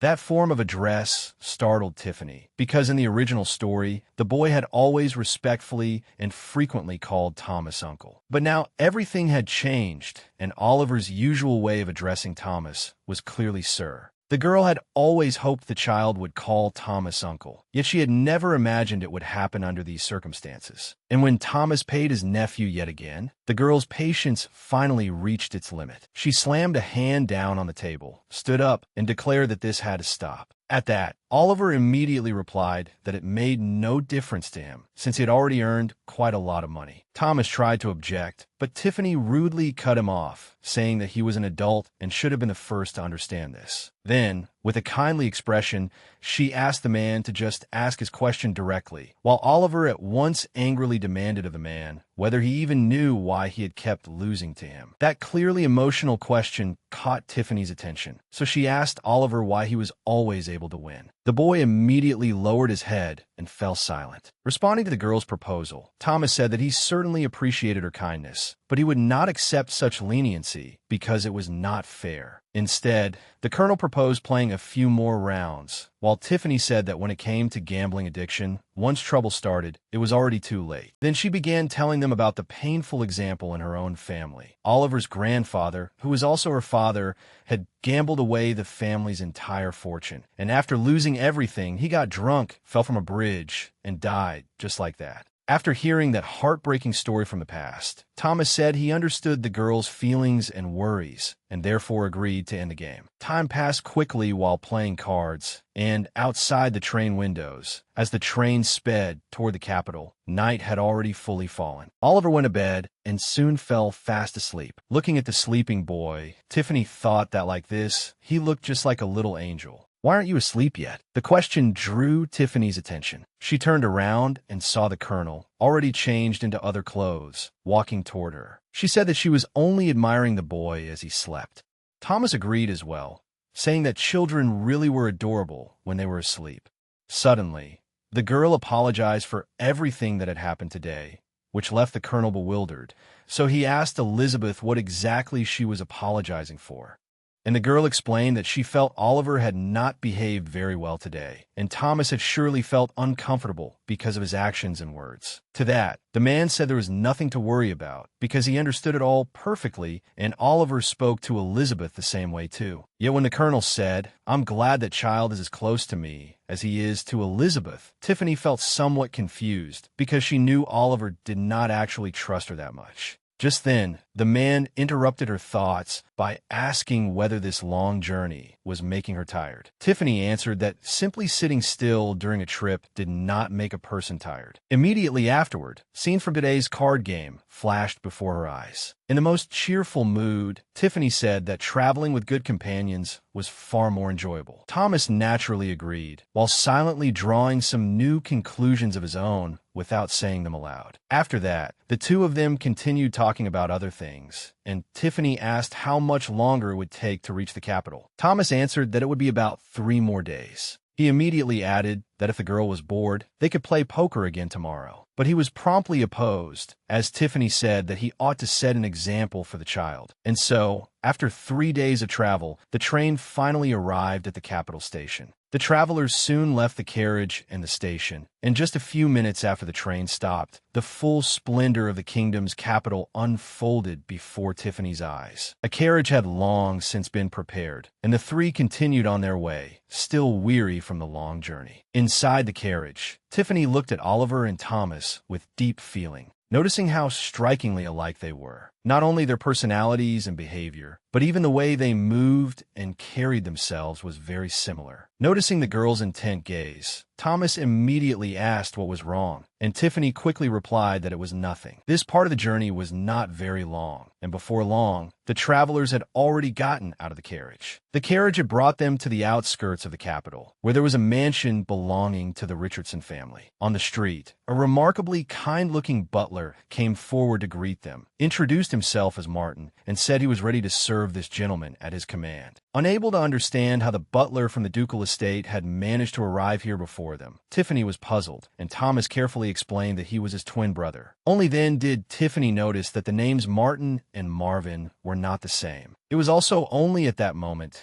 that Tiffany realized that ever since they had stepped out of the carriage, Thomas had been holding her hand. She looked at the man with a questioning yet slightly sweet expression, wondering whether he had misunderstood something again or done something wrong again. She quietly tried to pull her hand out of the colonel's grasp, but failed because the man was holding it tightly. Just then, Oliver leaned out of the carriage and told him to move forward quickly so he would have room to get out. At the same time, he noticed that the man was gently holding his aunt's hand. Thomas had no choice but to let go of the girl's hand, and she offered to help the boy down from the carriage, only to be flatly refused. Afterward, Tiffany watched Thomas ask whether the servants' rooms had been prepared, and once again found herself wondering why Oliver was always somewhat unfriendly toward the colonel. Marvin replied that everything had been prepared exactly as Thomas had requested. Then the colonel asked one more question about which room had been prepared for Elizabeth. To this, the butler announced that the room specially prepared for her was still being put in order. Tiffany immediately followed up by asking which bedroom in the mansion had been assigned to her. But that question was not answered. Thomas merely said in a mysterious tone that Elizabeth would find out soon enough. Barely a minute later, the doors of the mansion opened, and Tiffany was able to marvel at the luxurious splendor of its interior decoration. When she walked into the room, she could not help saying that it looked as though it had been built for a princess. Thomas immediately said that the girl's judgment was absolutely correct. Then the colonel added that this had in fact been the chamber once occupied by Princess Mary, which shocked the girl greatly.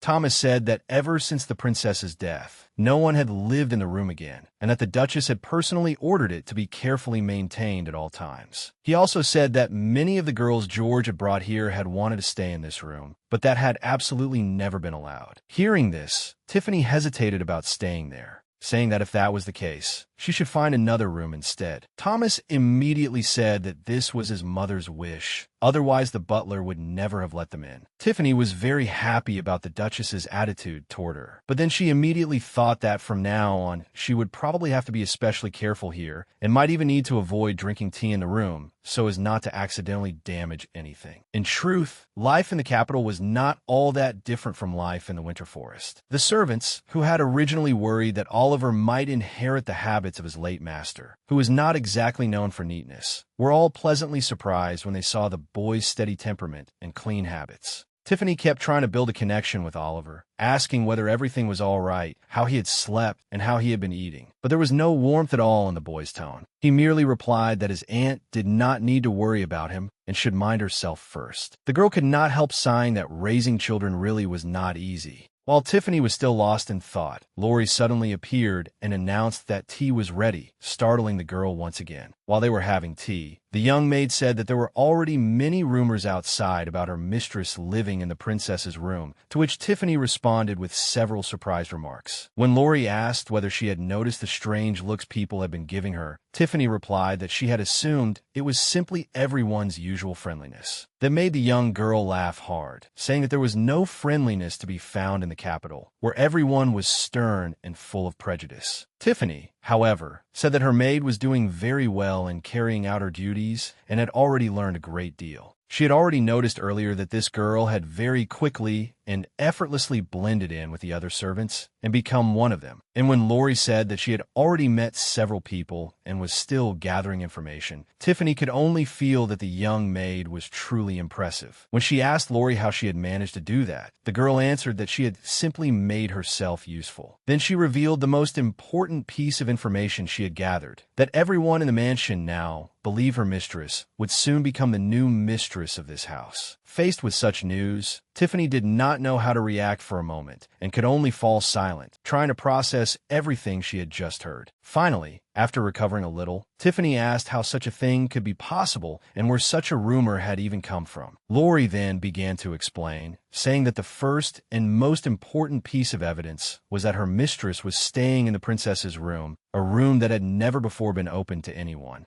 let alone with the Duchess's personal approval. Lori concluded by saying that news like this spread very quickly, and now all the servants were treating her mistress's maid with particular respect. Tiffany asked again why the room was so famous. After thinking for a moment, the young maid said these rumors had most likely spread from the mouths of the girls Mr. George had brought here before. Tiffany took a sip of tea, but inwardly thought that staying in this room would probably not be easy for her. In fact, it would be best to leave it as soon as possible. Then she turned to Lori and told her to invite Marvin over. Her request was quickly carried out. A few minutes later, the butler was already standing before her, asking what Elizabeth needed help with. Tiffany first apologized for disturbing the man while he was attending to other important matters, then said that she wanted to inquire about something. She asked whether there was a report in the mansion that was sent to the duchy. The question startled Marvin greatly, and he asked whether he had heard her correctly. In response, Tiffany said she knew that every month the mansion submitted a report to the duchy, that one copy was sent there and the original was kept in this mansion. Marvin straightened his trousers and said that was indeed true, but he did not understand why Elizabeth needed these materials. Tiffany explained that she wanted to verify something, so she needed the reports from 10 years ago and that she had learned of the existence of these reports purely by accident. At the time, she had been wandering around the library looking for something to read, and had happened upon some strange documents on a shelf. After pulling them out and flipping through them, the girl discovered that they recorded information on all visitors to the capital mansion. And once George grew older, he spent more and more time in this mansion, so these reports also began to be managed much more strictly. Tiffany already had a fairly clear plan in mind. Amelia's illegitimate son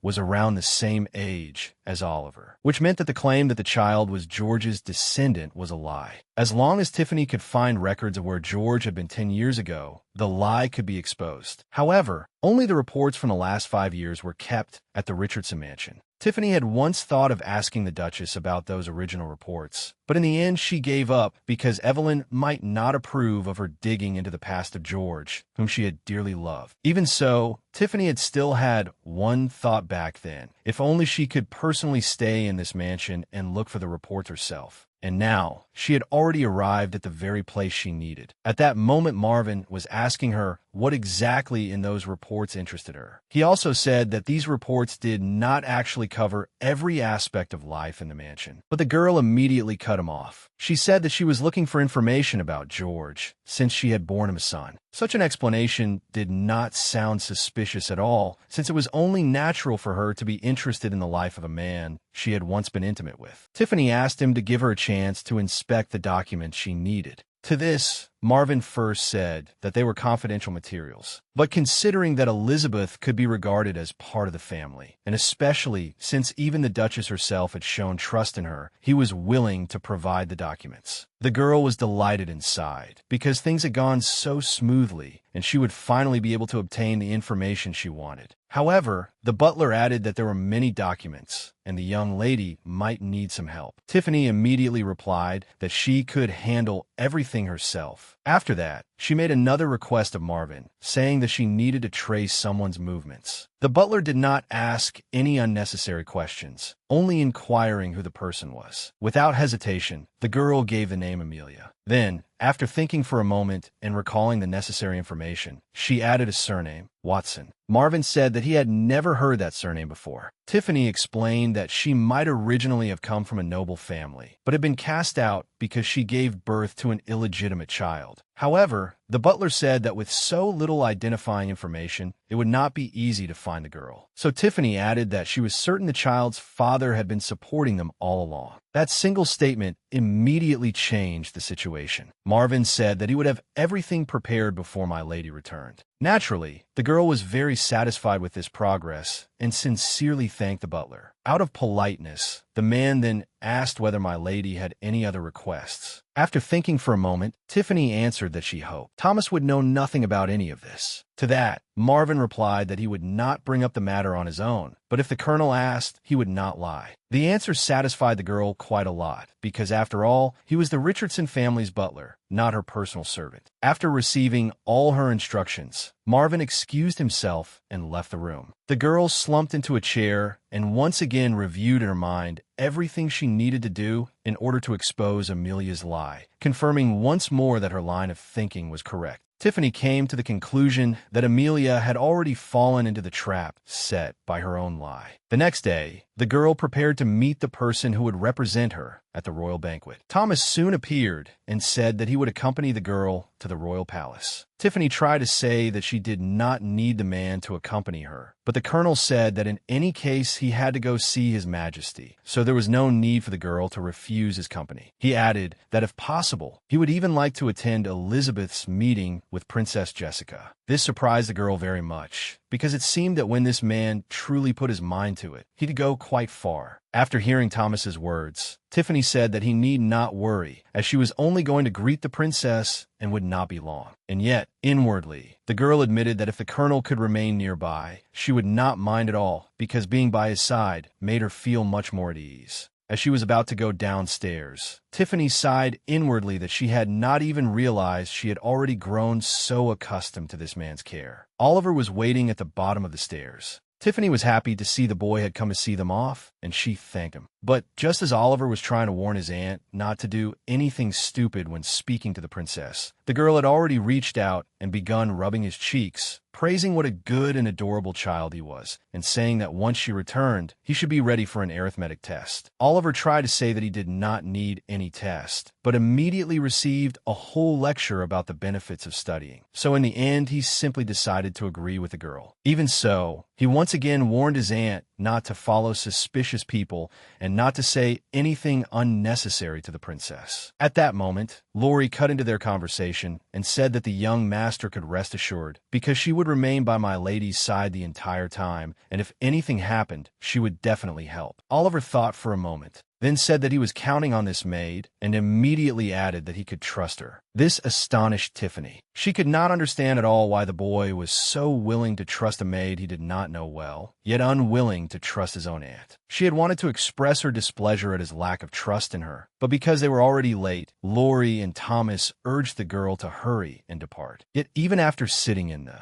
carriage, one thought still would not leave the girl's mind. Oliver would rather trust a servant than trust her, his own aunt. However, the jealousy and anger surging in the girl's heart were eventually replaced by sadness, and she began to think about what exactly she should do in order to earn Oliver's trust. Lost in these thoughts, Tiffany did not notice at all when the carriage arrived near the royal palace. Since she had been busy thinking all kinds of things along the way, she had not felt nervous, but now the girl was trembling slightly all over. When the carriage stopped in front of one of the doors, Thomas suddenly said that he could not accompany her any farther. The girl looked at the man with alarm in her eyes, still unable to believe that she was about to lose his support and face everything alone. She never forgot how anxious she had been when she first arrived in the winter forest, yet as long as he was by her side, her heart had calmed considerably. So she forced herself to pull herself together, organize her thoughts, and resolve that this time too, she would manage things just as smoothly as she had in the winter forest. Tiffany said that she would be back very soon, then opened the door and walked into the princess's chambers. Princess Jessica was sitting in a chair, holding a cup of tea in her hand, receiving this visitor. Following proper etiquette, Tiffany greeted the princess, saying that she was pleased to meet her and gave her name and surname. However, this greeting received no response at all. The princess merely took a sip of tea, then set the cup back on the table. Then she looked at Tiffany with an unfriendly gaze and told the girl to sit down. As the girl settled into the chair, she clearly felt the distinctly hostile tone of this royal lady. Jessica continued, saying that she was not pleased in the slightest. If Elizabeth were George's mistress, that would be one thing, but she had only spent a single night with him, and she was nothing more than a commoner. Then, pressing a hand to her forehead, the princess said that having to represent Elizabeth was a humiliation to her and would bring her nothing but loss. Jessica immediately added that Evelyn had sent her a gift and had a maid bring it over, showing Tiffany the piece of jewelry. Jessica said that Evelyn had given her this necklace, which was why she could not refuse the request to appear on Elizabeth's behalf. Tiffany was astonished that the Duchess had given such an expensive gift for her sake. While the princess continued speaking, she now said that she had originally planned to return the gift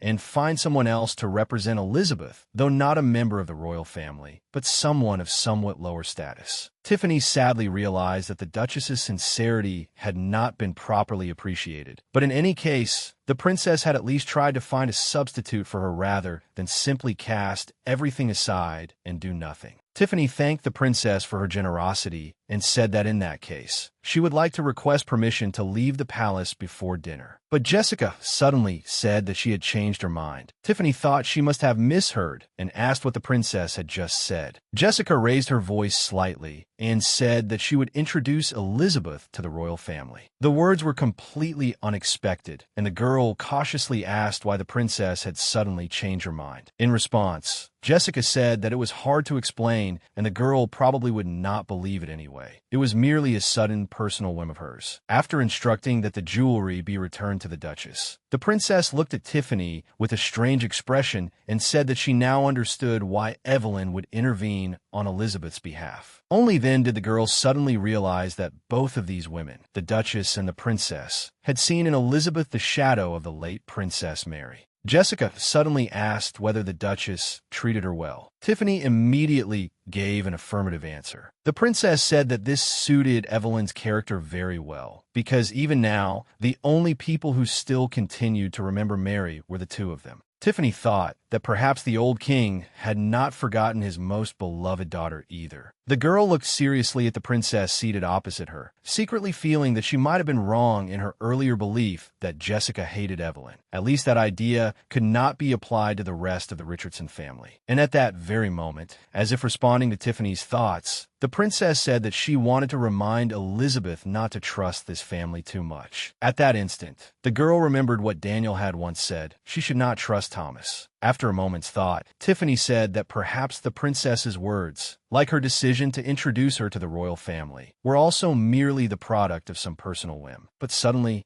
after Tiffany finished speaking, Jessica gestured for everyone present to leave the chamber. Lori, who had promised to protect her mistress, immediately panicked and did not know what to do now. Tiffany signaled to her with her eyes that everything was fine, telling her not to worry and to leave the room first. The young girl felt as though she were abandoning her mistress to fend for herself, yet she still left the princess's chambers. Once the two women were alone, silence briefly filled the air. The first to break that silence, unsurprisingly, was the princess. She began by saying that on the day before Mary's wedding, she had heard rumors that the marriage had been arranged, and that once a child was born, it would be dissolved. The shocked girl asked whether such a marriage could really be dissolved so easily. The princess answered that of course it could not, because if her father were to hear such news, he would surely fly into a rage, since he placed great importance on the family standing. Tiffany said she did not understand, adding that had it not been agreed at the time that if the Richardson family married into the royal family, they would build a railway. Jessica said that no one would ever know what had really been discussed back then, but she was certain that the possibility of building a railway had merely been an excuse. Hearing this, Tiffany began to feel that it was hard to imagine the entire relationship between Evelyn and Mary having been a lie. At that moment, a flash of insight suddenly came to the girl. She suddenly realized that from the very beginning, the Duke had not loved Mary at all, but Evelyn, and his wedding to Princess Mary had merely been a scheme designed to obtain Evelyn. while Mary's role in it had been only to give birth to a child.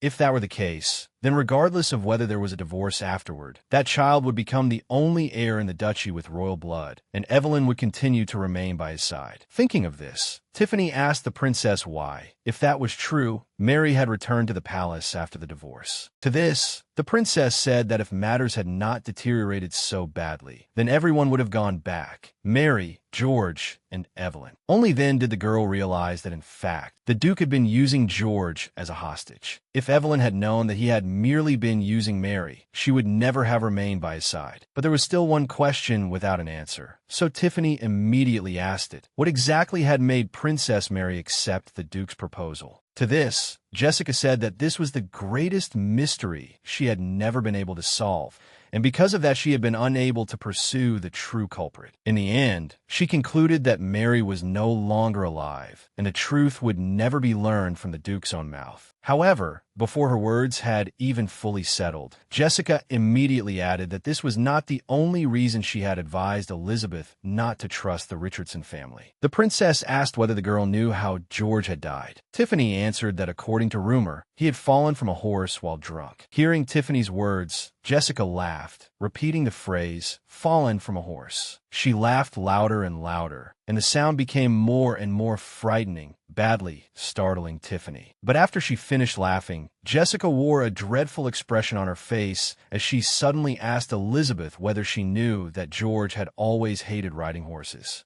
The girl listened in silence, allowing the princess to continue. She said that her nephew had been far too proud and had never been willing to admit that he was afraid of horses. Even Evelyn, who had raised him, did not know this. It was a huge lie he had carried his whole life, and every time he had found one excuse or another to avoid riding. After saying all this, Jessica asked Elizabeth whether a person like that would ever mount a horse of his own free will. Faced with these new details about George, Tiffany was completely stunned and did not know how to answer, while Jessica suddenly slammed her fist onto the table and shouted that under such circumstances, was it not already obvious? George had been murdered. The Duke had never liked him, and since he and Evelyn had their own child, of course he would want that child to inherit the duchy rather than let this half-brother by the same mother inherit it. Tiffany covered her face with both hands, as if to stop herself from screaming. She thought in horror that the Duke could actually decide to kill his own son. The princess continued, saying that she had always found it very surprising that the Duke had ultimately decided to make Oliver the heir, because if he had originally intended to hand the duchy over to Thomas, then accepting George's son seemed very strange indeed. Tiffany was suddenly seized by a wave of fear. She realized that all this time, Oliver had been in mortal danger. Jessica said that perhaps she was simply being overly sensitive, but the child was her younger sister Princess Mary's kin, not Evelyn's. She then told Tiffany once again that, for all these reasons, she was advising her to be extremely careful of this family. Before Tiffany could even process the flood of information pouring over her, she said that she would remember everything that had just been said. And the princess added that she still had no evidence against the Richardson family for now, but that it would certainly appear very soon.